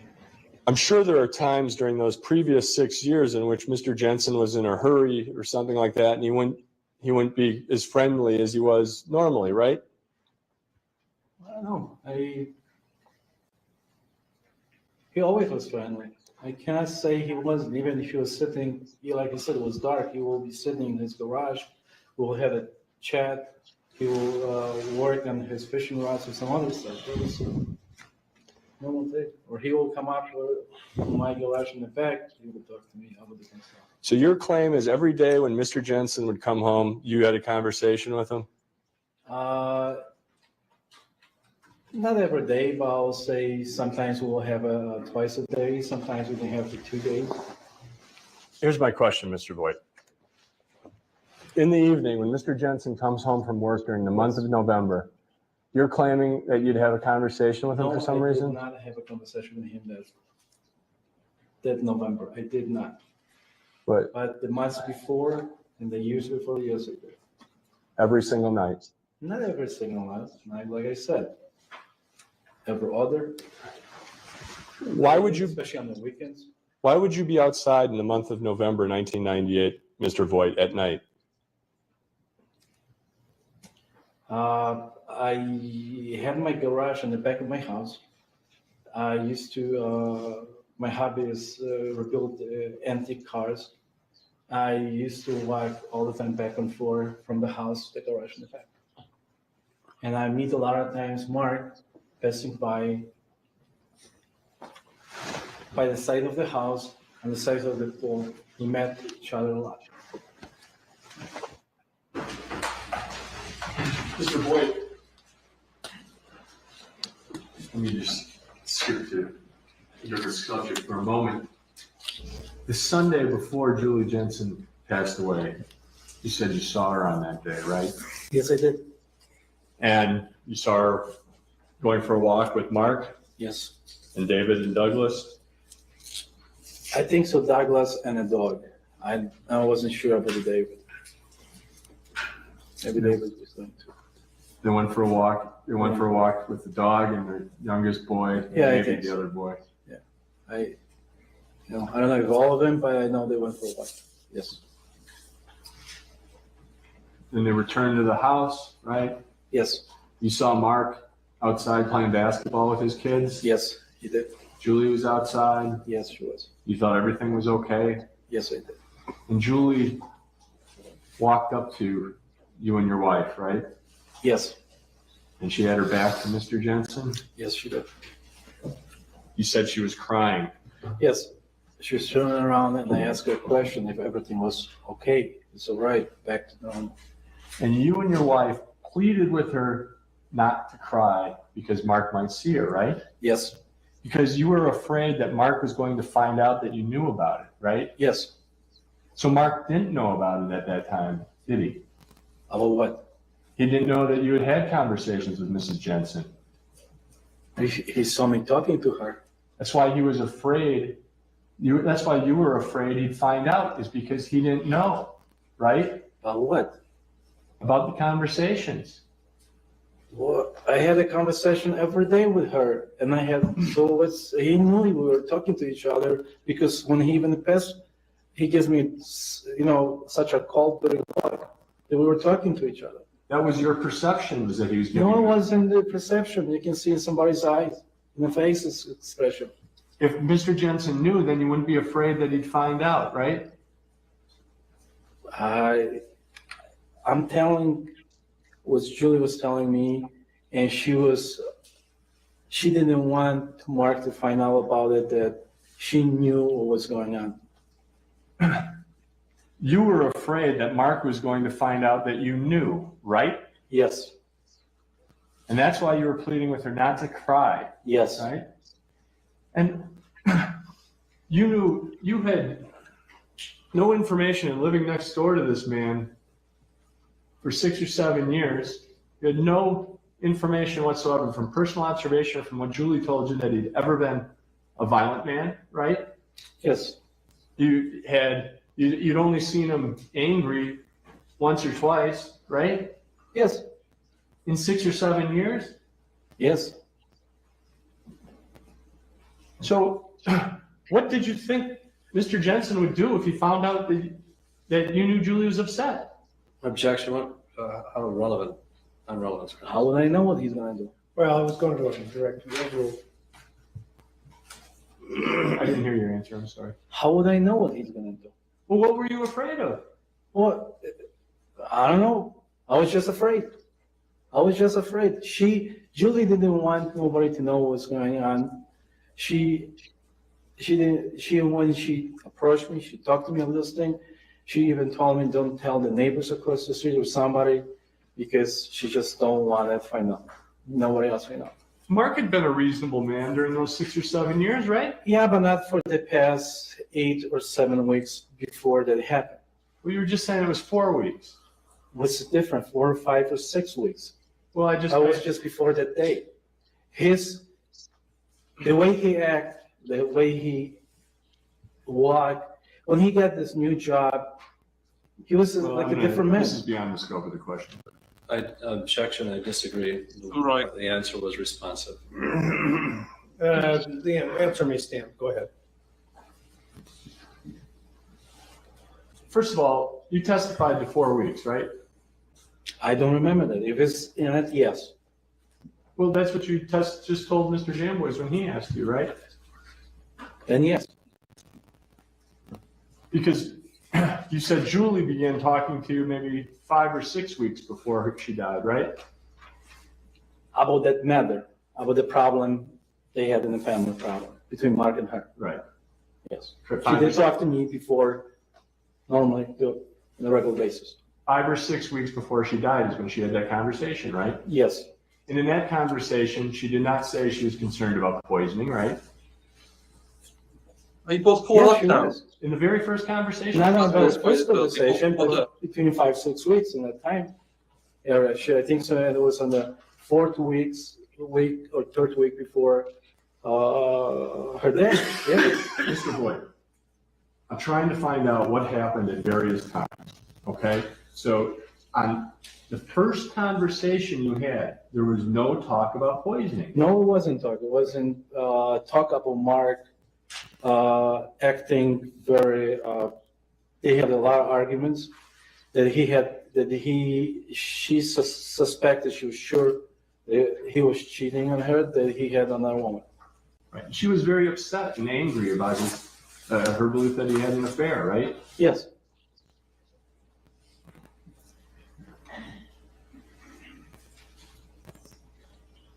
And going back to this Sunday, Mr. Boyd, the Yes. Sunday before she died, you've never seen Mark angry, violent, or yelling at Julie Jensen, right? Yes.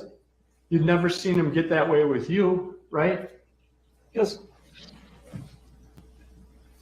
He had been a good neighbor and friend for 6 or 7 years, right? Yes. And when Julie Jensen told you about, I mean, at first you thought these allegations were crazy, right? No. I agree. When she I first never told said you? that. No. Oh, so when she said, I'm fearful about my husband killing me, your first reaction was, well, I can understand it. Oh, she never said that. She never said she was fearful about him killing her? Yes, she never said that in the beginning. Which time you want me to say it? 3 weeks, 4 weeks? I think so in the 3rd week before her death, she said that. But in the beginning, no, she never did. So why didn't you go to Mark Jensen and say, what's going on? Your wife is saying some very strange things. I don't know. I wish I did. I didn't want to interfere with their life. I didn't know what, because like I said before to everyone, that Julie didn't believe herself what is going on. This is really he trying to do something to her, or she wants to drive her nuts. That's what she didn't know what's going on herself. She told you that she didn't want you to talk to Mark, right? No, she didn't tell me that. But she told you not to talk to anybody, right? Yes. She told you not to talk to the neighbors, right? I think so. One of the neighbors, which she specifies, was Carrie Ashley across the street. You just told me she didn't want you to tell the neighbors, right? Yes. You offered her thousands of dollars? I offered her money. You testified on direct to thousands of dollars, didn't you? Yes, I did. Is that true? Yes, it's true. You testified that she could go stay at your lake house, right? Yes. You offered her to go to the lake house, right? Yes, I did. You were willing to have her take her kids to your lake house, right? Yes. She said, what you testified to is that she was worried about the kids, right? Yes. And you said, you of course can take the kids to the lake house, right? No. What I said that I offer Mrs. Jensen the money and the lake house. We never talk about the kids at that time. I told her to get the hell out of the house. That's what I did. But what was the reason she said no? The reason she said no, because she was afraid that if she's going to leave the house, Mark is going to take away the kids from her. I thought She will never see the kids. I thought when we had this conversation, she didn't say anything about the kids. No. The conversation was if she will take the kids to the house, lake house. So during those 6 or 7 years you lived next door, Julie Jensen had a car, right? She did. She could come and go as she pleased, right? Yes. You saw her come and go every day, all day, right? Yes, I did. You were aware that she had a checkbook, right? I wasn't aware of that. She seemed to go handled the household affairs from what you observed, right? I seen her going shopping, bringing the grocery home. That's what I did. She never seemed to be wanting for money, right? No.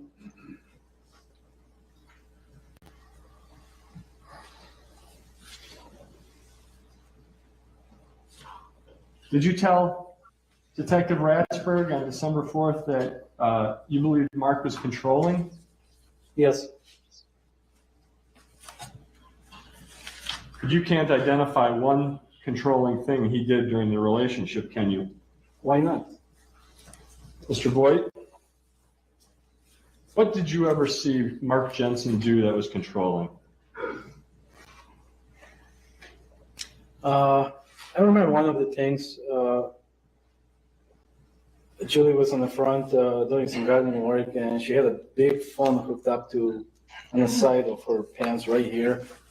And I asked her, what do you do with it? Well, Mark bought this thing for me so he can call me every 5 minutes, 10 minutes. So he wants to know where I was doing.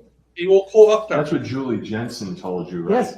Did you hear the phone going off every 5 or 10 minutes? Yes, I did. Oh, you did? And Julie was talking Not to being Mark?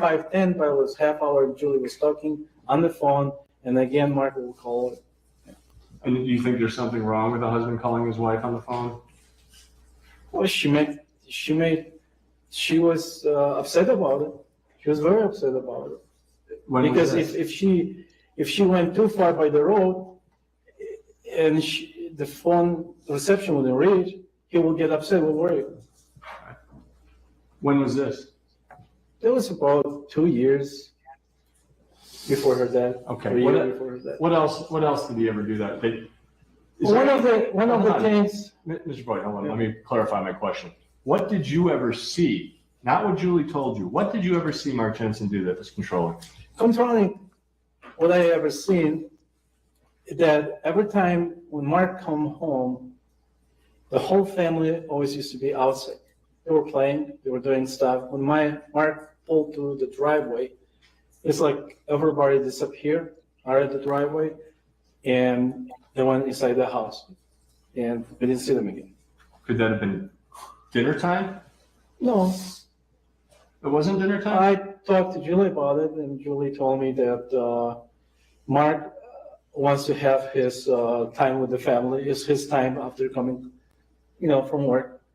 And a lot of times we ask, what are you guys doing tonight, or what's happening later? She said, well, I don't know, nothing to Mark. She wouldn't make a decision, a statement, till she first talked to the Mark. And that's what made me that he is so controlling. Sir, were you asked the following question, and did you give the following answer when you testified on July 5th, 2007, page 54, line 7? Question. My question is, did you ever hear or see him meaning Mr. Jensen, do anything controlling with Julie? Answer, no. Objection, this is not inconsistent with the witness's testimony, Your Honor. Overruled. Did you give that answer? Yes. Question, and that was before September 1, 1998, and that was after September 1, 1998, correct? Answer, yes. Yes.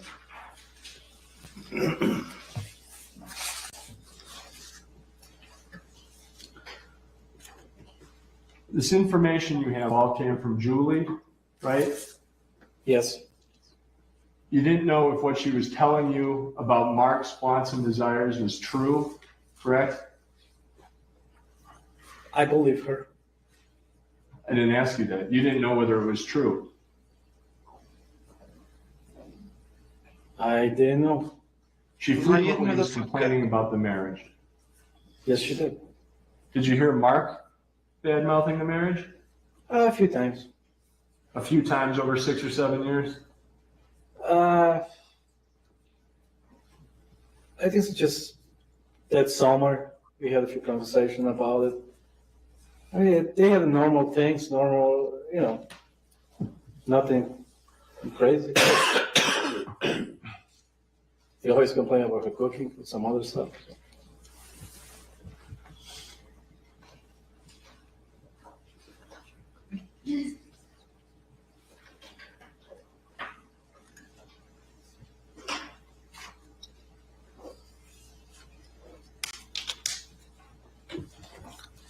The only time you really saw him upset was the one time in the garage, correct?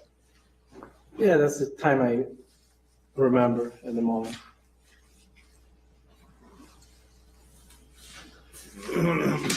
You never heard, for example, Mark Jensen demanding that Julie get a job, right? He told me once. That he would like Julie to work? Yes. Did you ever hear him demanding that? No. You never heard him talking to Julie about that, right?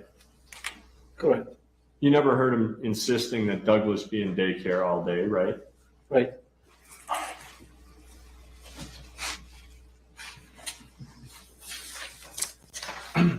Did you understand Julie Jensen's family to live in Kenosha, that she had family there? Yes, she did mention. She had a brother that lived in town? Yes.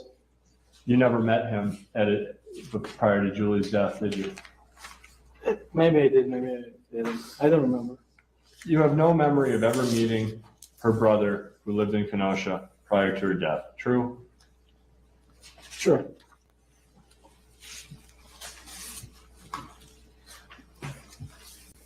You have no memory of ever seeing her brother at her home during those years, right? Yes. That's correct? Correct. You did see Mr. Jensen's sister at the house from time to time, correct? Yes, I did. You saw his parents at the house from time to time? Yes.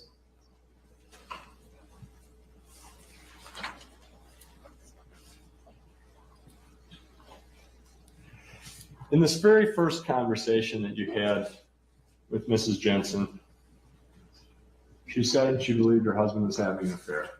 Yes. Did she say anything other than the trips to Chicago as to the reason why she believed that? No, she said his behavior. She said that they argue and they argue like a normal family, but for the past few weeks, those arguments will be 3-4 times very tense argument in the morning and the evening every time. And that's what she mentioned that was started when he's got his new job. Was the painting Did you going? say during this first conversation with you she was miserable? Hanging the edge, waiting for someone to chat. I don't know how to describe miserable, but she was crying. She was upset. She was disappointed. She was, she didn't look good. You disagree with miserable? Maybe she was. You recall testifying to that at the preliminary hearing, page 9, line 4? Yeah. Maybe she said, maybe she was miserable. Well, that's what you saw as somebody who was miserable, right? Yeah.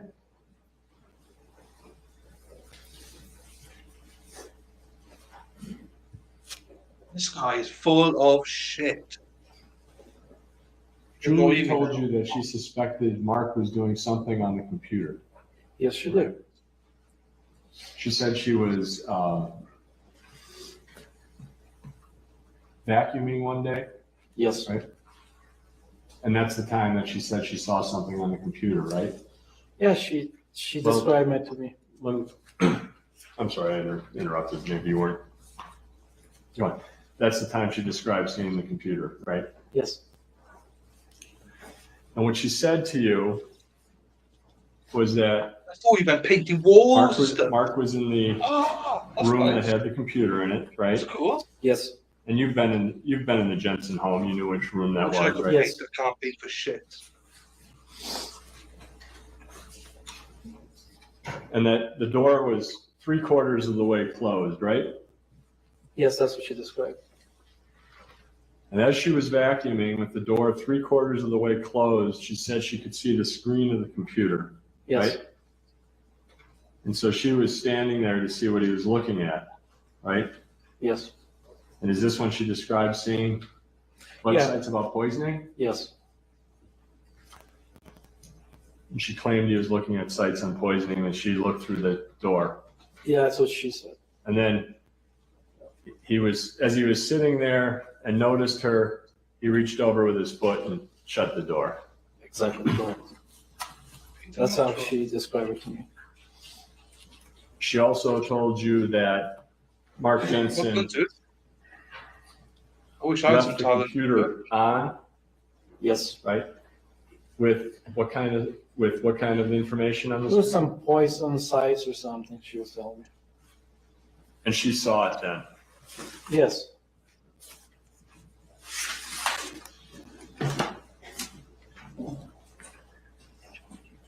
This guy's full of shit. It's unbelievable.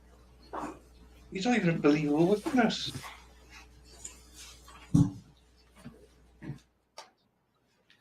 The jury could never believe this guy, surely.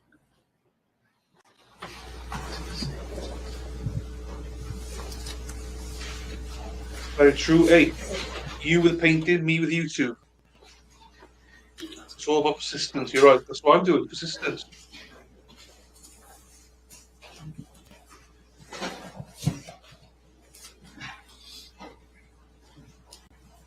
Well, I'm not sure if you get to Mehmet, Magari. Exhibit 132.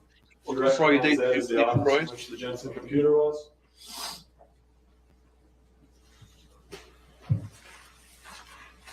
That's not his office, I don't think so. I don't think so. Maybe bedroom right desk used to be sitting on this side. That what I remember when I went there with him. Excuse me, I didn't see where it was playing. Yeah. Well, I couldn't either. Well, let me. I'm sorry. I didn't mean to interrupt you. Mr. Voigt, Yes. You do not recognize this as the office where the computer was? No. If the police took this photograph on the day of Julie Jensen's death, this isn't what you remember I ever don't seeing? remember. I remember actually the office, I think so, after Julie's death, because I went to Mark's house, because he was doing some training for me on the computer. And I remember when I was sitting, what was his desk? That I remember. Convenient, isn't it? That was after Julie did this, I do not remember. I know where the room is. Hold on. Okay, you don't recognize this photograph. I don't. You don't know what this is. Only thing I recognize from this room is the doors, the shades in his rooms, but and I know which room is it. The first room when you walk into his house, on the left side, first door. You go through the hallway. Is it your claim there was no computer in this room? Are you back with us now, Mad World? No, there is a computer in the picture, but I never seen in this room computer before. I wasn't going to their house like every day, but I don't remember. I'm telling you what Julie described it to me, how she was doing, what she was doing, and how the event happened.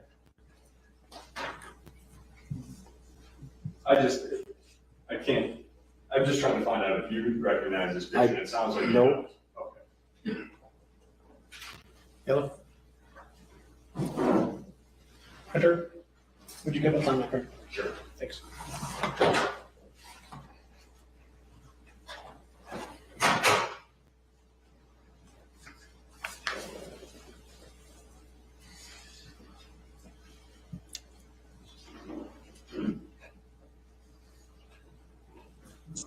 What's in his bottle? What's in his bloody bottle? Julie indicated to you that she was concerned that if she left Mark, she wouldn't get the kids. Yes. She was concerned that she would be viewed as unstable. What she told me, she will review as an unfit mother. That's what he repeated her a lot of times. Did she say why she was worried that other people would view her as an unfit mother? No, she never said that the other people. She said the Mark. During the conversation, did you press Julie on that? Did you say anything? No, I never pressed Julie. You have to let me finish my question. During these conversations, did you say anything to Julie Jensen about other people would make the decision, not Mark? About what happened with the kids? Never did.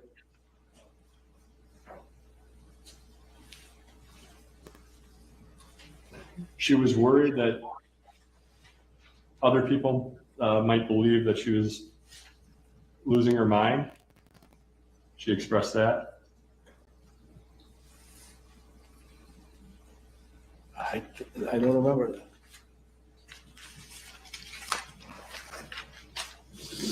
For what period of time did Julie, there was a period of time in which Julie was expressing to you that she wasn't eating anything, right? Yes. When did she say that? I think so. She got like sick about 2 to 3 weeks before the death. Mr. Voigt, you indicated on direct, and you were just suggesting it now, that 2 weeks before her death, she said she got sick. Is it 2 weeks? 2 or 3 weeks? What is it? I'll take a pick between 2 and 3. I just want to know what the truth is, Mr. Voigt. It's not, remember, this was 9 years ago. I'm telling the best of my knowledge. That's what I remember. And that's what I remember. It was 2 to 3 weeks. Okay. And it is 9 years ago. It's a long time, right? You gave statements to Mr. Detective Ratsberg, the day after, on December 4th, right? Yes. And things were much fresher in your mind then, right? Yes.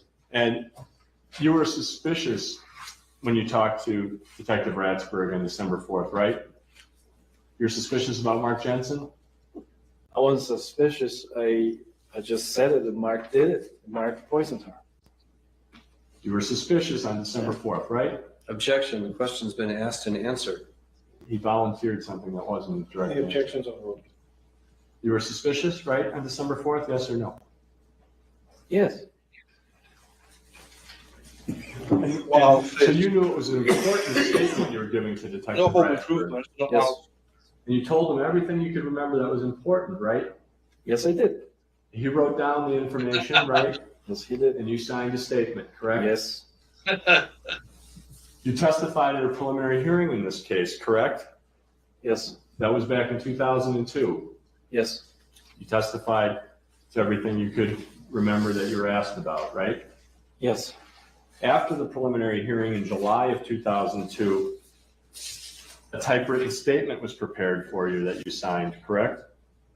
Yes. You signed that statement, true? Yes, I signed whatever they gave me. Yes, I did. And that also was as complete as you could make it in July 2002, right? Never heard of it. Well, I don't know if I can answer that, Heard of it. but, you know, on the first statement, Well, I'm not asking about the first statement right now, sir. Did you try to give as much information as you could in that July 2002 statement to the I was Detective saying Bradford? everything what I knew at the time. And what they asked me. And then you testified in July 2007, right? Yes, sir. And prior to that testimony, you spoke with Mr. Jamboys, right? Yes, I did. Oh, yeah, I get it now, You went but I over still everything don't. you knew, right? I don't know if everything, but whatever they asked me. You can Ask me just the say question, I it. answer the It's question. To my best not. knowledge. It's 18 plus 3. Obviously, with a star asterisk in the middle somewhere.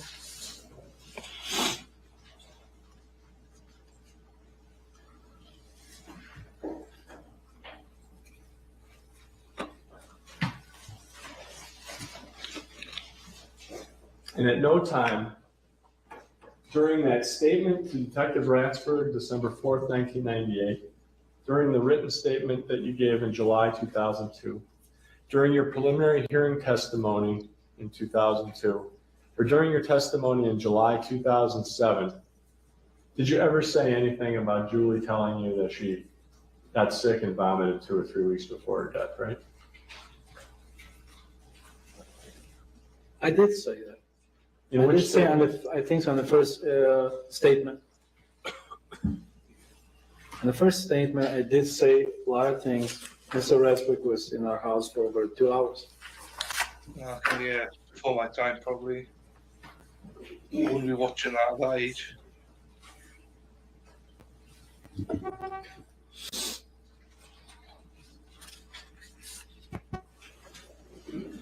Everyone's like, Sleep by the Bell. Like that. Like Kelly. There's a few others, I just don't remember the names of them now.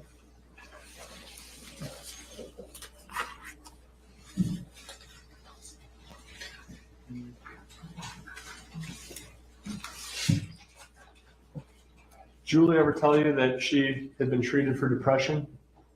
No, she never did. Did she tell you why she went to the doctor on December 1st? No, she never did. Did she tell you why Mark wanted her to go to the doctor? No, she just was telling the Mark wanted her to go to the doctor for the past few weeks.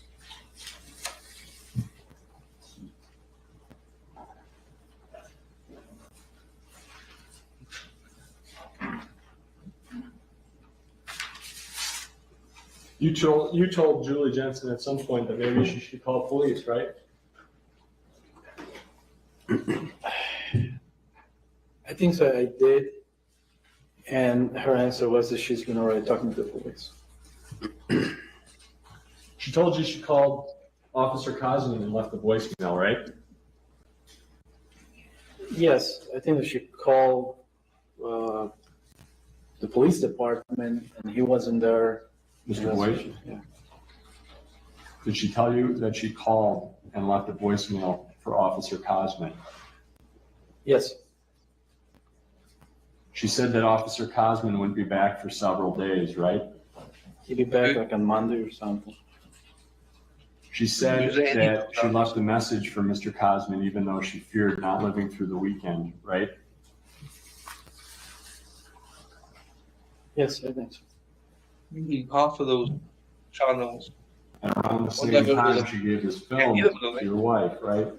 Pete Cook. Yes, Undeveloped film, right? that you have to talk to my wife. Were you home when Julie came over and retrieved the film? No,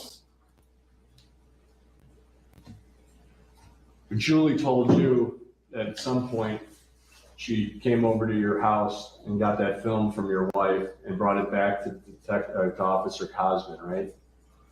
no, she didn't. Julie never told you about that? No. My wife did, but she didn't.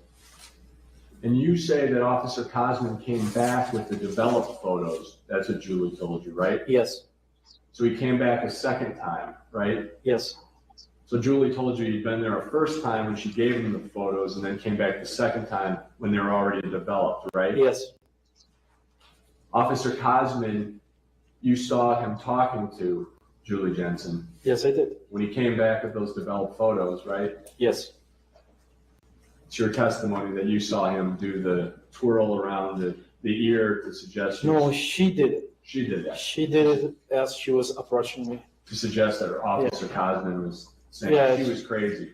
Yeah, she was crazy. What do you want me to see? That's exactly what she said. What do you want me to see? I didn't see anything, you know. And then she said, he thinks I'm crazy. That's what she told me.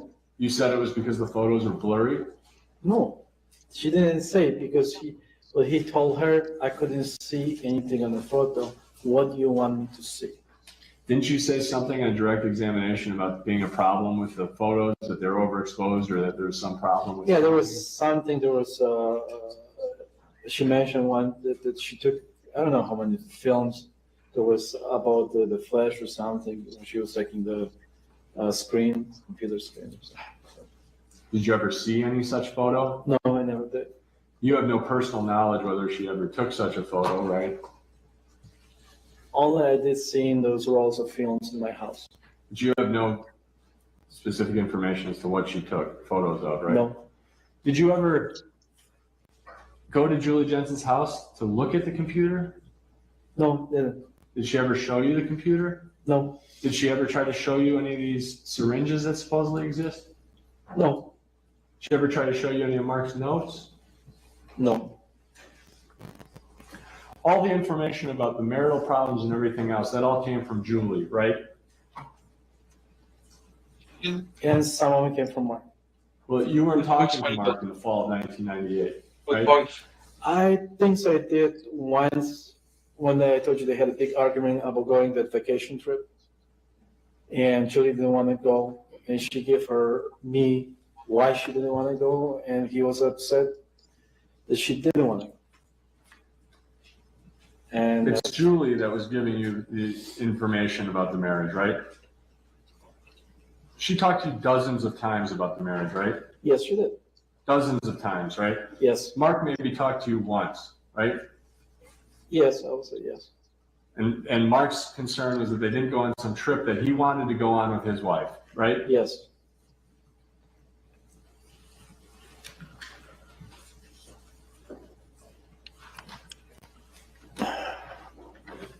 She rejected all of your offers of assistance, true? yes, she did. That first day when you saw Julie Jensen outside, she was outside, right? Yes, She was on her porch on the front porch. Yes, by herself. Philip, you spoke in to the us month quite of, October, right? Yep. She knew what time you left for work each day, right? yeah, You'd either leave before rush hour or right after what you considered rush hour, right?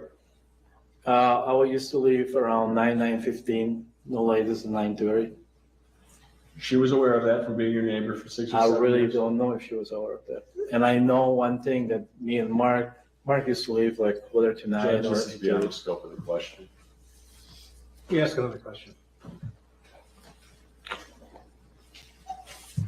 Are you saying she wasn't aware of what time you left each day? Because I used to go different times every day.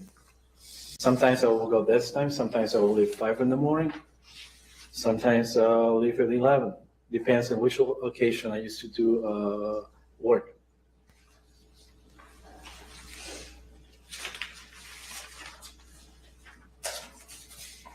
Julie, was there any particular reason that you could ascertain as to why Julie would be crying outside, or did she tell you why she was crying outside? That Mark just left to work. They had a big argument, and she was just sitting out there. I don't know why she was sitting out there. I didn't see the argument. I just saw Julie sit spread on the front of the railing and crying. But that's what I'm inquiring, Mr. Boyd, is she could have been doing this crying inside, right? Objection calls for speculation. Overall. I don't know. How could I know? Well, Mark wasn't inside, right? I really don't know. I'm telling you what I seen. Well, you just told me that you saw that Mark had just left. No, I never said that. You said that they had an What argument. Julie told me. I didn't see Mark leave.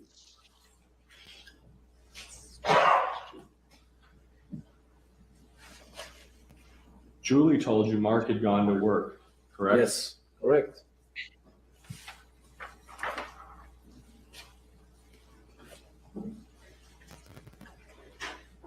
She wasn't lying. She didn't say she was locked out of that house, right? No, she never mentioned a word about it. She seemed to want to get your attention. Would that be fair to say? No, You don't believe that was the case? I don't believe it because when I approached her, she didn't want to even talk to me.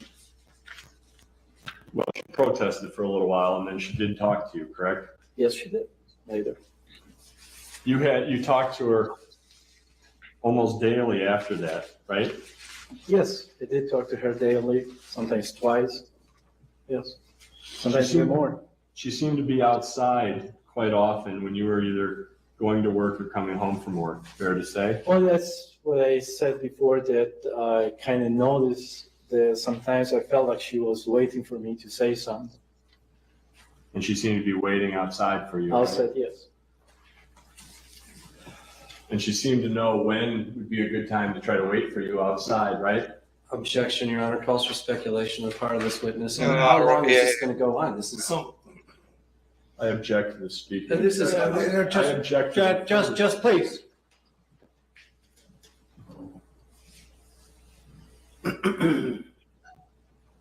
The objection's overruled. Remember the question? Yeah, Here he is. Can I have that read back, please?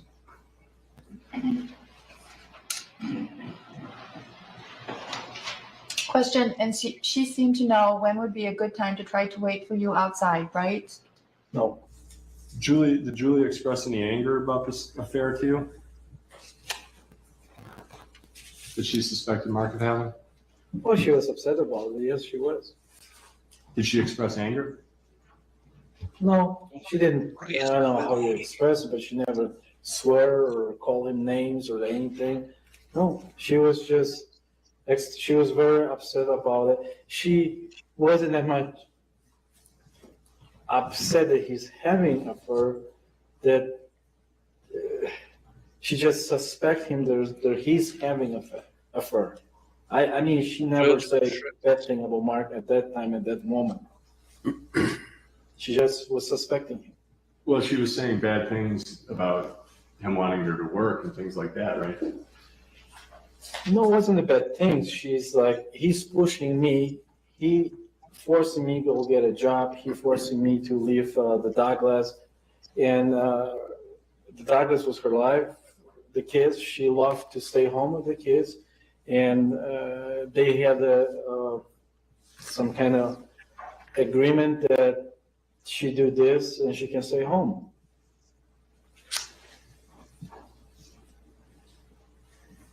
During this first statement to Detective Ratsburg, you had nothing to say about any high five, true? No, I don't think so. I don't remember. You don't think what? I don't remember. Objection, Your Honor, it's improper cross-examination. Anyway, the absence of an entry in a prior statement does not constitute a prior inconsistent statement. That a statement which one would think would be stated in a prior statement and is not stated can be of benefit to the finder of fact. The objections overruled.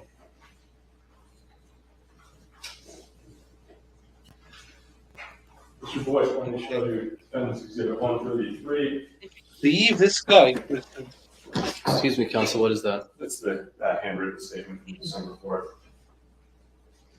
Mr. Boyd, is that, in fact, what that is the statement that Detective Bradsford wrote out for you based on your interview on December 4th, 1998? That's the statement, yes. That was the day after Julie Jensen's death? Yes.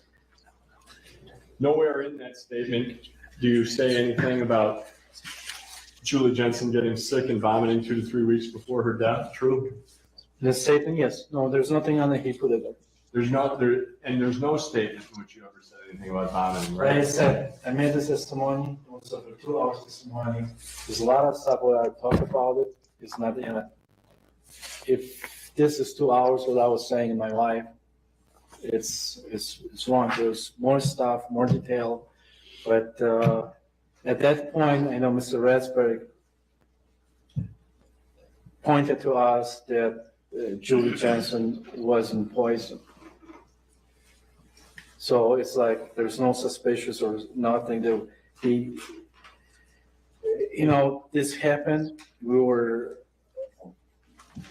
all surprised with what happened. We didn't know it was going to happen that soon.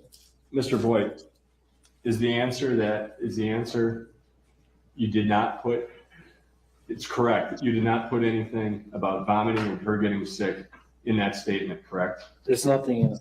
And there's nothing in any statement you've given prior to today, right? It's possible. And there's nothing in any testimony you've given prior to today, right? Right. And now it's 9 years later, and this is the first time in any court or any law enforcement statement that you've said anything about her vomiting and being sick, true? Well, there was one statement. I talked to someone that Julie was sick and she was afraid to eat anything in the house. And she went to the local store, advised to go get the food. And she actually, I think she did. There was one previous testimony. I don't know which one, but I did talk to her about it. Well, you've stated that Julie did not want to eat any food in the house, right? At some point, yes. Right. I mean, that's what you're testifying to today. Julie did not want to eat any food in the house. There was, Mr. Boyd. It was about 2 weeks before her death. Is that correct? Julie told you she did not want to eat any food in the house. At that time, correct. At that time. In late November of 1998. Like I said, it was like 2 weeks before her death. Which would be late November of 1998, right? It would be the mid. She told you she was refusing to eat any food that was in the house, right? She was refusing to eat any stuff that Mark will give it to her.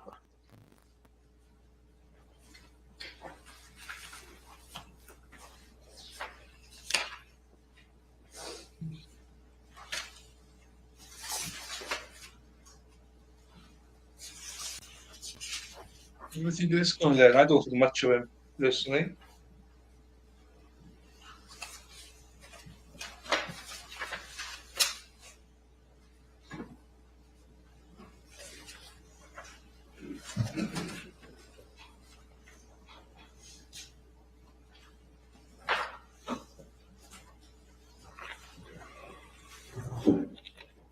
And you told her, if you're scared to eat anything in the house, go to White Hand? Yes. And that's what she did. She went to White Hand to get food. I think she did, because she said she went and got a sandwich or something. Because I remember she was shaking and crying, and she said, I need nothing for 2 days. Because she was scared to eat anything in the house. Right. And I'm sure this is in one of my statements. 100%. And what she said is she was scared to eat anything in the house, Yes. right? That's why she went to White Hen, true? At that time, like I said, that 2 weeks before her death. And that's why she went to White Hen, right? Yeah, that's why she went to White Hen. Thank you.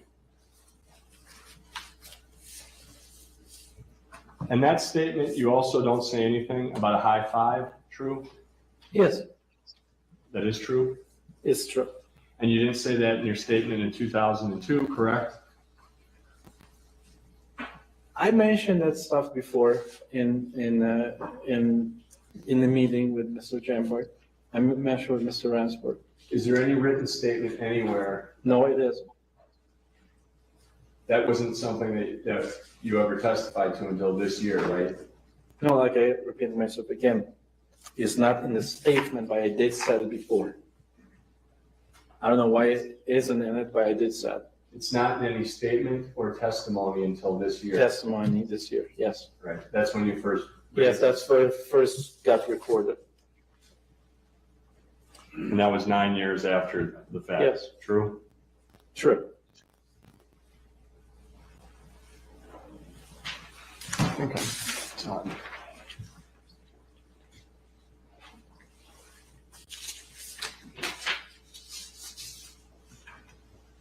Did Julie ever tell you about her affair? No, she never did.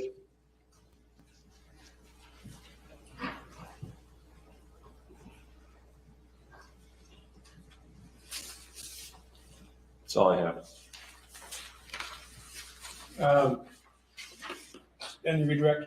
Oh, yes. For fuck's sake. Did Julie tell you why she didn't want to go Oh, on the good, trip, good, that good. Mark was Good. upset that she wouldn't go Oh, on? yes, she did. What did she tell you? Her side of the story was, well, when she find out how Mark plans on this trip, that he made the plans, I think, with a couple other people from his work and his wife, that he already arranged, put Douglas someplace in a hotel with the babysitter, some strange person. She was really upset about it. And that's what she said. And that's what they go from bar to bar. They go to the strip clubs, all those other things at 3 a.m. I'm not into it. I'm not gonna do it. This is not my type of vacation with the kids.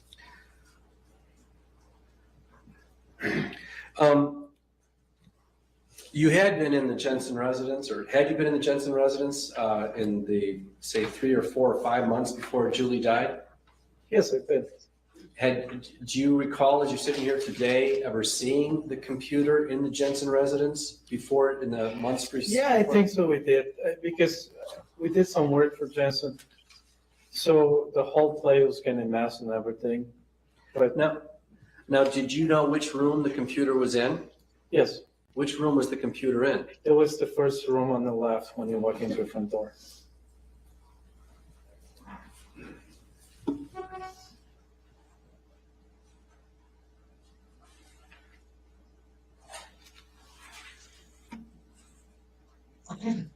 So directing your attention to Defense Exhibit 132, the photograph here, can you tell us whether or not that is the room that is depicted in that photograph? I'm really not positive if this is the room. I know that I remember the carpet in this room because they changed, the rest of the house was blue.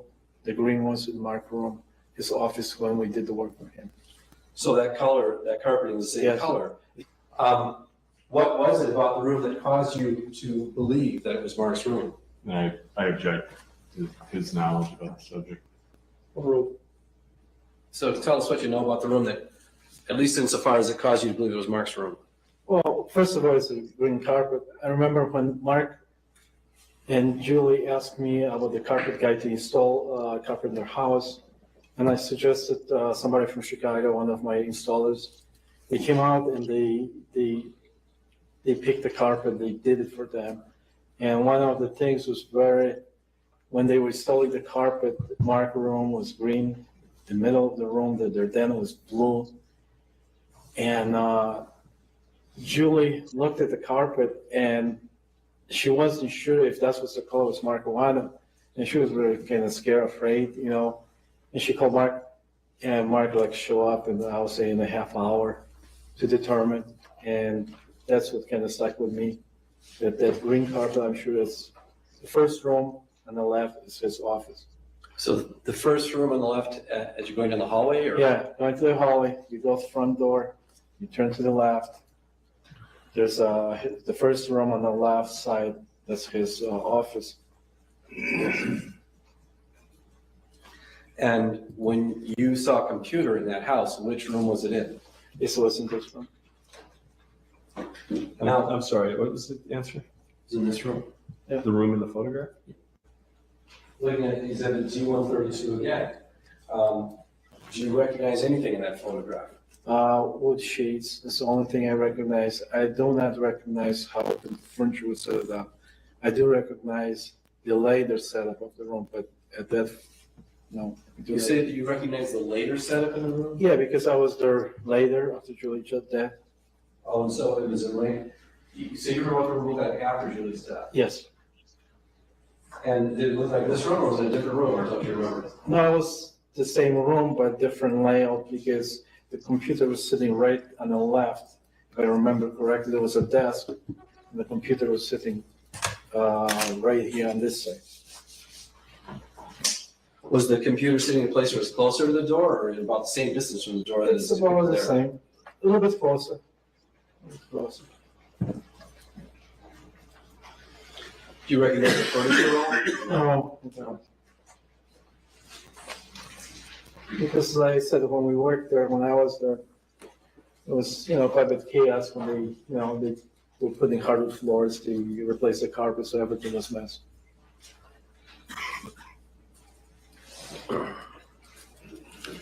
Now, and to get back to your impressions or possible or alleged impressions about who or who was not controlling in that relationship, do you remember seeing some episodes where Julie was apparently trying to do something that she was supposed to do in order to please Mark, or because Mark expected her to do it? Oh, yeah. Okay. Give us some examples of that. Well, Julie used to always complain because, when Mark would leave to work, laugh about it. It was a daily thing that she would have a list of chores to do, and he will expect her to do it. She will have to go to his work, pick up his car, take for oil change, bring it back. In the meantime, do all her other chores, cut the grass. One of the times I remember when she was sitting in the back and she couldn't start her lawnmowers and she was crying. And I came out and I helped her. And she was like, all upset and everything. I have to do this because Mark expected me to do by the time he gets home. One day I remember she was backing up the boat. She blocked the whole traffic. Why don't you ask another question? Okay, well, tell me about the time that she was backing up the boat. The same thing. It's like she was very upset. Why I'm doing this? A stupid boat. Why I have to go take it to the Jelinski for service? Why he cannot do it himself? Because he wants this boat ready by the time he gets home. Dwight, I think the question on the table related to a time when there was a deck being constructed in the backyard of the Jensen residence. Can you tell the jury about your recollection of that episode? Yeah, it was during the construction. I think so. As soon as we finished the construction of the house, we were building, my crew, on the back of the house, the garage. And at the same time, Julie Jensen was working on her side of a yard, on the backyard, taking apart existing, I think so, patio around the swimming pool. And what condition was she in at the time? Well, that was the fine thing. She was pregnant, and the workers, I remember they were just kind of laughing about it because she was sitting in the backyard with a hammer, pulling out nails from usable lumber she took apart, and she was flipping. She didn't have enough power. She was falling down. She was upset. She was nervous. She cried. And did she indicate to you why she was doing this at this time? Yes, she did. What did she tell you? She said that that's what Mark wanted her to do. That's what she have to contribute to the house. That was one of the things she have to do it. He told her to do it. And your recollection is she was how far along in her pregnancy at that time? Well, she was, I don't know how far was she, but you will notice that she was pregnant and her struggle, what she was doing, and she was very upset about it. Now, tell me about the episode, insofar as you can remember it, when Julie's father came to visit the Jensen household? Yeah, I think that was fall. The year before, I think so. Same year or Julie died, or a year before she died. It was in the fall, I remember. That he was in the front with, they had a dog, I think a Nicky or Mickey, and her father was taking for a walk, and then Julie introduced him. That's her father, and then she told me later that he's got the cancer. He's gonna die like in weeks, and that was I think so one of the days. And the second day, we had another conversation, and she told me that Mark wants her father move out of the house because he cannot take this anymore, have him stay there. And he's supposed to stay with her a week. And this was like the second day. He told her to tell the father, take him someplace to a hotel. He didn't want him in the house. And did you have any conversation with Mark Jensen about that? Did Mark Jensen ever say anything to you about that? No. So that's the conversation was between you and Julie. Yeah. And did the father stay in the house or did he leave?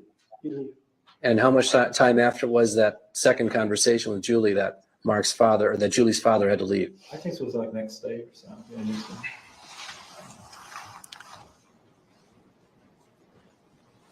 Thank you. No further questions. There's no recourse to This thing about the deck, when was that? I know my house was constructed at the time. I don't think so. I know she was pregnant with Douglas, with the younger son at the time. I don't know what year was it, and I was building the garage in the back. There was 4 or 5 different people, carpenters. When were you building the garage in the back? That's what I said. It was 92 or 93. I don't, You built that right after you finished your house? Yes. 92 or 93. Yes. And what time of year was this? I don't remember. I really don't remember. I know it's got to be summer or fall because everything was green at that time. Because I remember her outside, just falling, sitting there, and especially these guys at the lunch, they were just making joke about it. So you think maybe it was like August or something like that? It's possible. I really cannot tell you what that was, what month it was. Was this a patio or a deck? There was a deck around the swimming pool area where they have.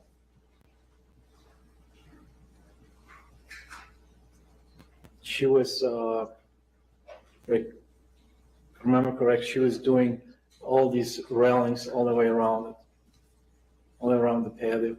She was pulling the nails from the old pickers. She was pretty far along in this pregnancy? She was at that moment, she was cleaning up all old nails from the usable materials. I said she was pretty far along in this pregnancy? Well, I told you, I'm not an expert, but I see her pregnant. She was pregnant pretty far. This is just a couple months before she gave birth to Douglas? I really don't know. I really don't know.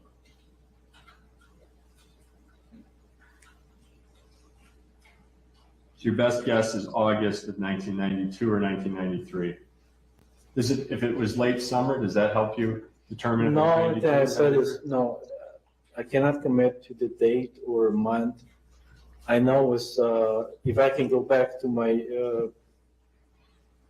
maybe my statements or my workers when I paid them or something, I can probably dig it up about what time and when we build this garage, and I can be positive. But it was summer for sure because I remember she was in the back. It was everything green. She was on the lawn. She was, They were using the pool? I don't remember. But I don't think so. No, they did not use the pool at the time. We didn't see it. It's, and then again, at that time, we didn't live there. I don't think so. We lived there. Pardon? I know. What did you say? I don't think so. The time that we lived there, like full time. That you weren't living there full Yeah. time? When did you begin living there full time? I think so it was 92, or I just, because I don't recall my wife being there at the time. Okay, so you think it was before you moved in Yeah. full time in 92? Yeah, yeah. And I know she was pregnant. I know, and then some of the workers, they went and helped her doing some work. Remember, we let her use Peslow nail gun. We teach her how to use it, so she could kind of surprise Mark how much she done that day more than he expect her. And was she showing a lot? I mean, when you're talking about Yeah. pregnant, I mean, she was big. Yeah, because I remember when she was sitting on the board trying to pull the nail, she was just flipping over because she was pretty Because excited. her stomach was so Yeah. big? Yeah. Do you know what her son Douglas's date of birth is? No, I don't. Do you know whether it's March 12th, 1995? I really don't know. I know she was pregnant at the time.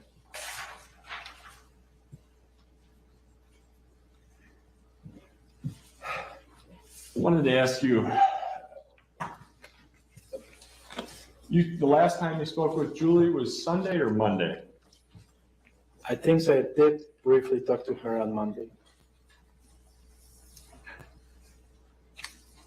And on Tuesday is the day that that your wife spoke with Julie? I think so she did. I'm sorry, which? I think so she did. You have to. Which day? I'm sorry. I think so she did. I know, I'm asking which day she spoke with Julie. I really don't. Well, your wife had told you about one day that week where she'd spoken to Julie, right? Yes, she did. She told me there was, I think so. One time she told me Julie came to the house, pick up this, drop off the movies. The second time she picked up the movies. Then, one time I think so was Wednesday, she called her. She. The telephone call is Wednesday? I think so it's Wednesday. All right. And the same day as the telephone call is the day that you saw Mr. Jensen leaving around 9 or 9:15. I think so it was next day. I didn't see him leaving. I saw him walking from his cars to his house.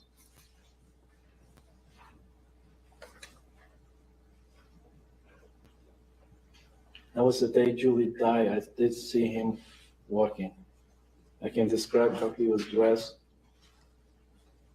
And that's what kind of was a surprise to me, that he wouldn't even hide or nothing.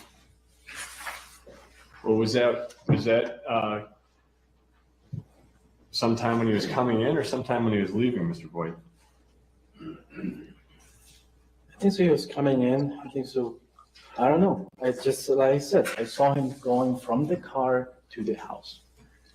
I don't know what he was doing, but he was coming. It was about 9:15 when I was getting ready to go to Chicago. And he was going from his truck to his house. And your best guess as to which day that was? I think so it was Thursday that Julie died.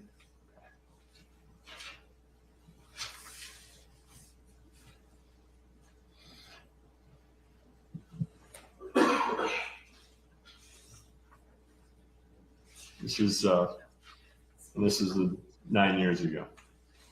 Yes. Yes, I remember that. I remember when I passed him. I remember especially the lights on Mr. the Boyd, house. there's no question before you.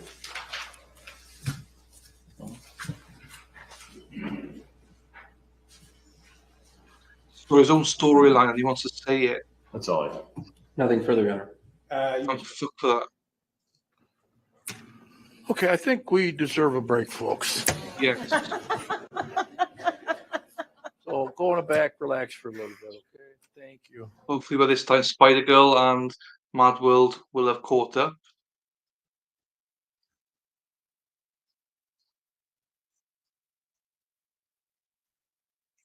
He always seems quite happy.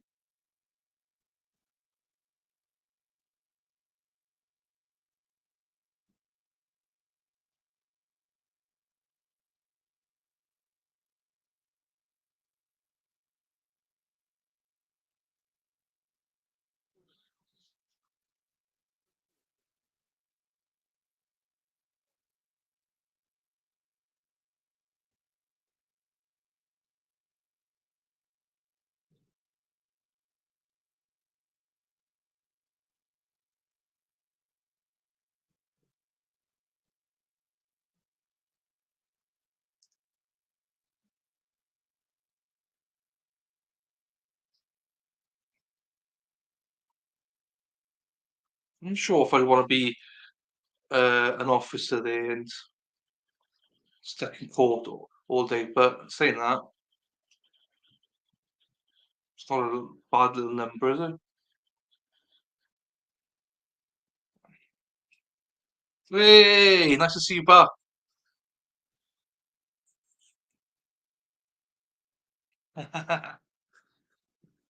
Oh, jeez, it was so.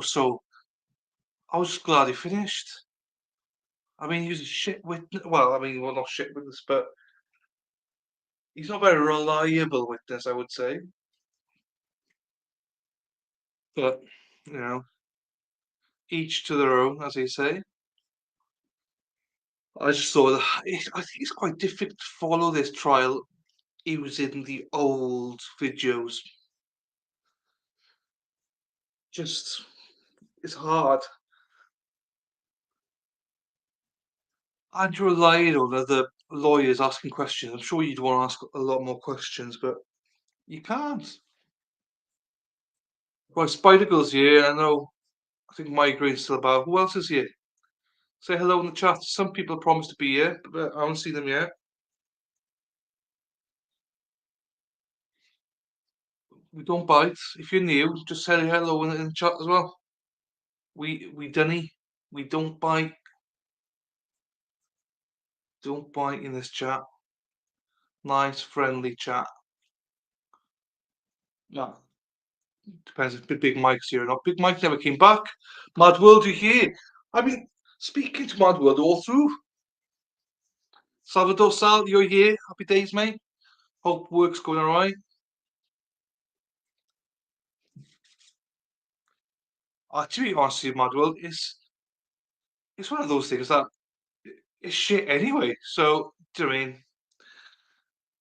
I think this trial you can put in and say, well, okay, this is just laying groundwork, but the real deal is going to be in the actual forensic side of it, I think. So, it's been hectic today. I'm sorry to hear that. You know, you've been rushed off your feet.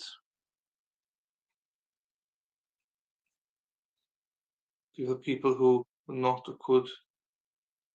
There's some parts of DEPRA that will bug you. Oh shit! I should just put in a screenshot. What the fuck am I doing?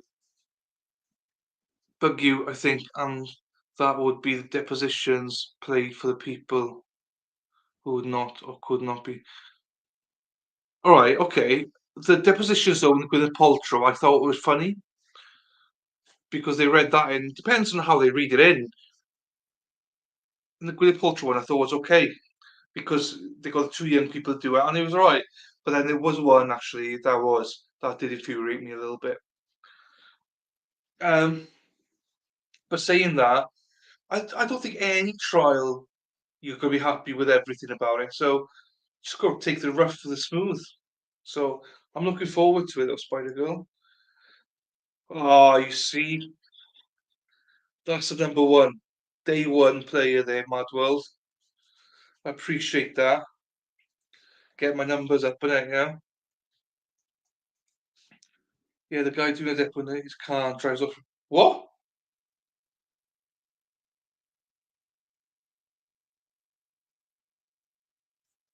Is this a death trial you're talking about now? Because I don't know what the hell this is about.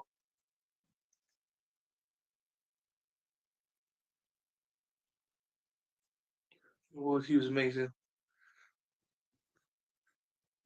What trial's that then, Spider Girl? Which one is it? Hi, Brittany. Welcome back. You were missed. Chat was quiet without you. Always missed. Rosie as well. She's missed. She hasn't come back. But Rosie's ill, so Rosie, all forgiven. We love you, Rose.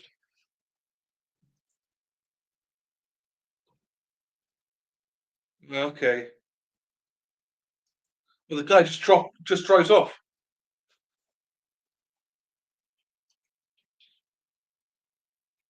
I am. I'm excited about it. I am going to watch it, 100%. It's just timing it, it's just literally the timing. Hey, who knows? If there's nothing after this one, I might just go straight to Johnny Depp.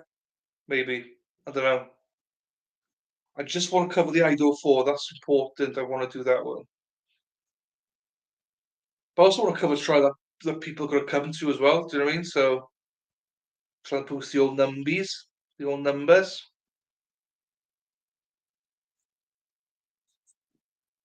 Yeah, all these inside jokes, you see, I just want to get it over and done with. I want to watch it now. Let's have a look at Law and Crime. Right. Just to see how long.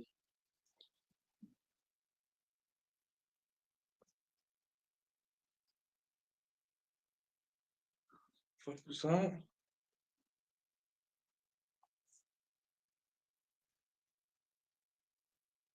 Where is it gone?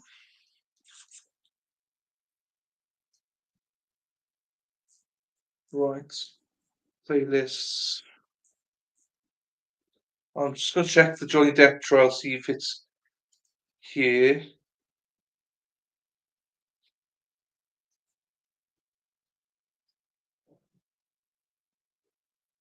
It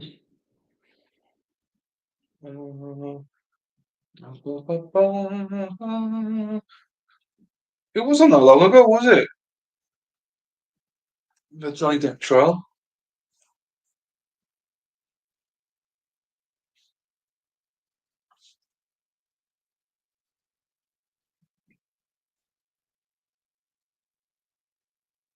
Just trying to think when it was.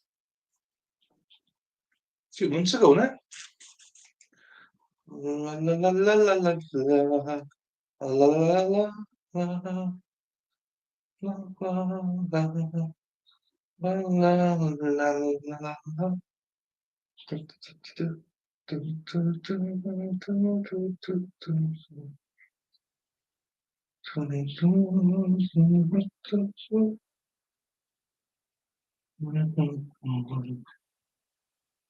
I'll search it now because I can't see the place it.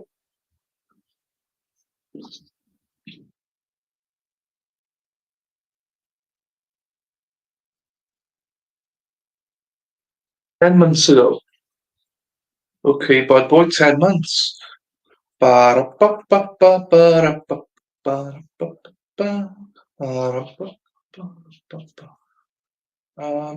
playlist.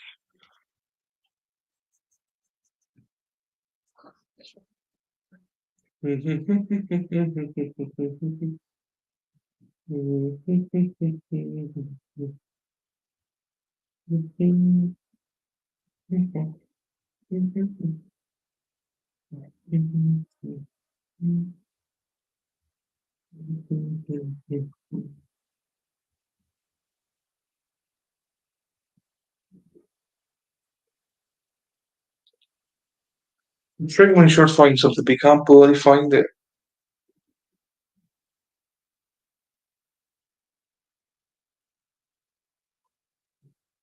Okay. Yeah, I want to watch it. I'm going to stream it later on in the year because other people are streaming it or have been streaming it. I'm in the middle of streaming it now, so there's no point doing it right away, but I do want to do Rittenhouse as well. The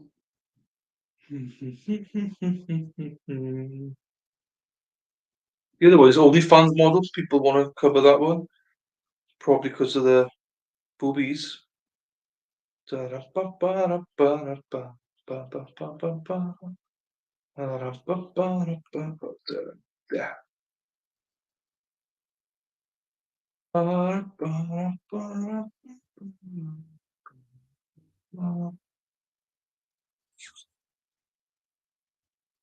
Hmm.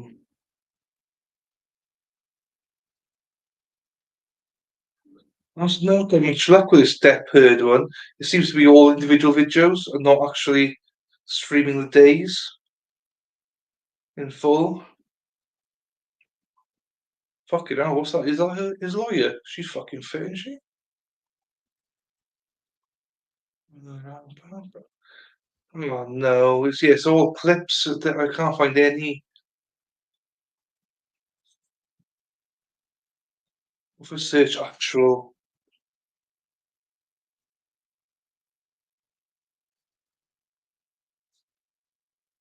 trial.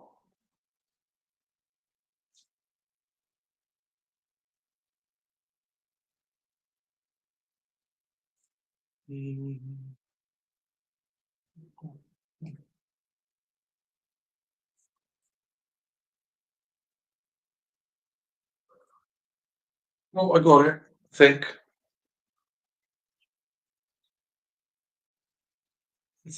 I got it.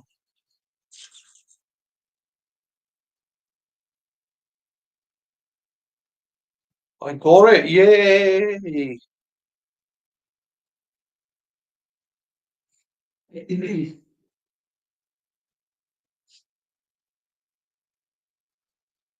Well, some of them are like verdict watch, though. Okay, so I think it's like 25 days.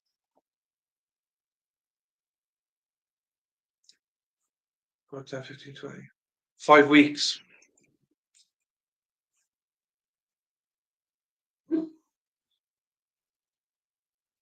Yes, they're on break. Right. Yeah, sorry, Brittany, they're on break now, but not for long. Okay, just made the point. Oh, the hell? What do you mean you just made it public? I found one, Law and Crime Network.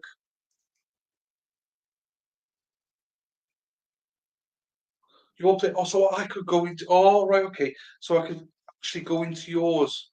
So if I just type in Spider Girl, YouTube, Spider Girl.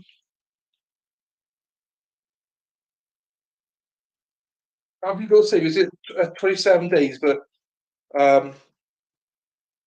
2025 really.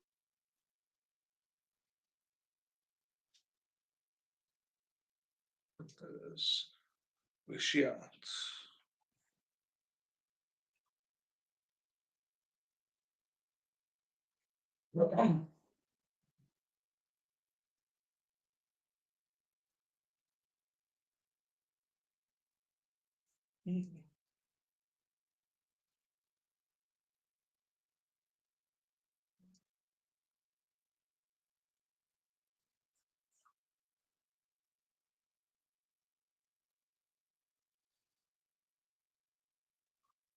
Days. Okay, good.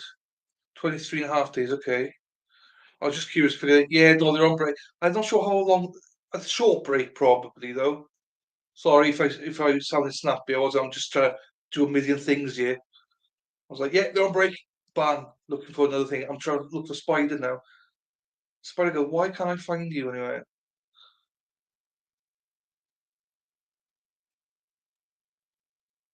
Well, this Spider Girl here, I don't think is you. Or are you the GERL here? Let me try that one then.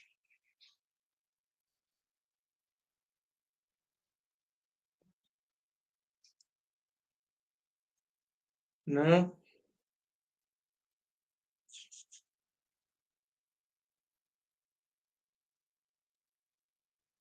I don't understand why I can't find Spider Girl.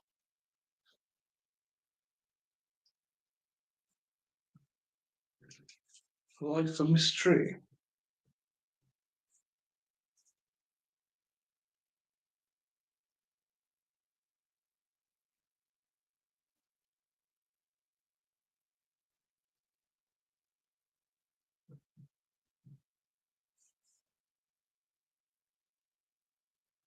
No.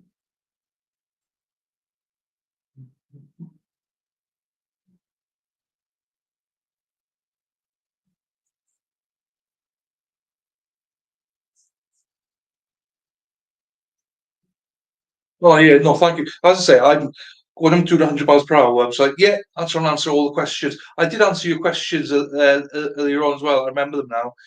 You asked when I started my YouTube channel. I started it on the 10th of March. My first video was 11th of March, which is a month today. So happy anniversary to this channel, 1 month old. Happy days. Spider Girl, you're gonna have to let me know what your actual art is because I can't click on anything to get you. And you're not live, so I can't, you're not on my subscribers list.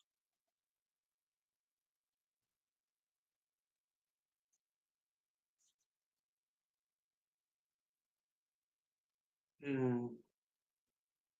It's fine, we'll figure it out though. It's 23 and a half days, okay? But one of the days is half a day, you said, so. Hmm.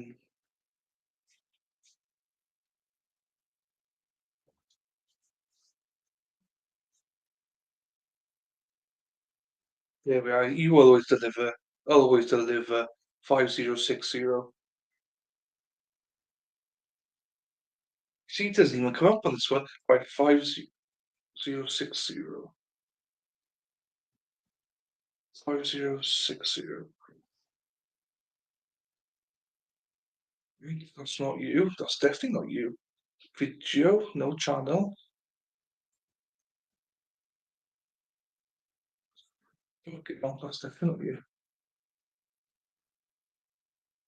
not you. Channel.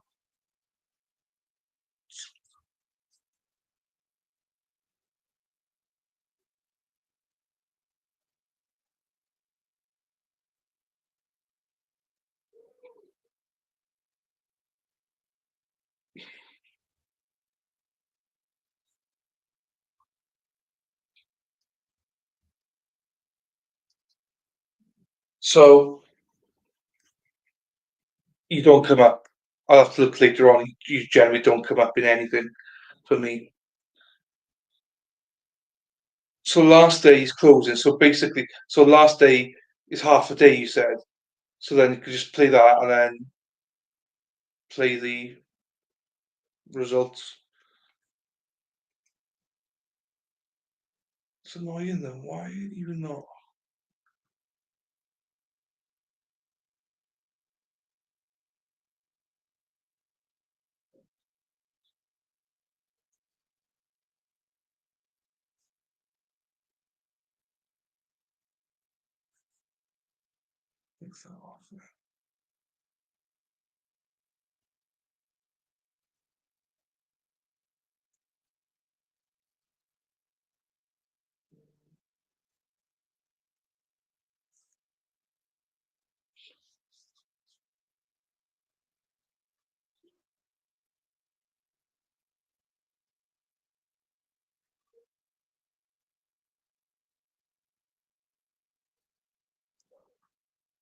Very well, thank you. I just got it.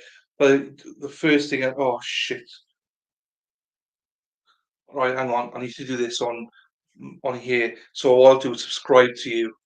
So then I've got the bloody thing then. Yeah, but weirdly, honestly, you don't come up at all. Which is not a bad thing, but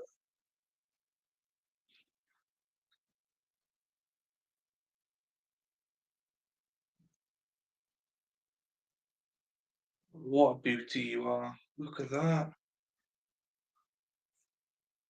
Subscribe. I think you're my first subscriber. Right, I need to plan this.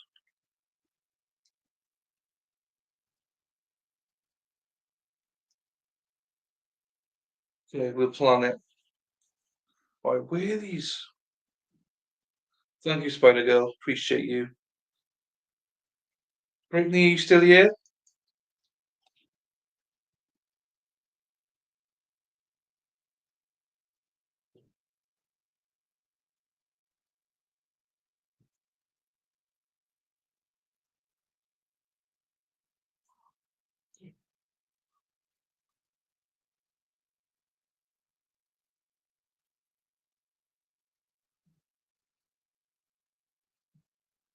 Yeah, they're back in 2 minutes, so that's fine.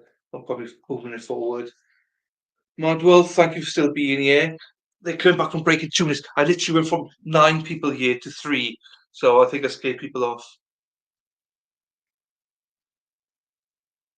Ah, yeah, fair enough. But it's a good thing. It's just literally when I put the exact thing in for you, didn't show you at all.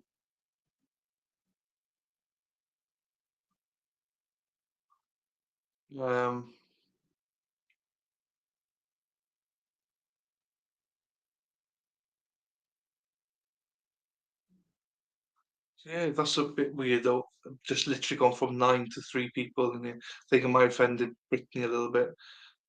I didn't mean, like, I was just trying to answer a question. Oh, it's apology later.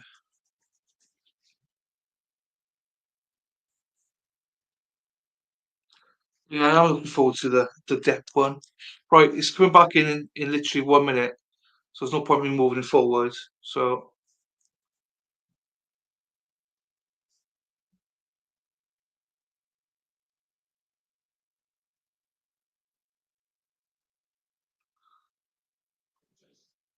the judge, I think, has just taken his seat. It's just making sure they're probably bringing in the defense. Yeah, they are. They're moving it now.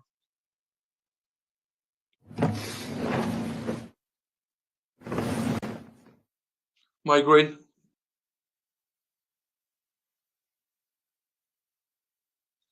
Yeah, true enough. True enough. It's hard not to know what to do. Do you skip the breaks? And like I need a break as well, so I'm gonna go and grab a coffee now whilst this is playing. But people get bored then, but I like to talk a little bit as well. So, and we're looking at Johnny Depp stuff, so that took some time. Some people were bored with that, maybe. I don't know. All right, we're back on the record on Mr. Jensen's case. The appearances are the same. Who's the next witness for the state? Dr. Michael Chambliss, Your Honor. All right. Your Honor, I wish to advise the jury that there are going to be some autopsy photos presented during the course of this testimony. I want them to be prepared for that. Before I put an autopsy photo up, it was my intention to warn them of that fact. I know that this is something lawyers and judges see on a regular basis, but I know that a lot of citizens and persons are not accustomed to seeing that. There are going to be some pretty graphic and disturbing photos because that's what happens at an autopsy. All right, thank you for that information. Come on up here, doctor, all the way to the front. Your Honor, the state also moved Exhibit 9 into evidence. That was the video of Thaddeus Voigt's testimony. Any objection to 9 coming in? All right, 9 is received. Come on up closer, doctor. I'm going to swear you in. You can raise your right hand, remain standing. You solemnly swear the testimony in this matter be the truth, whole truth, nothing but the truth, so help you God? I do. Thank you. Get as close as you can to the smaller microphone. And can you spell your first and last name for the court reporter? My first name is Michael, Michael, and last name is Chambliss, Chambliss. Thank you. Go ahead, Mr. Jamboy. Get some water. Yeah. Oh, sure. If I had a bailiff, I could get you stuff. You need some water. Yeah, thanks. And Dr. Chambliss, would you like to take off your jacket? We can put your overcoat somewhere because it is getting kind of warm in this courtroom, and I'm afraid you'll get overheated with it. I can take your coat if you'd like. You want some food? You want some snack? Anything else you want? Okay.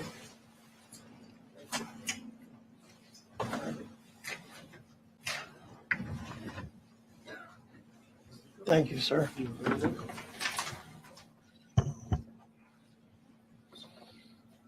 I'll grab a quick coffee. I'll be back in like 2 minutes. Okay. Do you have some water now, doctor? Yes. Okay. So, Dr. Chambliss, It was just a can woman in you the- tell the Oh, jury okay. what it is that you do for a living? I'm a forensic pathologist, And how long have you been a forensic pathologist? 38 years. Can you tell the jury what a forensic pathologist does? Forensic pathologist is a doctor trained in all branches of medicine who goes into the field of pathology, which is the performance of autopsies or the examination of specimens that come in the hospital. Once you go into the residency, you can go into a subspecialty in which you only do autopsies. And that subspecialty is forensic pathology. The autopsies are often unnatural deaths. They could be suicidal deaths. They could be homicidal deaths. They can be motor vehicle accidents, but they could be natural. So we do strictly autopsies to determine the cause of death and the manner of death. Now, doctor, could you move that small microphone closer to you? Although I can hear you quite well. The smaller microphone, could you move it closer to your mouth so that when you're talking, I'm concerned about the court reporter because she's got her back turned to you. And so she's got to be able to hear everything that you're saying. So now, doctor, I'm going to direct your attention to the screen. There's one up there, and there's another one over there. And this is your curriculum vitae, is that correct? Yes, it is. And you just provided that to me this afternoon? Yes, I did. And this is a current version of your curriculum vitae? Yes, it is. So it says diplomat, American Board of Pathology. Can you tell the jury what that means to be a diplomat of the American Board of Pathology? That means I'm board certified. Board certification means the American Board of Pathology gives a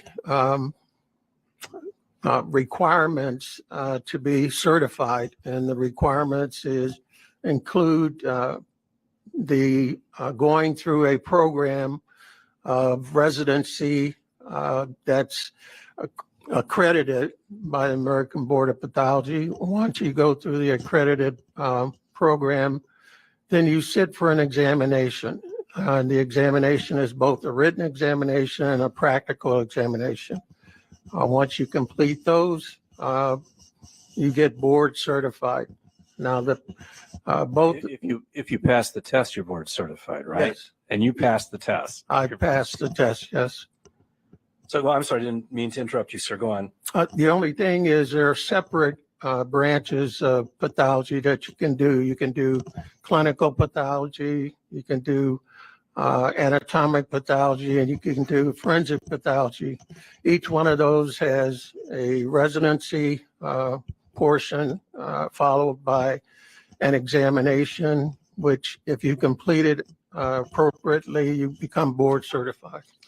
And according to this, you were certified by the American Board of Pathology in clinical pathology in 1984, Yes, and the American Board of Pathology in anatomic pathology in 1985, yes, and in forensic pathology in 1988. yes. Now, what's the difference between clinical pathology and anatomic pathology? Clinical pathology is the laboratory branches of medicine, essentially hematology, microbiology, chemistry. All of those fall under the category of clinical pathology. So any laboratory aspects of medicine. And then what about anatomic pathology? What does that consist of? Anatomic pathology is the performance of autopsies, the examination of surgical specimens. We call that surgical pathology. And another branch would be cytopathology, in which you do examination of cells essentially to make a diagnosis. That's all under anatomic pathology. And then finally is forensic pathology. And can you tell the jury what forensic pathology is and how that's distinguished from anatomic or clinical pathology? Well, forensic pathology would be a subspecialty under anatomic pathology. Once you do anatomic pathology, you can take the subspecialty of forensic. And the forensic is the performance of autopsies and determine the cause of death and the manner of death. So you're doing just autopsies at the time you do your forensic pathology residency. And doctor, after you finished your residency and you became a forensic pathologist, where did you first become employed? At the Cook County Medical Examiner's Office, where I became that's where I did my training and stayed on as a deputy medical examiner. And that's from 1985 through November of 91? That's correct. And then in November of 91, what did you do? November 91, I went to Fresno, California for the first time and joined a private pathology group called Community Pathology Associates. They did both hospital pathology and forensic pathology, and they needed another forensic pathologist to cover their forensic pathology practice. So I went out to take a position there. And that was from November 91 through July of 93? That's correct. And then what happened in July of 93? In July of 93, essentially the pathology group, Community Pathology Associates, lost its contract with the county. And I decided to stay on as a coroner's forensic pathologist for the coroner's office. So that's when I started in July of 1993 through December of 1993. And then in 1994, where did you go?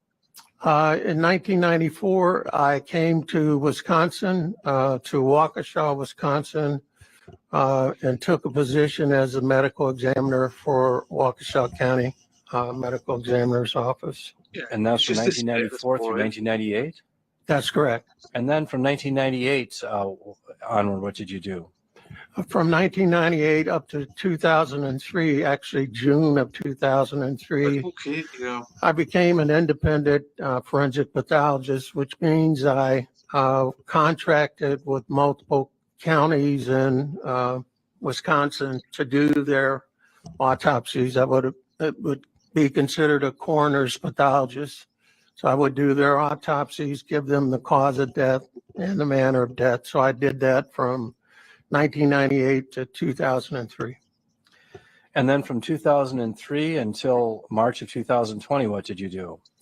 From 2003 to March of 2020, I became an employee of Fresno County Sheriff Coroner's Office in Fresno, California. I was a coroner's pathologist that entire time from June 2003 up through March 2020 when I retired.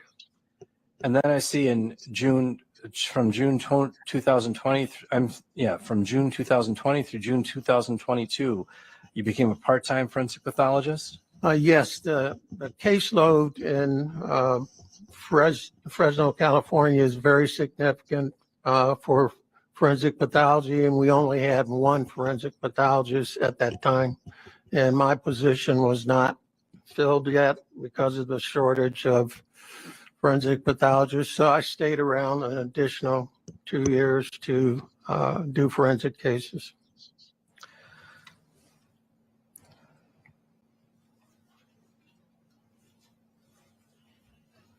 Now, according to your curriculum vitae, you've investigated and certified over 7,000 deaths as a deputy medical examiner, a coroner's pathologist, and chief medical examiner? At least. It's probably more at this time, but at least, yes. And the number of autopsies at that time had been over 6,000 in homicides, suicides, traffic fatalities, natural deaths, child abuse deaths, alcohol abuse deaths, drug-related deaths, exhumations, SIDS deaths, etc.? Yes.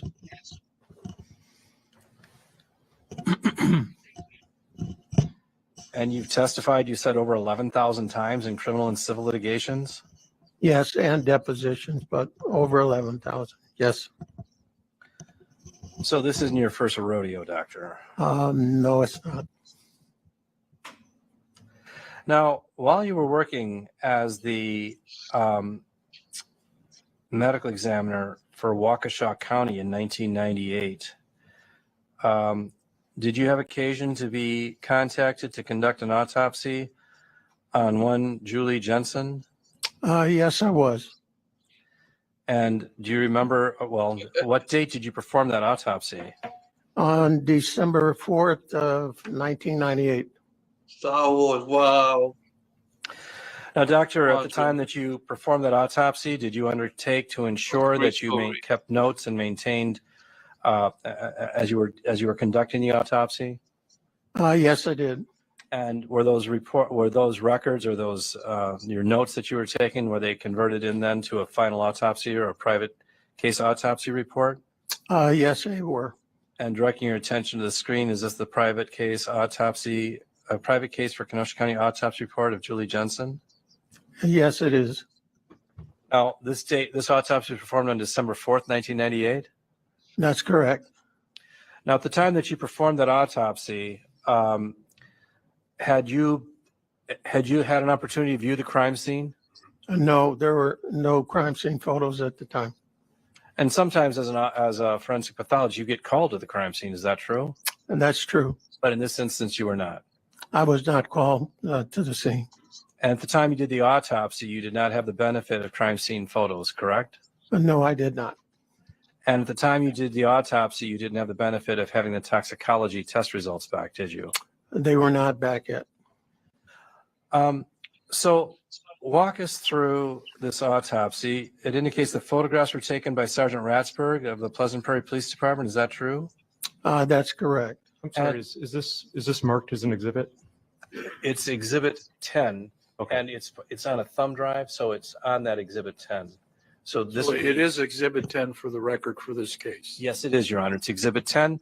And just to be clear, the first part of the exhibit was the curriculum vitae, and now the next item is this. Okay. Now, so doctor, where did you perform the autopsy? At St. Catherine's Hospital there in Kenosha, here in Kenosha. And tell the jury what you can remember about this autopsy subject to Julie Jensen at the time you performed at the time you first saw her body. When I first saw her, she was clothed in a t-shirt, white panties, and white socks. She had some jewelry on both hands. She also had a necklace on. She was about 110 pounds, about 65 inches tall. And she did appear to be actually slightly older than the stated age of 40 to 41 years. There was well-developed rigor mortis there. The only signs that there was of possible hospital treatment or medical treatment were some EKG pads on her body. There actually were no needle puncture marks or no tubes or anything else on the body whatsoever. There were bruises present on her right buttock area and also on her right shin. She had a bruise in that area. On the right side of her neck, she had an abrasion that was a superficial abrasion, which I said resembled a fingernail mark, but that's my description of it at the time. No other external injuries were noted at that time. So at the time that you first examined the body of Julie Jensen, could you state whether or not there was any exterior indication of what was the cause of death or manner of death? And externally, there was nothing that I could look at to say that was the cause of death. So, and oftentimes there is. I mean, you've got a homicide, there's a gunshot wound to the head or a knife sticking out of the back, and there's clear evidence of what caused the homicide. In this case, however, there was no clear indication in the exterior of the body as to what could have caused the death of Julie Jensen. Nothing externally.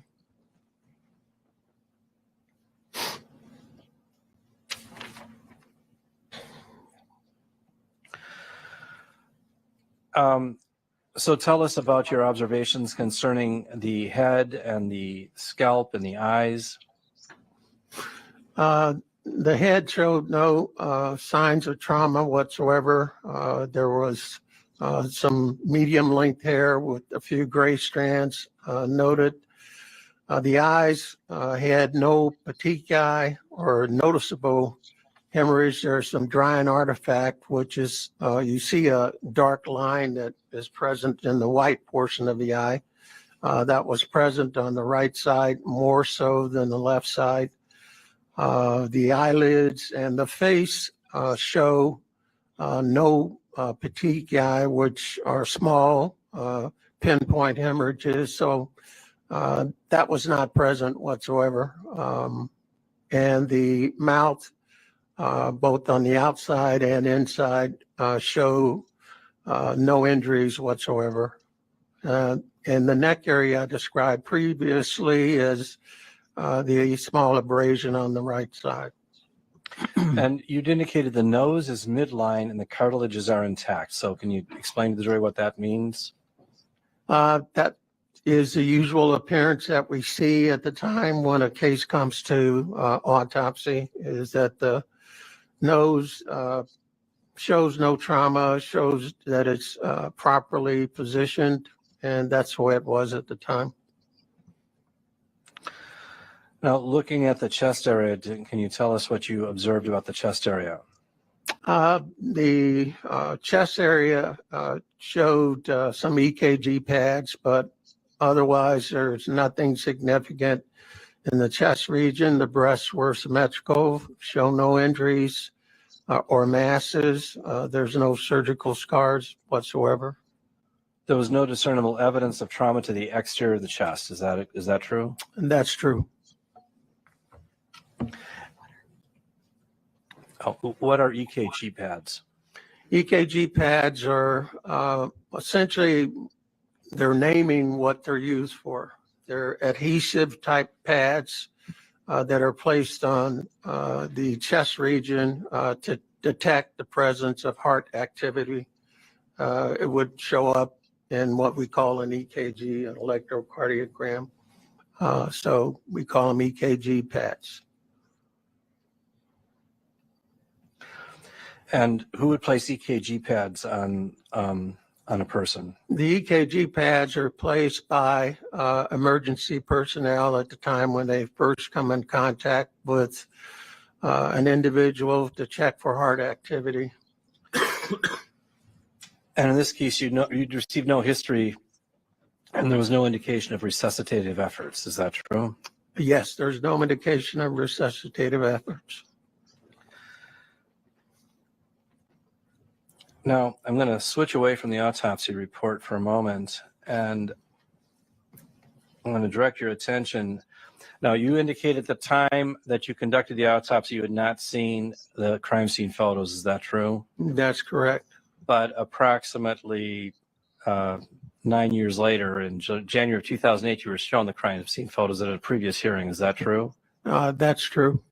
And I'm going to show them to you again. I'm directing your attention to this first photo, and can you tell the jury what that photo reflects? This is a photo of Julie Jensen at her residence. She's in bed. When we're looking at the back side of Julie Jensen, her head's on a pillow. The rest of her body is positioned on the bed itself. And doctor, had you observed this bruise or injury to the right rear buttock? At the autopsy, I observed the bruise and documented it, yes. And that was would you describe that as a non-specific injury? I described it as a bruise of non-specific nature. I couldn't determine what produced it, so it's non-specific. But it didn't appear to be perimortem. It appeared to be prior to death. Is that It's true? prior to death, but it's just something I can't determine exactly what it's associated with. And that's a close-up of the same bruise. Is that true? That's true. Now, directing your attention here to the photograph depicting Julie Jensen's face, can you just compare the nose as depicted in this photograph, and for that matter, the way the mouth is kind of pushed off to one side, compare that to the way Julie's face at the time that you saw her at the time you performed the autopsy? At the time of the autopsy, I did not see a distorted nose or mouth. They weren't present there at that time. Now, doctor, most people, if they take their nose and they push it off to one side or the other, as soon as they release the nose, it goes right back to midline. Is that true? Yes. But in this instance, it appears that Julie Jensen's nose is pushed off to one side. For that matter, it looks like her mouth is off to one side as well.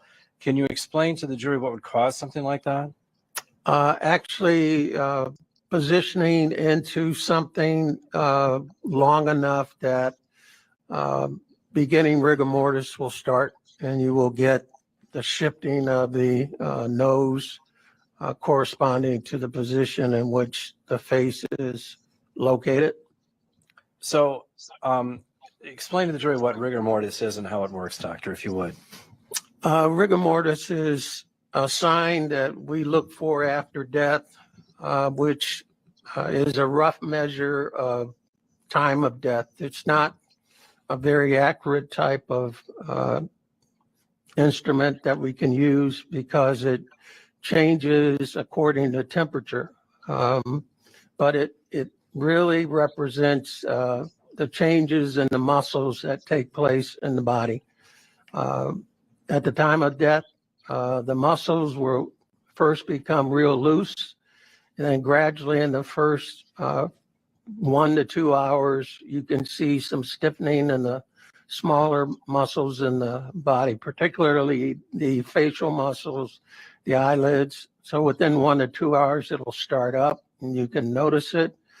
The larger muscles in the body start to get stiffer around 10 to 12 hours. So that's a gradual progression from smaller muscles to larger muscles. And then after 12 hours, it stays there again up, I'd say for another 6 hours, and then eventually goes away. So we would sometimes see a body at the time of autopsy that was completely loose at the scene. But by the time we do the autopsy, the muscles are real strong because the rigor mortis has come over hours and hours, and it's well developed within that period of time. So rigor mortis will cause a body to sort of fix, or body portions to fix in the condition the body was at the time, the point of death, and if the body's not moved immediately after death. But then at some point later on, rigor mortis recedes and the limbs will, the body will return to its It starts off loose, as I mentioned, gradually gets real tight muscles where you can actually really lift the entire body if you wanted to. And then over a number of additional hours, it goes back to loose state. It becomes real relaxed again. So looking at this photo that's depicted here on the screen of Julie Jensen's face, it would appear to that is rigor mortis is causing her nose to remain off to one side and her face to remain off to one side. What we don't have any underlying injuries to the nose, which is the important part here. There's nasal cartilage and there are nasal bones that would be present in the nose itself. Those are not damaged. We don't see any injury on the inside where the skull is, where the nasal bones would be. We don't see any cartilage injury. What we do see is the muscle soft tissue part of the nose, which is the tip, is distorted to one side. And I'm placing that in the category of rigor. And this is a photo that depicts her face as she was found in the pillow. Is that? Yes, that's correct. Now, can you tell the jury anything about this photo in terms of what it tells you about Julie Jensen at the time of her death? This photo actually shows three things. Her head is in the pillow with her nose pressed against the pillow. The second thing is looking at her chest area. We see her left arm coming under the chest, going towards her right side. So it's below her right elbow. The other part is she's on her side. So her hips down is to the side. The upper part is kind of angled, as I mentioned, the torso, nose in the pillow, arm under the body towards her right side under her elbow.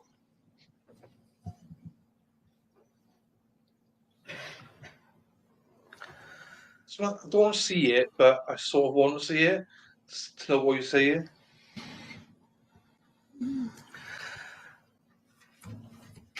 Now, ladies and gentlemen of the jury, we're going to autopsy photos at this point, so I'm just preparing you for this. I'm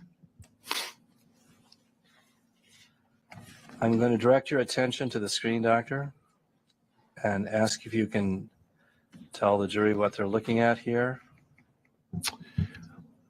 The screen shows a photograph which essentially is once we make the Y incision, which allows us to go inside and examine the structures inside the body. This is what we first see once we take the underlying fat, the skin, underlying fat, and the muscles off the rib cage. And that's what we're looking at. This is what the rib cage looks like. So, doctor, this is the result of the classic, what they call the classic Y incision. You go down here and then down to here, and then from here down to here. Is that correct? And then you reflect the skin back. Is that what you did? Yes, except the vertical part continues all the way down, completely down. And then we take all the muscle back off the rib cage so we can see the ribs.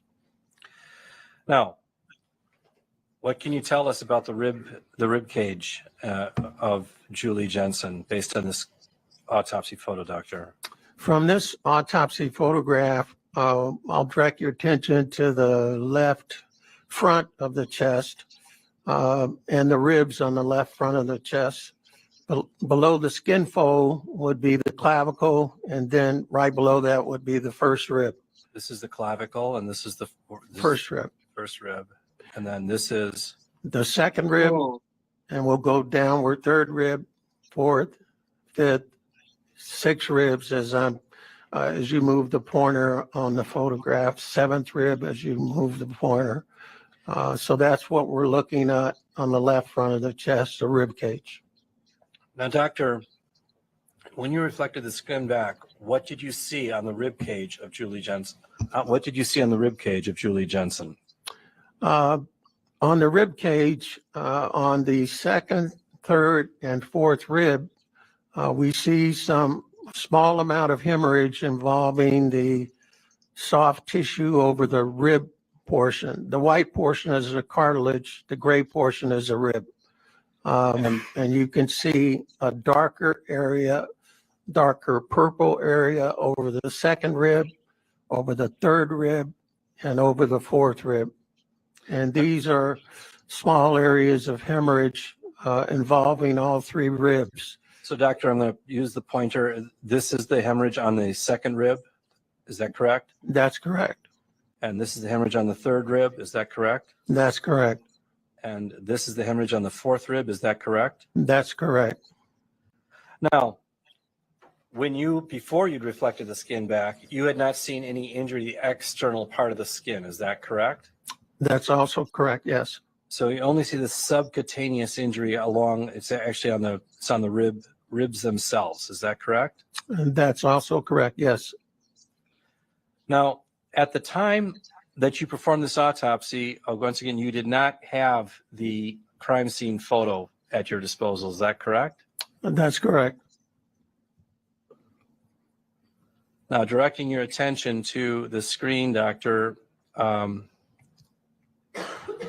that we have these two photos lined up, the crime scene photo down here and the autopsy photo up here, is there any opinion or any professional opinion you can form based upon comparing the body at the crime scene to the injuries you'd seen at the time of autopsy? Well, the internal examination or the autopsy shows, as I mentioned, hemorrhage over the second, third, and fourth ribs.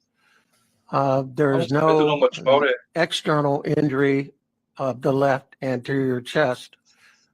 These areas of hemorrhage have to be explained. And we refer to other items in the case, such as the scene photographs, to help us come up with an explanation for the way hemorrhage could occur over these ribs. With her positioning in the bed, face down, her arm or left arm coming across her chest wall, this would be in a position that could consistently produce some hemorrhage to the left anterior chest wall. That would be one explanation for how this can happen. So the positioning of the body we see in the lower part of the photograph, and we're corresponding how the arm is coming across the chest wall with the injury I see at the time of the autopsy. Now, doctor, at the time of the autopsy, you did not have any toxicology test results. Is that correct? That's correct.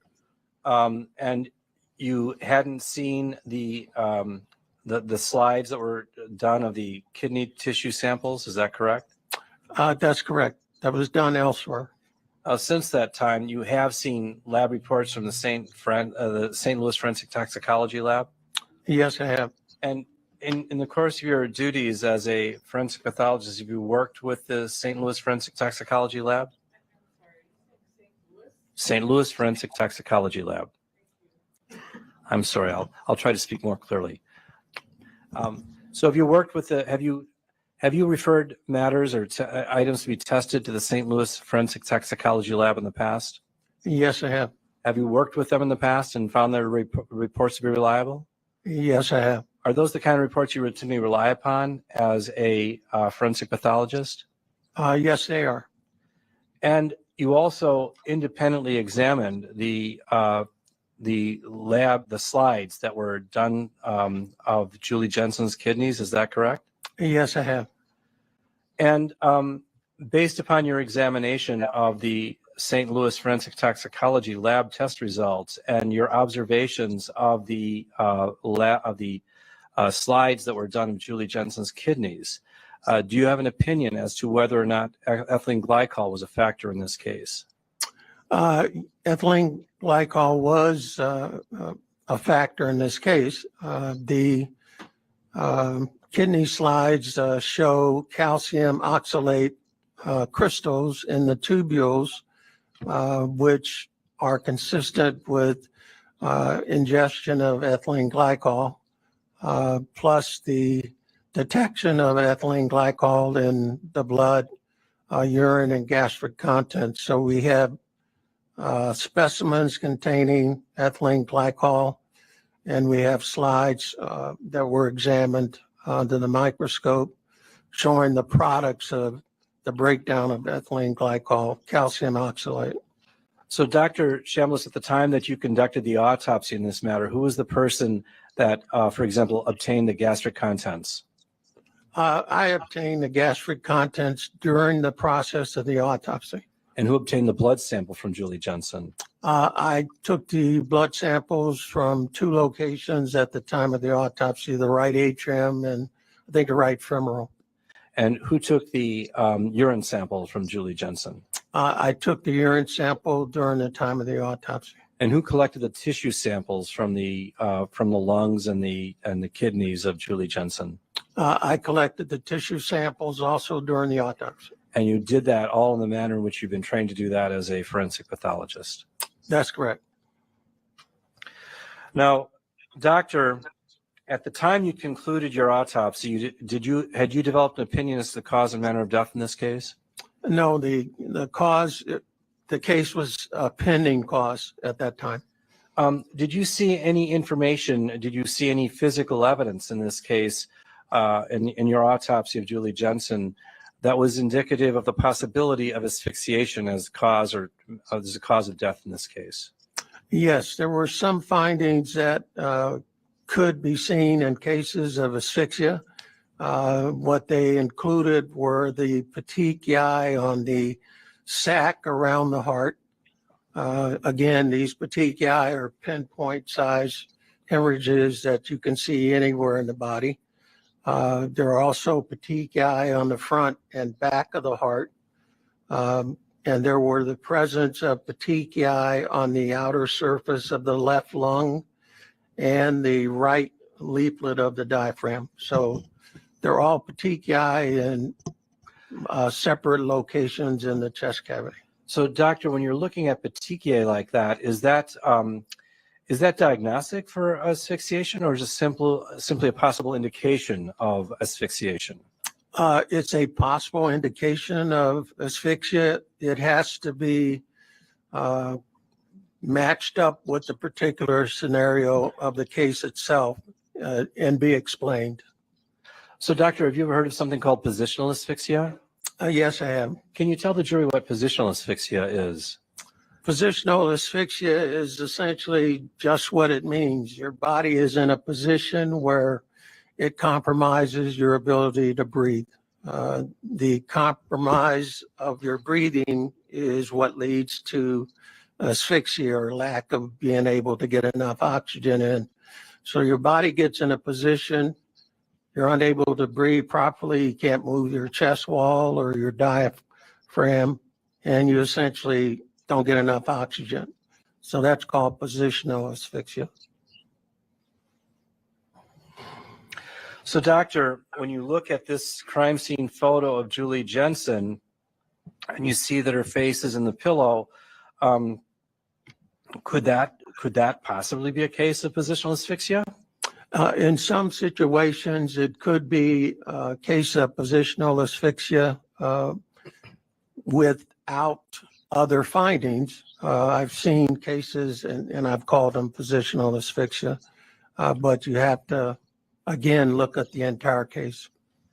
But so when you look at the entire case here, is the entire, as you knew it at the time you conducted the autopsy, but without, let's say at the time you did the autopsy and you'd had this photo of the crime scene, do you think you would have been able to render an opinion at that time as to whether or not positional asphyxia was a factor in this case? I would say this is not positional asphyxia. What would you have said at the time if you had seen this photo at the time you conducted the autopsy in this matter? I would say the hemorrhage that's on the rib cage would need to be explained to put that in the category of positional asphyxia. And to produce that type of hemorrhage, you look at the evidence around how she's found. She's in a soft mattress, which should not produce hemorrhage of the rib cage. The other components, as I mentioned, the nose and pillow could be seen in cases of positional asphyxia. So we have something that's not explained and something that is not produced by a mattress, hemorrhage of the muscles of the rib cage. Now, then when you take this crime scene photo and add it to what you observed at the autopsy, and then you add it to ethylene glycol poisoning, there was the clear evidence of ethylene glycol poisoning. Would you then be able to come to an opinion as to the cause and manner of death in this case? Well, you have two sets of findings. You have autopsy findings from an anatomic way of looking at things where I described the petechiae, the nose being shifted to the right, the hemorrhage over the left anterior rib cage. And then you have toxicology findings. The toxicology findings are the significant toxicology findings include the ethylene glycol, and you have some other drugs present in the toxicology exam. Zolpidem, which is Ambien, paroxetine, which is Paxil, and you have one additional drug present in her system. So looking at the case in total, with presence of hemorrhage over a rib cage, that needs to be explained, plus the petechiae or asphyxial changes inside the chest cavity. I feel that is the more important findings is the petechial changes in the chest region, plus the hemorrhage over the chest wall, plus the nose. Now, again, ladies and gentlemen, we're going to an autopsy photo, so be prepared. And I'm showing, can you tell the jury what this is that I'm depicting, that I'm showing here? Actually, we've taken the rib cage off. We're looking directly at the back portion of the heart. We're looking at the chambers, the lower chambers called the ventricles. So we're looking very close at the back portion of the heart.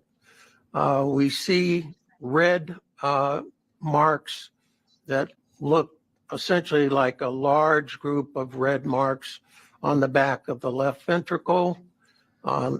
They occupy over half the back portion of the left ventricle. We also see similar red marks at the top portion of the heart, at the junction between the top chamber and the left ventricle. So there are numerous petechiae over the back of the heart. So these petechiae, you're referring to these like red dots that are depicted, that are seen here on the heart? Yes, pinpoint size or red dots, circular dots present on the outside of the heart. Now, you indicated those are consistent with what? With asphyxia.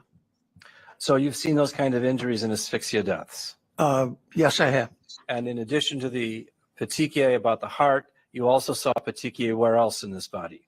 Also on the outside of the sac surrounding the heart. So we have them both on the sac on the outside, on the heart itself. We see them on the right diaphragm, and we also see them in the lower lobe of the left lung. And all of those are consistent with asphyxia? Yes, they are. But they're not diagnostic for asphyxia? They're not diagnostic, but the more you see throughout the body, then you have to explain the entirety of the case. It's not something that's an isolated postmortem change thing if you see it in multiple locations in the chest area. So, doctor, when you add up your findings of what you saw at the autopsy, what you now know about the ethylene glycol poisoning and the presence of paroxetine and zolpidem in her system, and the injuries to the rib cage, combining that with the crime scene photo, have you come to an opinion, doctor, as to the cause and manner of death in this case? Yes, I have. And what is your opinion as to the manner of death in this case? The manner of death is homicide. And what is your opinion to a reasonable degree of medical certainty as to the cause of death in this matter, in this case?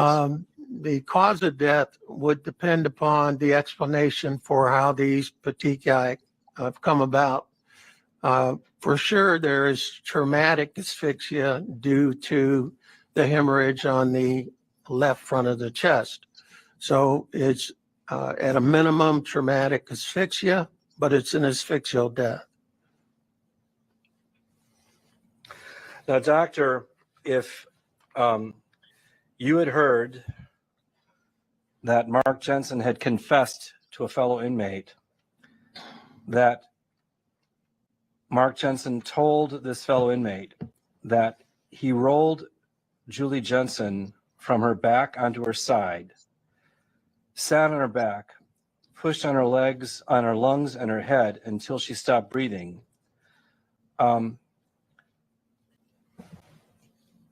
Looking at the physical findings that you saw at the time of autopsy in this manner, are your findings consistent or inconsistent with that description of the manner of and cause of Julie's death?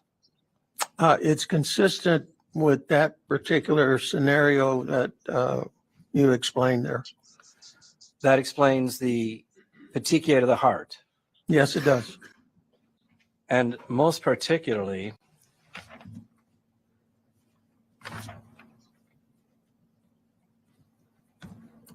I should have to explain this a little bit it more. explains the injuries to the rib cage, the second, third, and fourth rib. Is that true? Yes, it can explain that injury.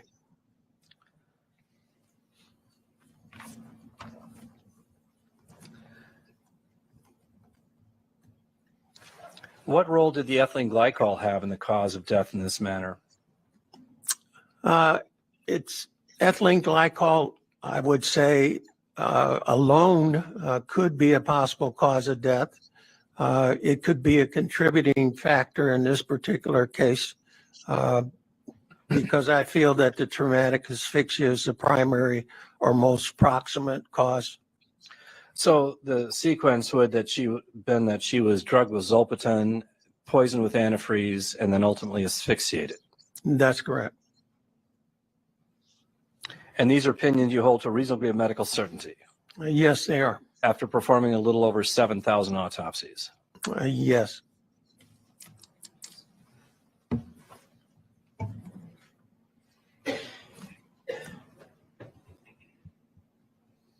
Do you resting?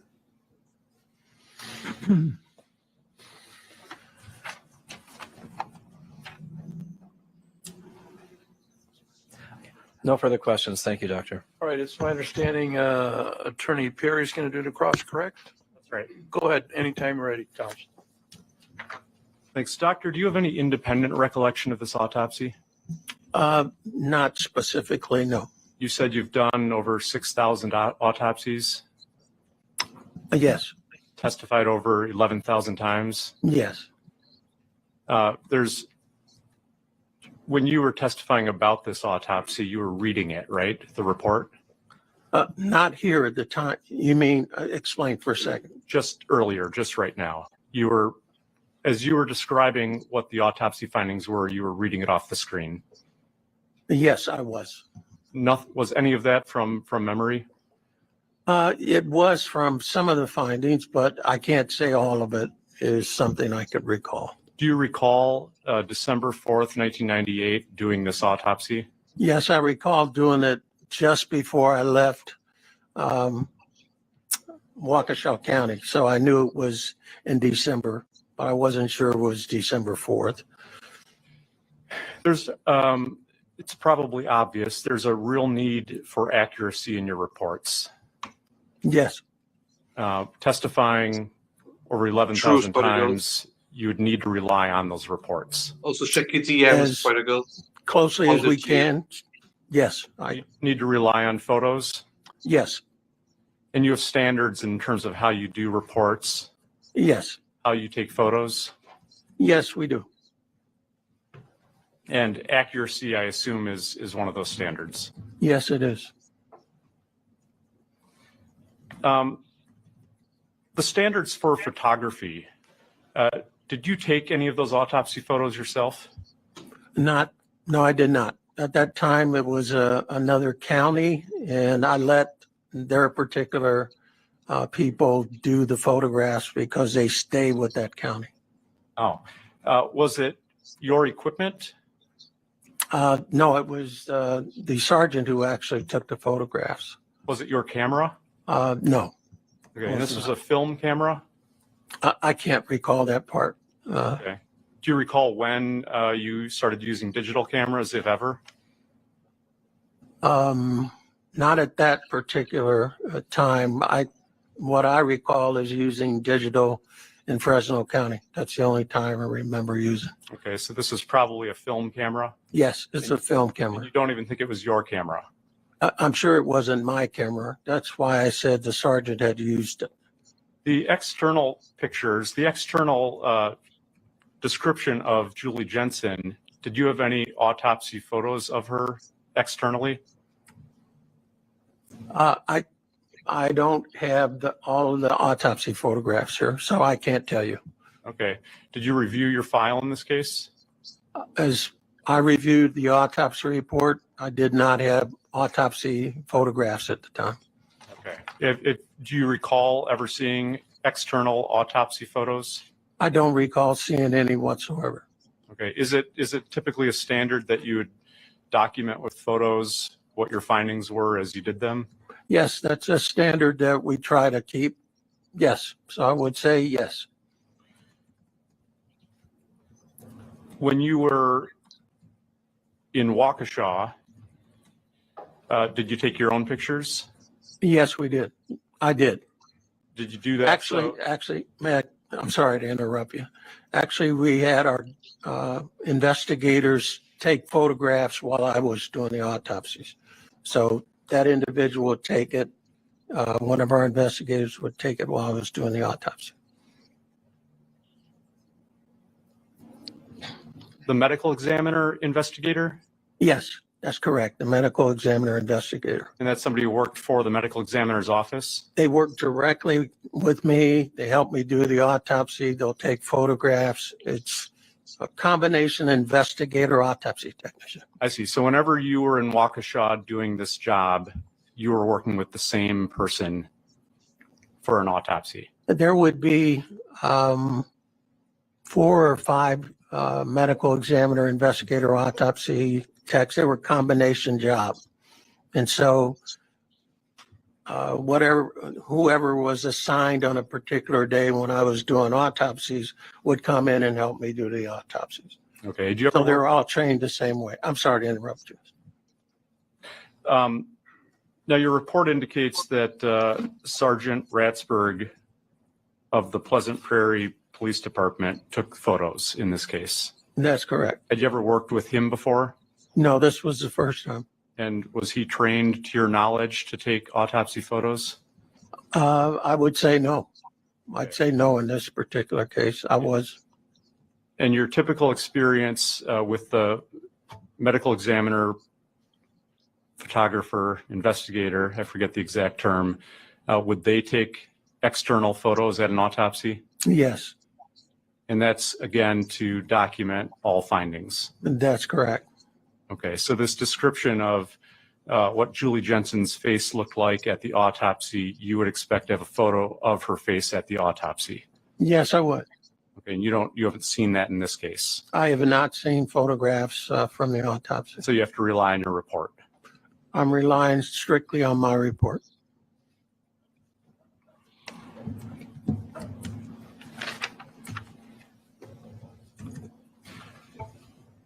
Did you use, was everything at this autopsy Kenosha's equipment?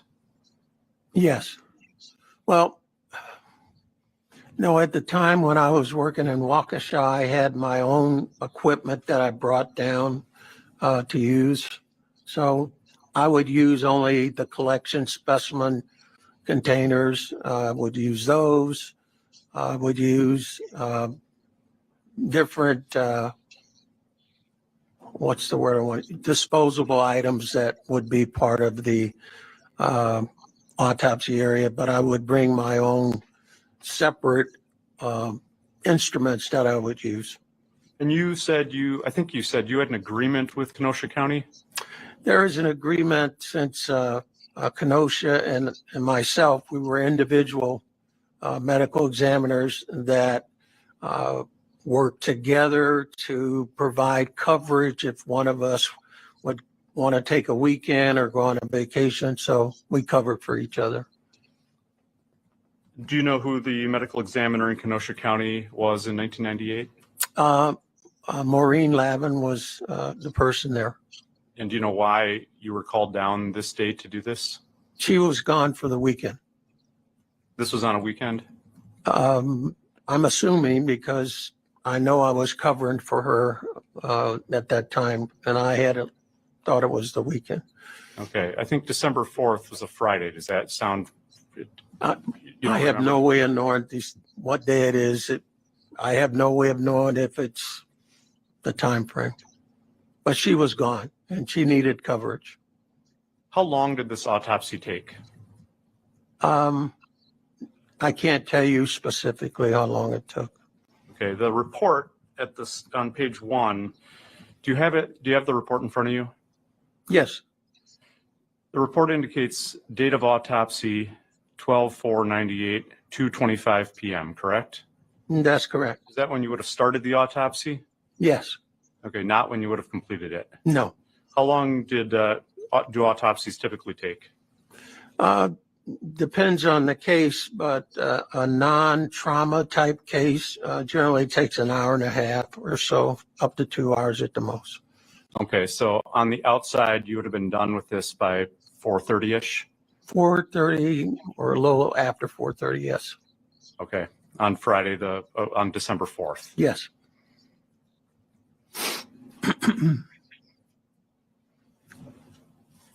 The report says that Roger Johnson, who's the chief deputy medical examiner for Kenosha County, was present. Yes. Chris Hernandez says pathology assistant. He would be my autopsy tech. Yes, Chris Hernandez. Okay, Chris Hernandez traveled with you? Yes, he travels with me to do autopsies. At that time, that was his function. Okay, Barbara Rossman. What was Barbara Rossman's function? She was a deputy medical examiner there in Kenosha County.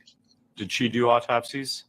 I'm not aware of how Maureen Lavin did her work with her investigators, so I can't answer that one.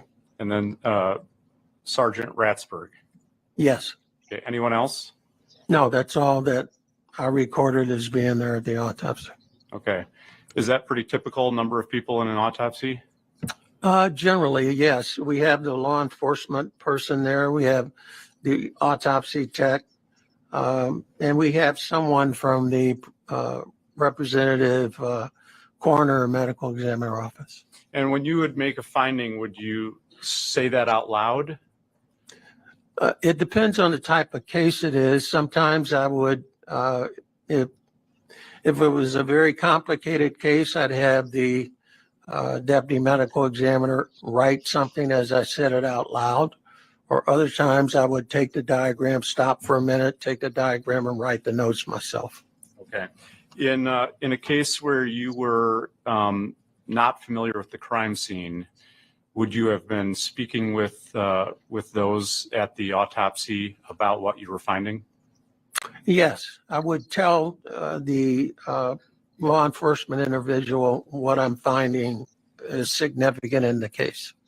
Okay, so each of these findings that you testified to on direct, you would have been discussing with Mr. Ratsberg, for instance.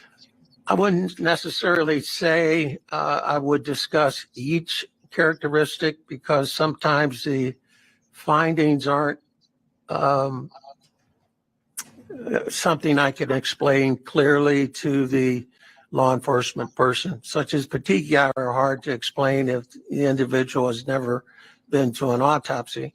So I may not explain petechiae to him because that's something I document in my report and look for further information later. Okay, well, you had him, was it just luck that he took photos of the heart? Yes, I tell him to take significant photos. I would say, take a picture of this because it's something medically I need to document. Okay, so if there was an injury you noted, you would have you would direct a photo to be taken. Yes.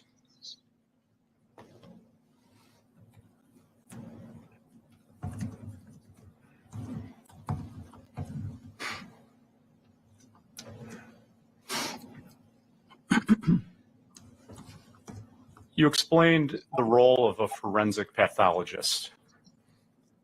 And that includes an investigative aspect to the case, correct? Yes, it should include an investigative aspect, yes. It includes considering toxicology reports, Yes, includes witness statements, yes, scene description, yes, scene photos. yes.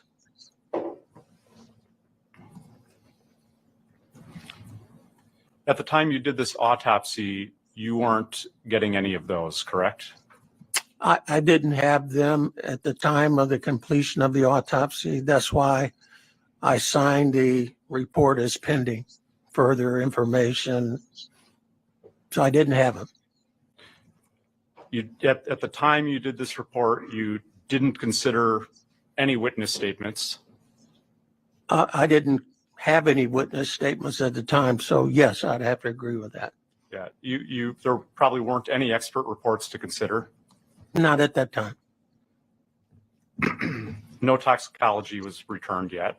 None returned at that point. And when it was returned, it wasn't returned to you, correct? That's correct. It went to another doctor. I think went to Dr. Lavin.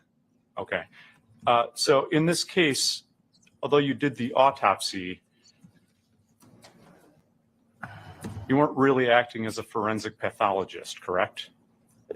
No, I was acting as a forensic pathologist to do the autopsy and the chain of custody to give the specimens. And once the specimens are given over to Dr. Lavin and her office, they completed the pending portion of the autopsy report. So we worked in conjunction. I guess what I meant by that is your role was done on December 4th.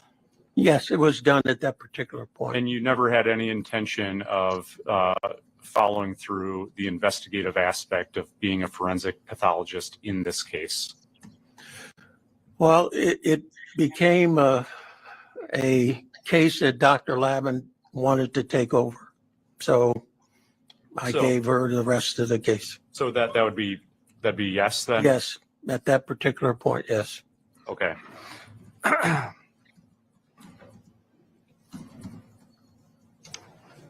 Now you were privy to some, I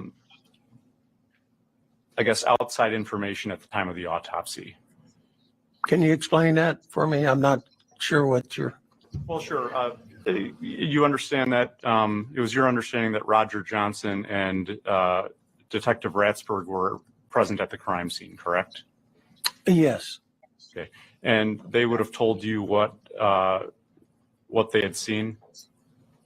I can't recall at this particular point what they mentioned to me. So I can't answer that question. Would it have been, would it be surprising to show up to a different county with people who are at the crime scene and have no discussion about any context? I would say sometimes it's not surprising. Sometimes I don't get any information. Okay, do you think that happened in this case? I would say no. I'd say I got information from these individuals. I just don't know the specifics. You testified about this case in January of 2008. That's correct. Yeah, and I think that's what Mr. Jamboys was referring to when he said something like 9 years later, you saw the toxicology reports and other photos, correct? Yes. When I came in 2008, I didn't know all the additional aspects of the case. And it was then that you saw for the first time those photos? Yes. Okay, and it was at that in 2008 first time that you saw the toxicology report? Yes, that's also correct. Findings that that Julie Jensen had ethylene glycol in her system? Yes.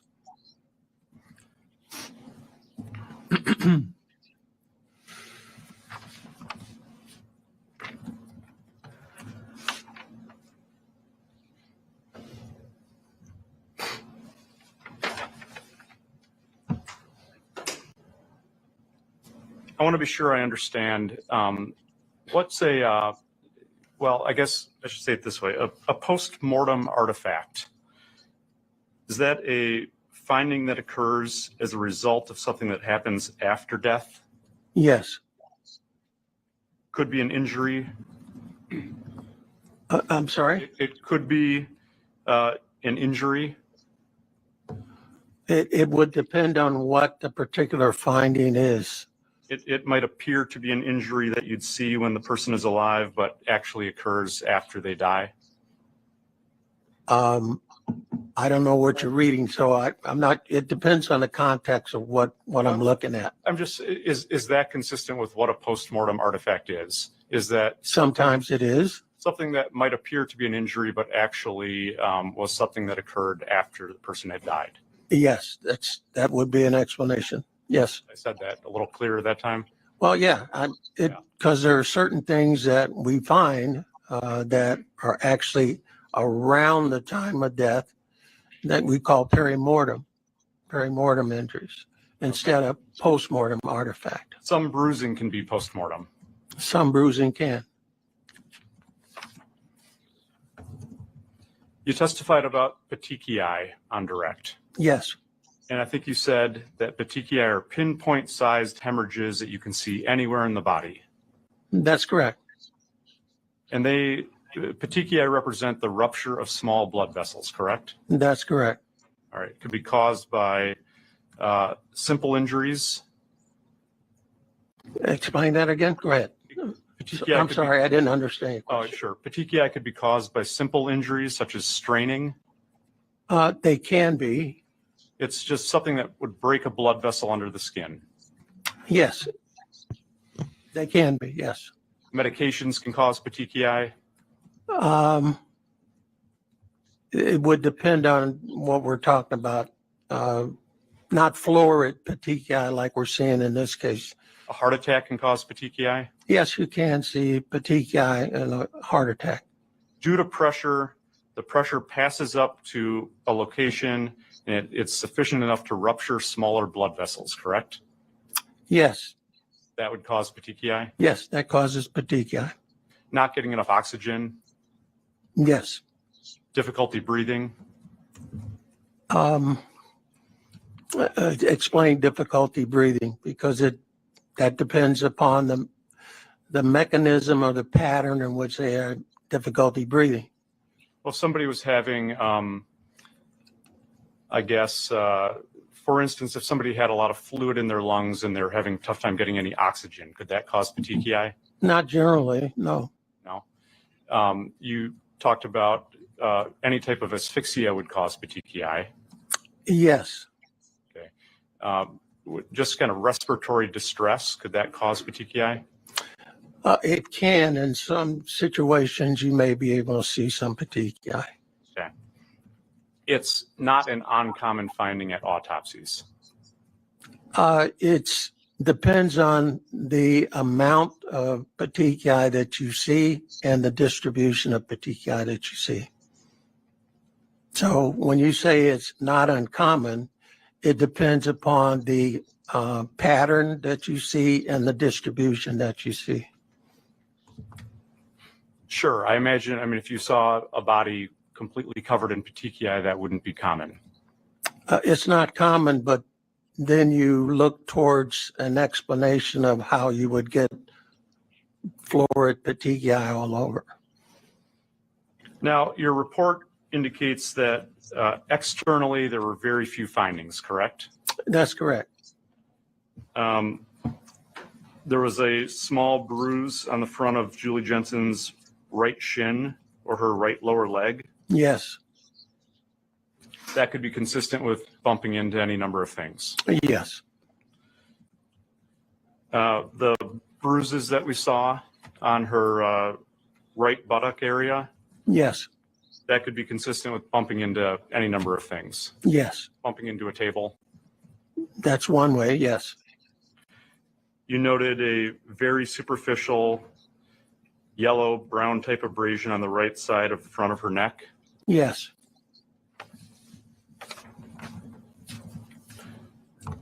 That could be that could potentially even be post-mortem. It has the potential. It's hard to know what goes along with that. The color change is very difficult to link postmortem. If someone touched her neck handling the body after her death, that might have caused it. No, not with that color change.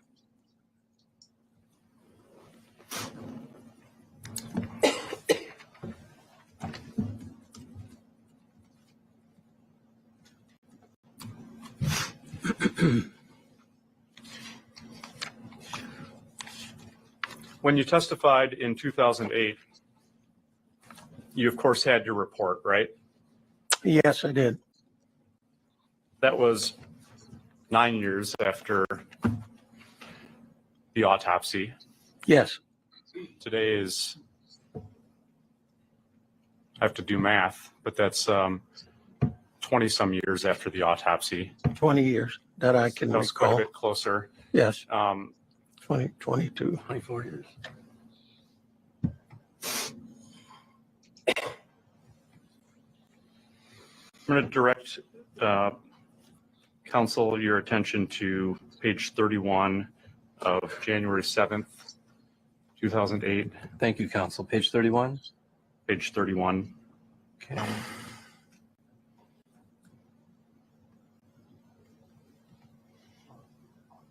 Lines 4 through 18.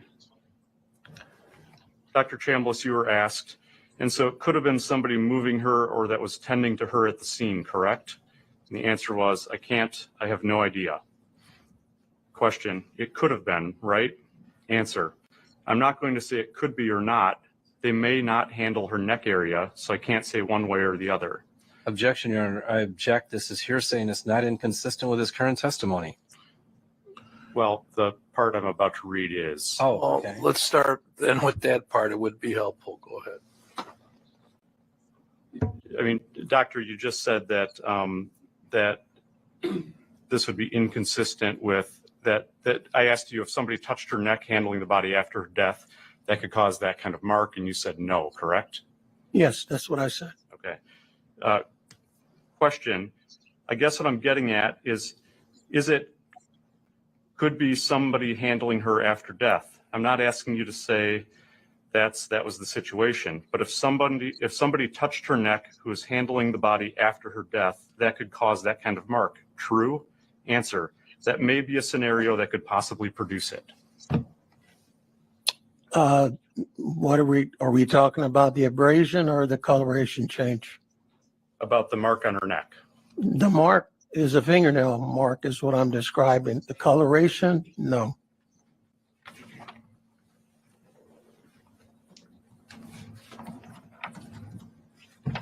See, well, the coloration would just be however a mark is changing colors, correct? Yes, but that's over time. And what we're talking about generally on postmortem or injuries right around the time when someone's moved, they're quite often purple. Or The testimony I just read to you, is that incorrect? Can you repeat back what you just said? he's a bit frustrated, this lawyer now. If somebody touched her neck who is handling the body after her death, that could cause that kind of mark. True? Answer, that may be a scenario that could possibly produce it. Yes, specifically, as I said, the fingernail abrasion could be something that could take place. That could happen after death. Yes. Okay. But not the colorization. Okay, I got it. Thanks, Spider-Go.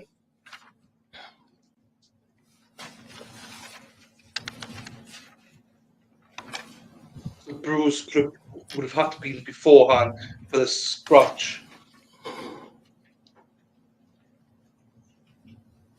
He's trying to catch him out. Do you know what I mean? As you said, he's 100, so he's hoping he's going to slip up.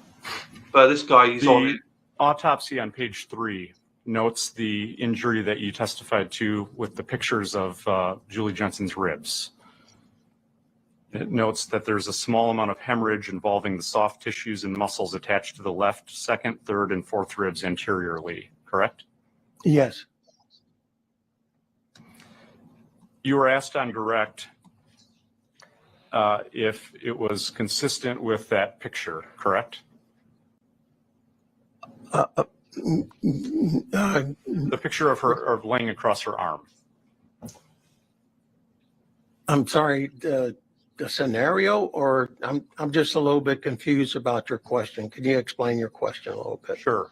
You were asked about that injury in combination with the photo of how Julie Jensen was laying in bed, correct? That's correct. Okay. And you said that could be one explanation. Yes. Okay. And you don't know, you of course weren't at the scene. That's correct. Okay. And you don't know if that's actually how Julie Jensen was found. I don't know. Okay. And you don't know if when she was found, she was moved. I don't know that either. Okay. And you don't know if that's how she just normally slept. No, I don't know that either. That's an injury that could be post-mortem artifact. No, Which injury is council talking about? About the hemorrhage to the ribs. Oh, no.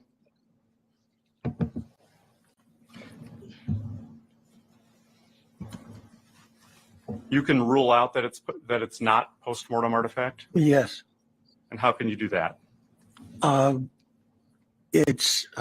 done enough autopsies to know postmortem artifact from an actual injury.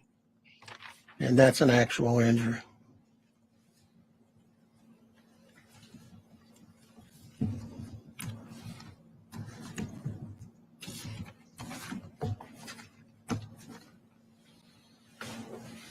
Okay. At the same hearing that I just asked you about on January 7th, 2008. Thanks, way to go. Council, I'm going to direct your attention to page 37.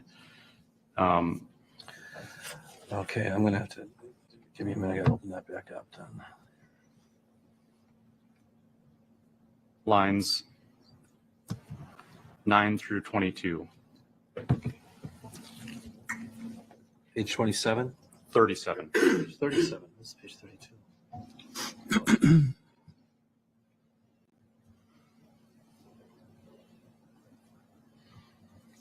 Question. Under internal examination at page 3 of your report, about halfway down that page, it says, upon reflecting the skin and underlying soft tissues, there's a small amount of hemorrhage involving the soft tissues. Excuse me, council, I can't find, which page are you on? Page 37, January 7th, 2008. January, we got the wrong date up then.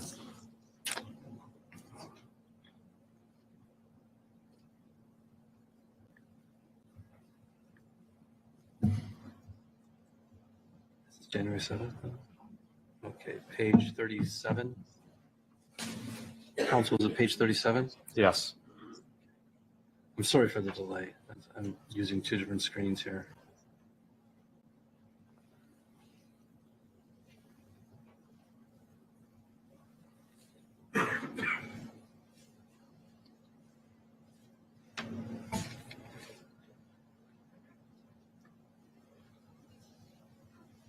Okay, page 37, what line? I started reading at line 9. Page 37, line 9. Let's see.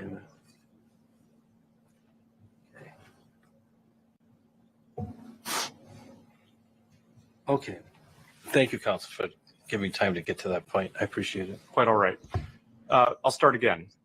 Question. Under internal examination at page 3 of your report, about halfway down that page, it says, upon reflecting the skin and underlying soft tissues, there's a small amount of hemorrhage involving the soft tissues and muscles attached to the left second, third, and fourth ribs anteriorly. Answer, that's hemorrhage, not petechiae. That's hemorrhage. Right. I'm sorry. I'm sorry. I'll listen. I'm sorry. Yep, and that was your answer in 2008 too, correcting Yes, it that that's was correct. hemorrhage. Yes. Okay, now, same page, council, line Censorship 21. again. Actually, line 18. I'll just change that for the fourth time. Line 16. Okay, my mistake. and those would be consistent with postmortem artifacts. Answer, I can't say that's postmortem artifact. Question, can you rule that out? Answer, I can't say because I didn't examine the muscle microscopically. You need to do that. Question, right, so you can't rule out that this is just postmortem artifact, right? Because you didn't do all the work. Answer, I agree with that, yes. I was agreeing with the fact of doing microscopic on it. That's essentially what I was saying. Yes, Okay, thank you. yes.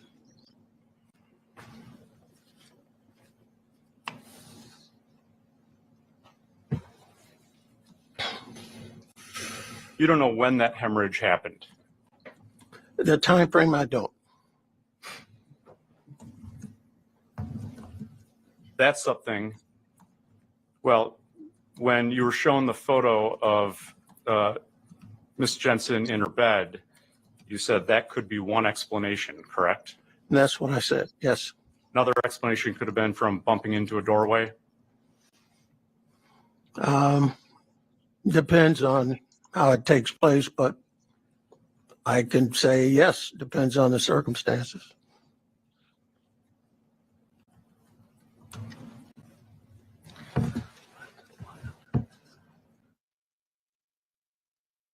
You said this was not a situation of positional asphyxia. You said you could say it is not because the hemorrhage on the rib cage would need to be explained. In most cases of positional asphyxia, that you even see hemorrhage, those that I've had in adults have been motor vehicle accidents, and that can be explained inside of a vehicle. What you look at is the scenario here, and the scenario on a mattress doesn't explain how you would get this hemorrhage on the front. Sure. And from this injury, you can't say when the injury even occurred. No, because I didn't look at it microscopically. And as you testified in 2008, you can't even rule out postmortem artifact. I would say it's not postmortem artifact, but I can't tell you the age of this injury. There's a difference. Did you ever examine after 2008 the muscle microscopically? No, I did not. Okay. And was the Dr. Chambliss then incorrect? What I said is I can't give a specific timing, actually, unless I did it microscopically. I believe that's how I answered that. No, the answer to that was whether you can't rule out that this is just postmortem artifact because you would need to examine the muscle microscopically, and you didn't do that work. Well, it's a different answer for me now. I think that it's an injury. The petechiae around the cardio area. Yes. You testified to on direct, and it's Yes. listed in the report.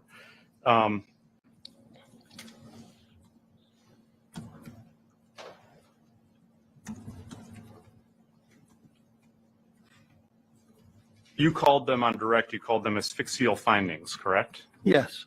And then you explained that it was consistent but not diagnostic of asphyxia. That's correct. Okay.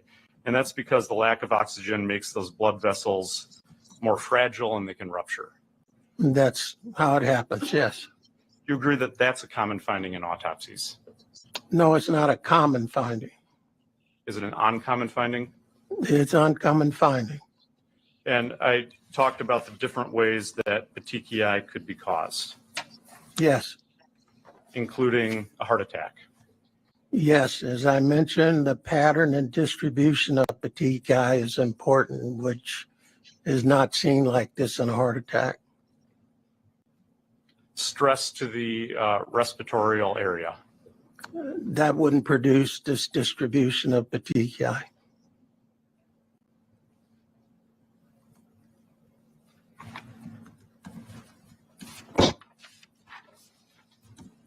On direct, you testified about all the things that you gathered and sent off for testing. I gathered them for Dr. Lavin. She sent them off for testing. Okay. And that's listed on page 5 of your autopsy report? That would not be, let's see. I'm sorry, just one second. Just look. At the bottom. Yes, the materials that I saved for toxicology were turned over to Dr. Lavin. Yes, I agree. Yep. Okay. And what you noted in your report is that you saved blood from the heart. Can I say one thing at this point? Can I interrupt? What's missing from that is gastric contents. Gastric contents is not mentioned in this report, is it? It's not mentioned in the materials saved for toxicology. On direct, you testified that you obtained the gastric contents and you preserved them, correct? I don't know if I said that on direct. I know it's taken and examined, but I don't know if that's what I said on direct. Mr. Jamboys asked you if you had collected the gastric contents and that it was to your very high, to your standards of your medical standards. Yes. Okay. Yes. Okay. You don't remember doing that though, do you? Not independently, no. Yeah, and it's not in your report. It's not recorded in my report, no. And these reports, as you explained, are essential to be complete and accurate. Yes, but there are times where we don't have everything written in our reports. Okay. Do you have any? You don't have any. And it's important for chain of custody purposes, right? That's correct. Yeah, to note how things were collected. Yes. Yeah, where they were sent. Not necessarily where they're sent. If I do the entire case, yes. In this case, I'd say no. The only reason you think gastric contents were collected in this case is because you've later seen a report about the gastric contents. That's a fair statement, yes. If you testified on direct that that you did that you collected it and it was to your medical standards, that's a guess, correct? No, it's not a guess. It's something that's shown up as a report once I've given the items over to Dr. Lavin. So it's documented by Dr. Lavin. So it's not essential that you put all these things in a report? I didn't say it wasn't essential. I said sometimes I make a mistake in a report. Okay, and that's a mistake in the report. There's a mistake in my report. Okay. Your report also doesn't indicate collecting any vitreous humor fluid, does it? No. Yeah. Are you aware that vitreous humor fluid was indeed collected and tested? Vitreous humor may be collected either at the time I do the autopsy or at another time. So at the time it's collected depends on whether I did it or someone else did it. When would the other time have been that samples were taken from Julie Jensen's body? I can't tell you in their situations here in Kenosha County, so I can't tell you. But you can take vitreous before or after an autopsy.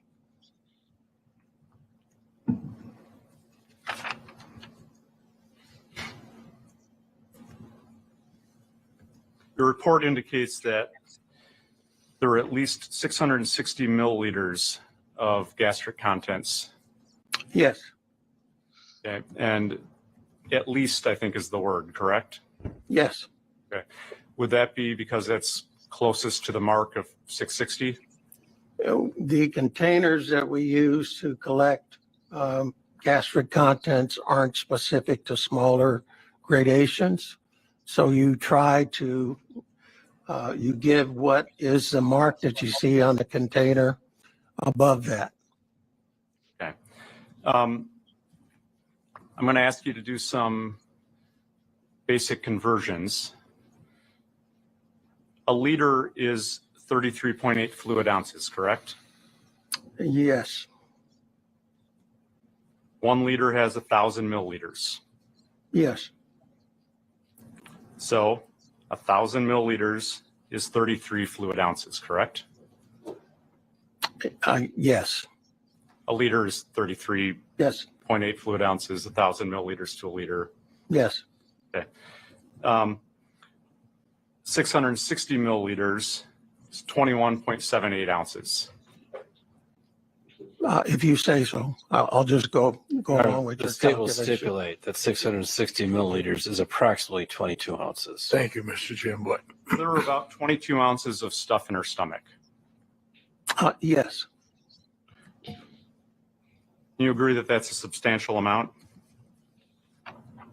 that's, the amount is substantial in her stomach, yes, And the report indicates that you could identify food fragments in her stomach. yes, I think in fact, it specifically notes potato and pepper. and that's correct. You're unable to tell from this when the last time Julie Jensen would have eaten prior to death. And that's correct. I can't tell. Unable to tell how long those 22 ounces might have been sitting in her stomach. That's also correct.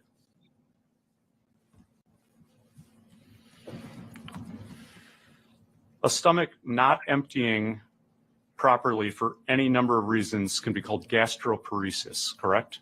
That is what the word means. Yes, it could be that particular situation.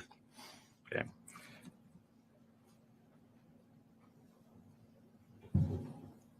Properly functioning kidneys, one of the purposes is that they eliminate nitrogen wastes from somebody's system, correct? That's one of the functions, yes. And if that doesn't happen, then something called uremia can develop. It was Yes. nice. You've seen that. Yes, And that's the buildup of nitrogen wastes in the body. yes. That's something that can cause gastroparesis. I don't know if that causes gastroparesis. I'll just put it that way. I'm not a clinician to know that. Okay. Are you familiar with that? Do you know that renal dysfunction would affect somebody's electrolyte levels? Yes, The acid base levels in her system. yes, Okay. An electrolyte acid base, something affecting her electrolyte status can also affect GI motility, correct? and that's correct. Okay. And that's GI motility is another way of saying, well, it could cause gastroparesis. Yes,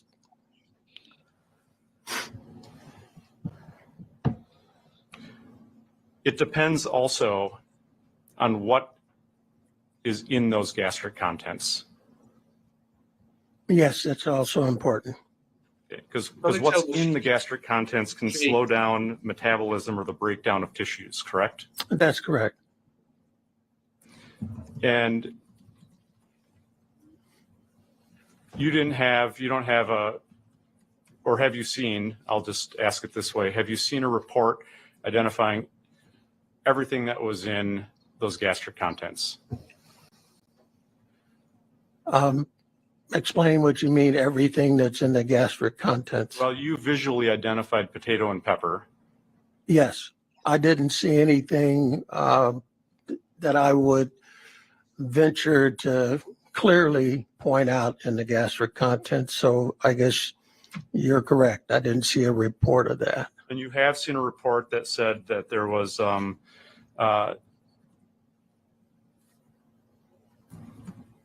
some amount of ethylene glycol. Yes, And I'm asking if you're able to, from the reports you've seen, account for all 22 ounces of what's in her stomach. no, And you would need to know that in order to opine whether or not her metabolism was slowed down by the contents of her stomach. yes, Because if there's a toxin, it would depend on the toxin. it depends on the toxin and also depends on how the toxin binds to the material in the stomach. There are multiple particular ways that the toxin binds. Some things get absorbed through the intestinal lining, correct? Well, in the stomach, it can be in the liquid, it can be in the mucus, it can bind to the hydrochloride, it can bind the protein. So you can have 4 different ways that it could be, at least. Could you say that again? I didn't really understand. It can bind? The drug, when it goes into your stomach, it's taken up in different ways as it's in your stomach. And that's why you can't inject gastric contents right into a gas chromatography. You got to extract the drug. So the way something might get absorbed in a body from the gastric contents would depend on really what those gastric contents were. It depends on the gastric contents and the type of drug that it is. If it's the type that can be absorbed readily or is not absorbed readily. And of course, it would depend on what's happening with GI motility in general. That's true. And something would, of course, have to come in contact with a stomach lining to be absorbed that way. Yes, yes. Okay.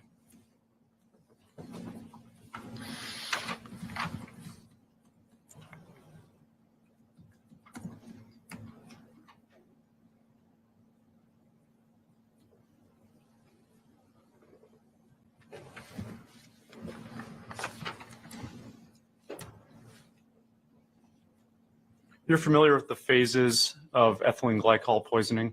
No, I'm not. Not at all? Not at all. Were you at one time?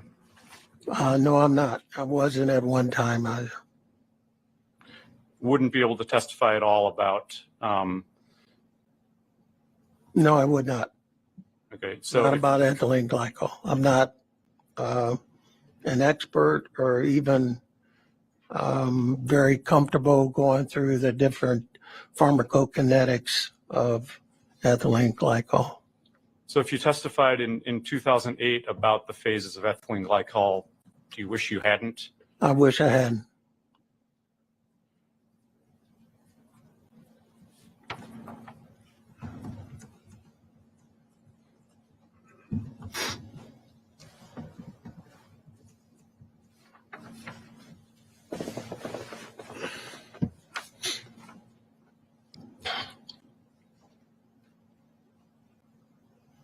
You noted that her urinary bladder was distended with 150 cc's of urine. Yes. Are you able to tell from that when the last time it was that Julie Jensen urinated? No, I cannot tell. Do you have any idea of when the last time she would have urinated? No, I could not tell. Any source, No. Modules? Could it have been more than a day? There's no way for me to know when she last urinated, so I can't speculate on it.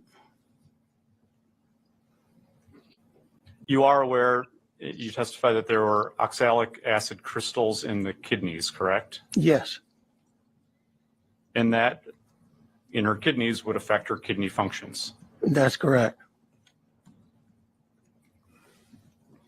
One of the things that can happen with oxalic acid crystals in the kidney is that you can go into Nice. acute renal failure. That's Wasn't sure if correct. you had passing source or something. You didn't So- receive any information about She urine in the saw- bed? Nice. I'm sorry, I didn't. Did you receive any information in this case about there being urine in the bed? No, I did not.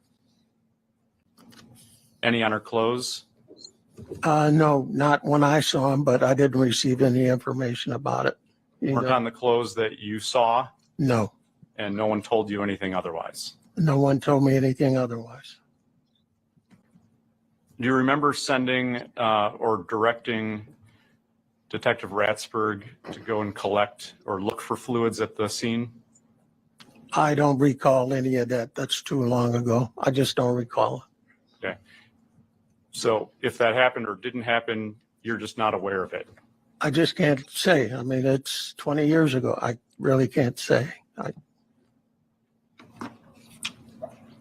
Fair enough. In terms of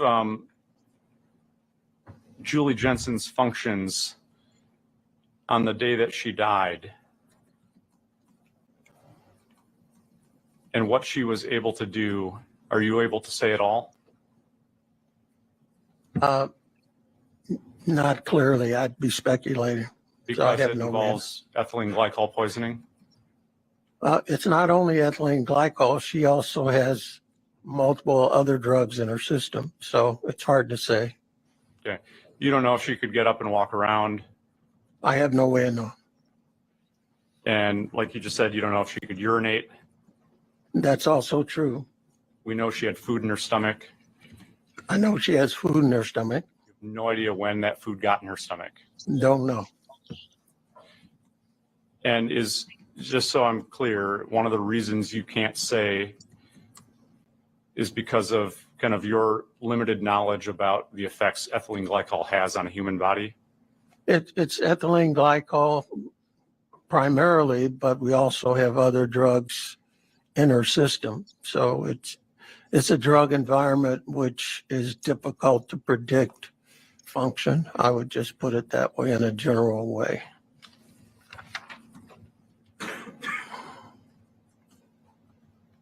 And after this case, you did no additional research? No, I did not. Have you done any other reports in this case? No, I have not. So in 1998, your autopsy concluded with, it says cause of death, and it says pending further studies. Yes, that's a preliminary type autopsy report when you put pending there, yes. And then in 2008, while testifying, you were given basically the same hypothetical that Mr. Jamboys just gave you today, correct? I can't remember specifically what you're describing there. Can you explain for me? Sure. You were given the hypothetical about if Mr. Jensen had confessed, and then the description of asphyxiation. Do you remember that? Yes, I recall that part about asphyxiation. Yes. Okay. And based on that, you opined as to cause and manner of death, correct? Yes, I did. Okay.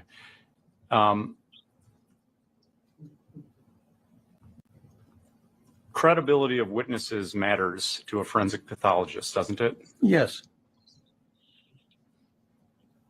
You don't know anything about the source of that information, do you? Explain what you mean. I don't know what your question is referring to. You don't know anything about the credibility of whatever witness would have claimed that Mark Jensen made that confession? No, I don't. And if you learned that that person was completely incredible, you wouldn't be able to rely on that statement, would you? I rely upon the, I guess, the investigators in the case and what they feel, how strongly they feel about the case, because I don't do that investigation. So I'd have to rely upon what they are and what their relationship has been with me as the investigator, forensic pathologist. That's the best way I can describe it. So do you rely on the credibility of witnesses? Again, that goes back to the investigator. I don't personally do the investigation. So it's not me determining whether they're credible or not. I see. I have to rely upon them. So whatever the investigator tells you the scenario is, that's credible? No, what I'm saying is I have to, when I'm discussing the case with them, feel that my autopsy findings are consistent with what the story is that they're telling me. It's hard after food, isn't it?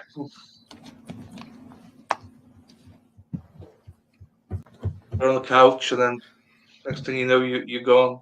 I want to be clear, I understand your testimony. If you assume that the person providing the information about Mark Jensen is a liar, does that affect your determination of cause of death? No, as I answered before, it goes to the investigator who presents the information to me, and what that material he presents in association with my autopsy findings. I can't go back and determine credibility of their witnesses. That's up to the law enforcement person. I can only do the autopsy findings.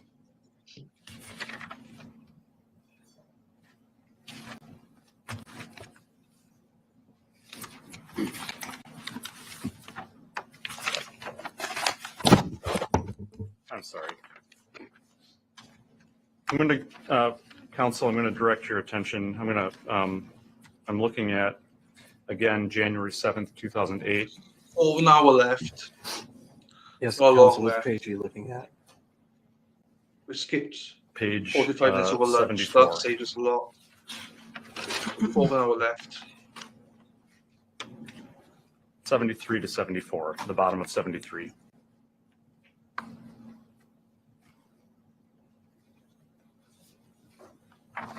Starting at line 25 on page 73.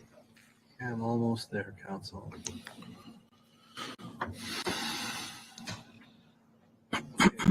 Page 73, line. Which line? 25.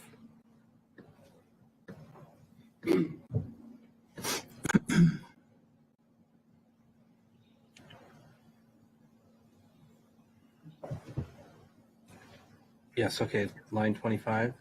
Yeah, you were asked, Doctor, now if in that hypothetical you assume that the person providing the information about Mark Jensen is a liar, then do you have an opinion to a reasonable degree of medical certainty? Answer, yes. Question, and what is that? Answer, it's undetermined. Yes, at that particular point.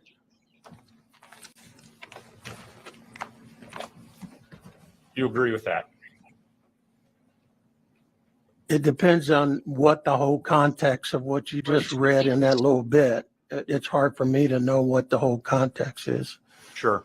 The person like that. who reported that Mark Jensen confessed, if that person is a liar, then do you have a cause of death? Just the way you described that, nothing about the investigator, nothing about anything else.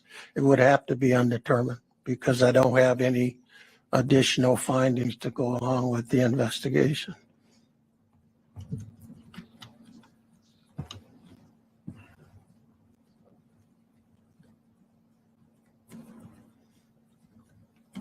Do you recall meeting with Detective Ratsburg and Dr. Lavin in March of 1999?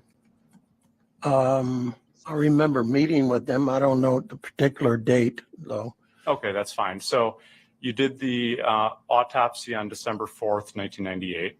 Yes. Okay. And then maybe a few months after that, you remember meeting with them? I can't tell you, but I just remembered I met with them. You remember a subsequent meeting that Yes. included Detective Ratsburg and Maureen Lavin? Yes. Do you have notes about that meeting was? I'm sorry? Do you have notes or memory about what you discussed? No, I don't. Can you tell from your autopsy report what date you completed it? No. Would this report have been sent that same day? This report that I have produced, not the same day, no. Okay. How long would it have taken you to do? Depends on my caseload in conjunction with their caseload. It may have taken me months and months considering it's not my particular jurisdiction. If there's information in the record that suggested it was faxed on February 4th, 1999, would that be consistent? I can't tell you that. There's no way for me to know.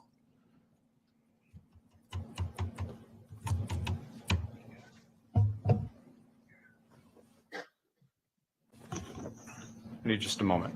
Go ahead.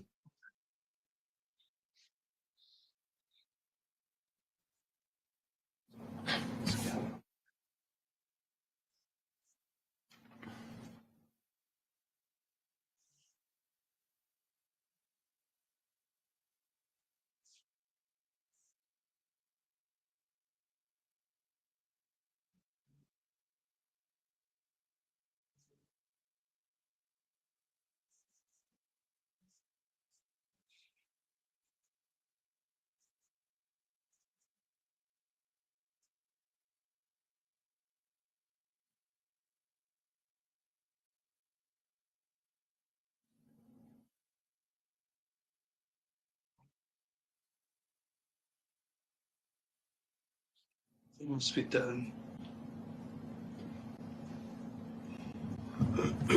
I do have one more question, Doctor. When you were looking at the scene photo of Julie Jensen lying on her bed, and maybe I've already asked this and just forgot it, you testified that that she was on a soft mattress. Yes, Where did you get on a soft material, which is a mattress, just on a mattress? on a mattress.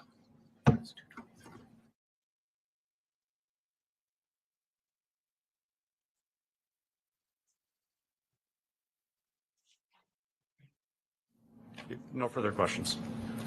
Seeing the time of the day it is, I've got about a 3-minute redirect, Your Honor. Maybe a 5-minute redirect. I'll be done by 5 p.m. How's that? and then what about recross? I don't know that it'll take very long. It's going to be a very, very brief redirect. I'll give you 5 questions. Okay. That's generous of you, Your Honor. That one. So why isn't it coming up on the screen? I've got this plugged in here. Yeah. I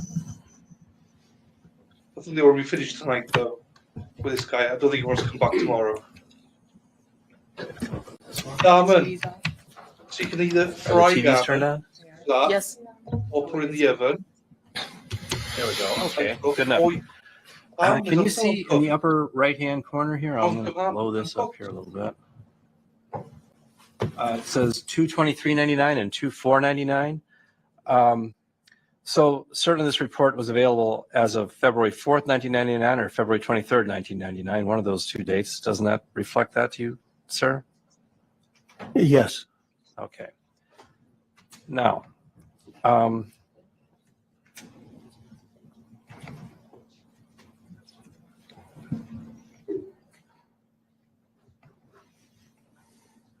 directing your attention to this, we're going to first of all look at the picture of Julie Jensen in this bed.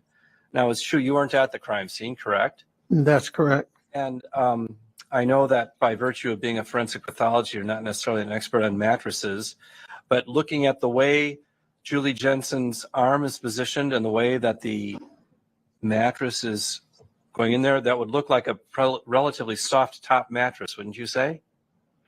Again, it's a mattress. I can't tell you soft, hard, whatever. But you can see from here down to here, it's going down with the arm, correct? So there's an impression in the mattress caused by Julie's body at that point? I wasn't there. It's hard to, I can't answer that one. Now, directing your attention to this injury here and here and here, and then looking at the way the arm is going from the shoulder down across the body in this fashion. So the shoulder here is bent over. Does it appear that this injury and this injury and this injury would line up with that arm? Is that a reasonable explanation? Asked and answered. Is that a reasonable explanation for the injuries to Is there the an rib cage? objection? Yeah, asked and answered. This is covered on direct. Yes, and he went into it on cross. See, that's the problem when we start recrossing, redirecting. You got into it, so now he wants to clarify it. I think he has a right to do that. So, doctor, can you answer the question? Would you? Okay, then I'm going to restate the question instead of having the reporter read it. Assuming that I'm going to ask you this, doctor, assuming the shoulder was bent in a little bit as it appears to be here, and then the arm was spread across here, would you indicate, does it appear to you as though that the arm lining up with the rib cage would be a reasonable explanation for these injuries to the rib cage at this location? It is a reasonable explanation.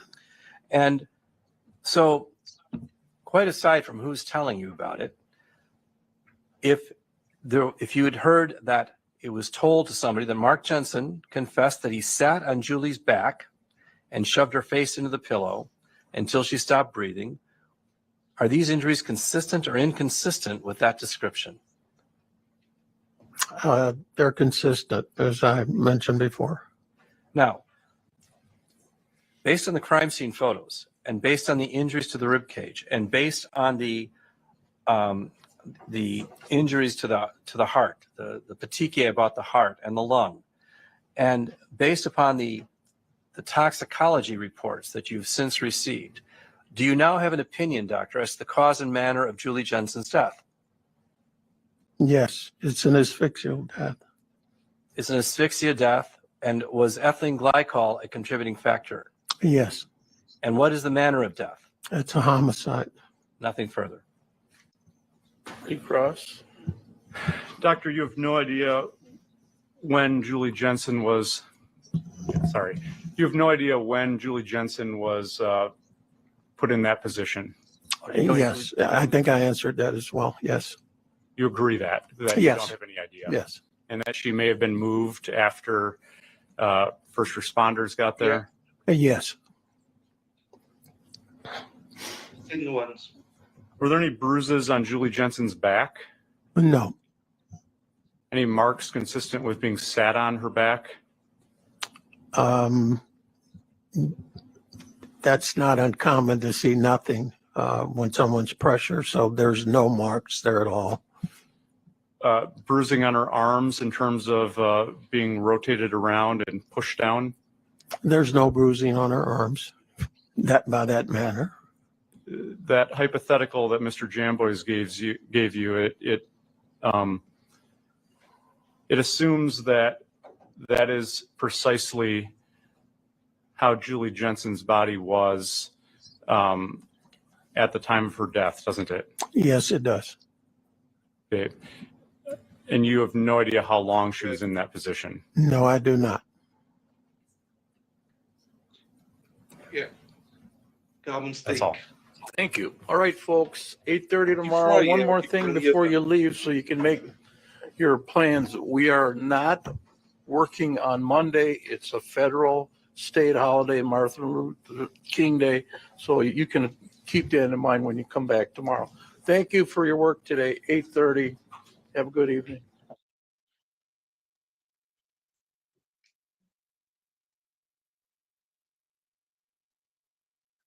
Yeah, we're spoiling girl in America. You're weirdos, isn't it? It's such a difference, isn't it? Just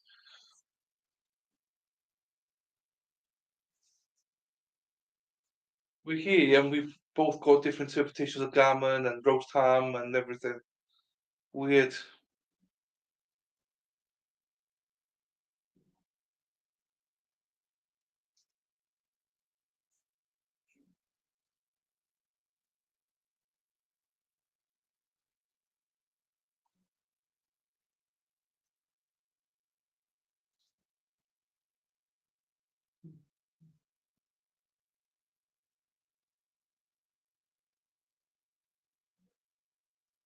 Isn't it have to take all, well, isn't it have to take all that to the cell, all that evidence and stuff, and look at it in his cell?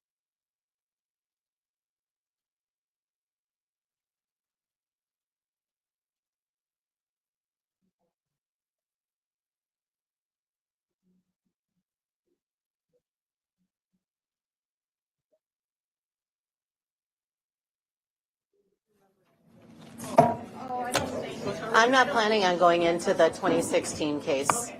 Well, we're good. We're good.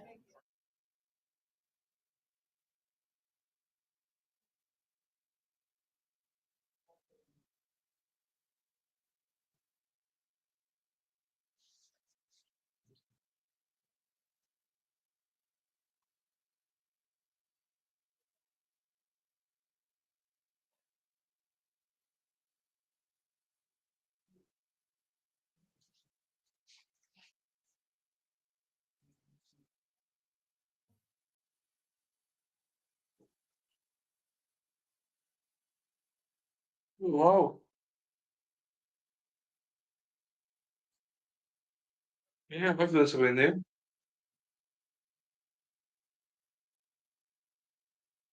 Well, you could do that, but sure. Yeah, I don't know what it means by 2016.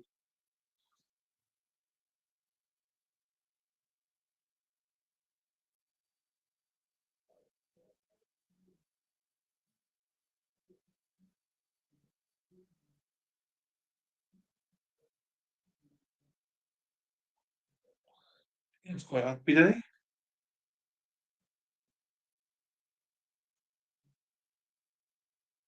Yeah, there must be something 2016. Yeah, actually, I think quite. This is where Sal. Oh, it is. I thought it was Spider Girl. I was going to say this is where Sal would be really handy because he probably knows, but that was you. You both got S's. You both got the same colour. I mix you up. Yeah, it does make sense. The appeal.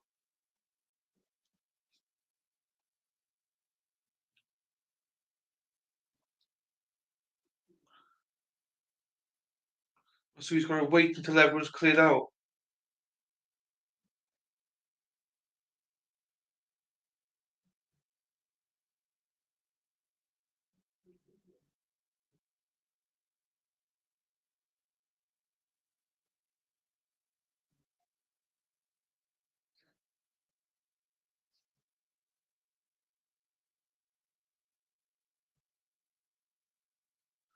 So he's allowed to take that envelope back with him to look at tonight.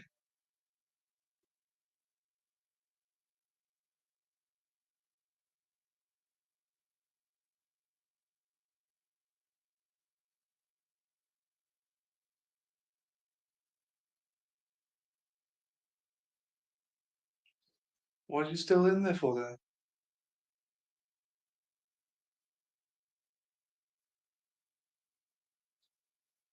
Looks like we won't now find out.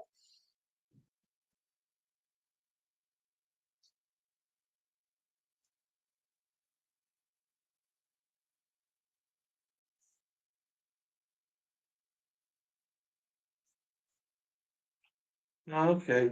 No, but I keep mixing you with salad because it's like the S. Do you know what I mean? I know I think salad's slightly pinker than yours, but that's the end of. I don't think they're going to show anything. There's like a minute left. I like this judge. Today's been a long day, mind. It feels like a long day.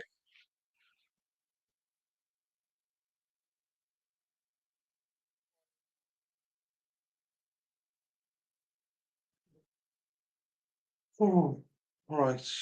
Let's have a look to see. Is it nearly done then? Yeah, it still is done. There's like 30 seconds left on it.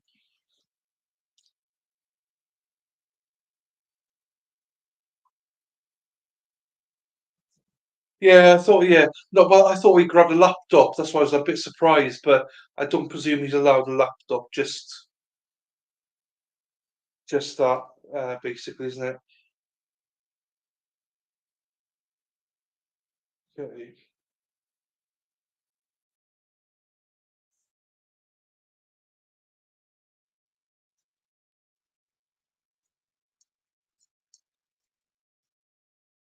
Fine.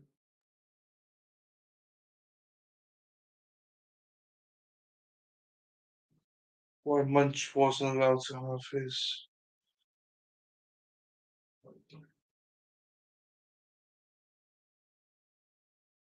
Okay, gag orders. Confusing. So confusing. But anyway, yeah, today's been a freaking long day. Tired now after that. I think a lot of it's bullshit, but then that was interesting. My frustration with it is, thanks to you, Spider, for explaining, but there's a lot of stuff that you saying I didn't understand it. You need a doctor or something to be in here to explain stuff to you. But it is what it is. Nothing we could do about it. Spot coming there. Oh, right. Got a rash coming on my arms. Don't know what that's about. Right. Thank you very much, Beautiful People. I don't really have anything to say about it because I thought that the next door neighbour was a bit of a not next door neighbour, the neighbour. I didn't like him. I don't think he was credible. You remembered what you're going to remember, and then this doctor was very good. But it all depends on what defense bring in, how they're gonna, what doctor are they gonna bring in that's gonna like quash what he says. So I'm still on the innocent, not guilty side for this guy. So, and then I think Sal said the dicks start coming in from day 5 or something. So something for you to hang on to. With that, I'm so knackered tonight. I don't know what's wrong with me. It's 11:20 now, so thank you very much for those that stuck around all day, and appreciate you. I really do appreciate you. My watch hours goes up, so it's good. I know we're not got many people watching, but hey, we're not a giant. We're a small channel, so we'll grow as quickly as I say, God intends. So we'll take it easy. Instead, I don't know how to spell it. P-E-T-K. P-E-T-K. Just don't laugh at how I pronounce it then, you know? That's the only thing, do you know what I mean? Sometimes it's nice to have like an expert that explain it to you. Not that there's many experts that can, but sometimes, there's half the stuff well, not half, but a lot of stuff he said, I was like, I don't even know what that means. Is that good? Is that bad? We did learn a lot in terms of volume in his stomach and how they form autopsies, which is not great. Yeah. Anyway, with that, I think I'm going to call it a night, guys. So, again, thank you very much. We'll be on again tomorrow, same time, same place, same face. And we'll take it from there. So, with that, thank you. If you haven't done it, please like the video. I know everyone here has, so it's fine. I'm just reminded to the winners, if anybody's listening, you got till Friday to collect them. So, right. Have a good night, guys. Take care. Thank you very much.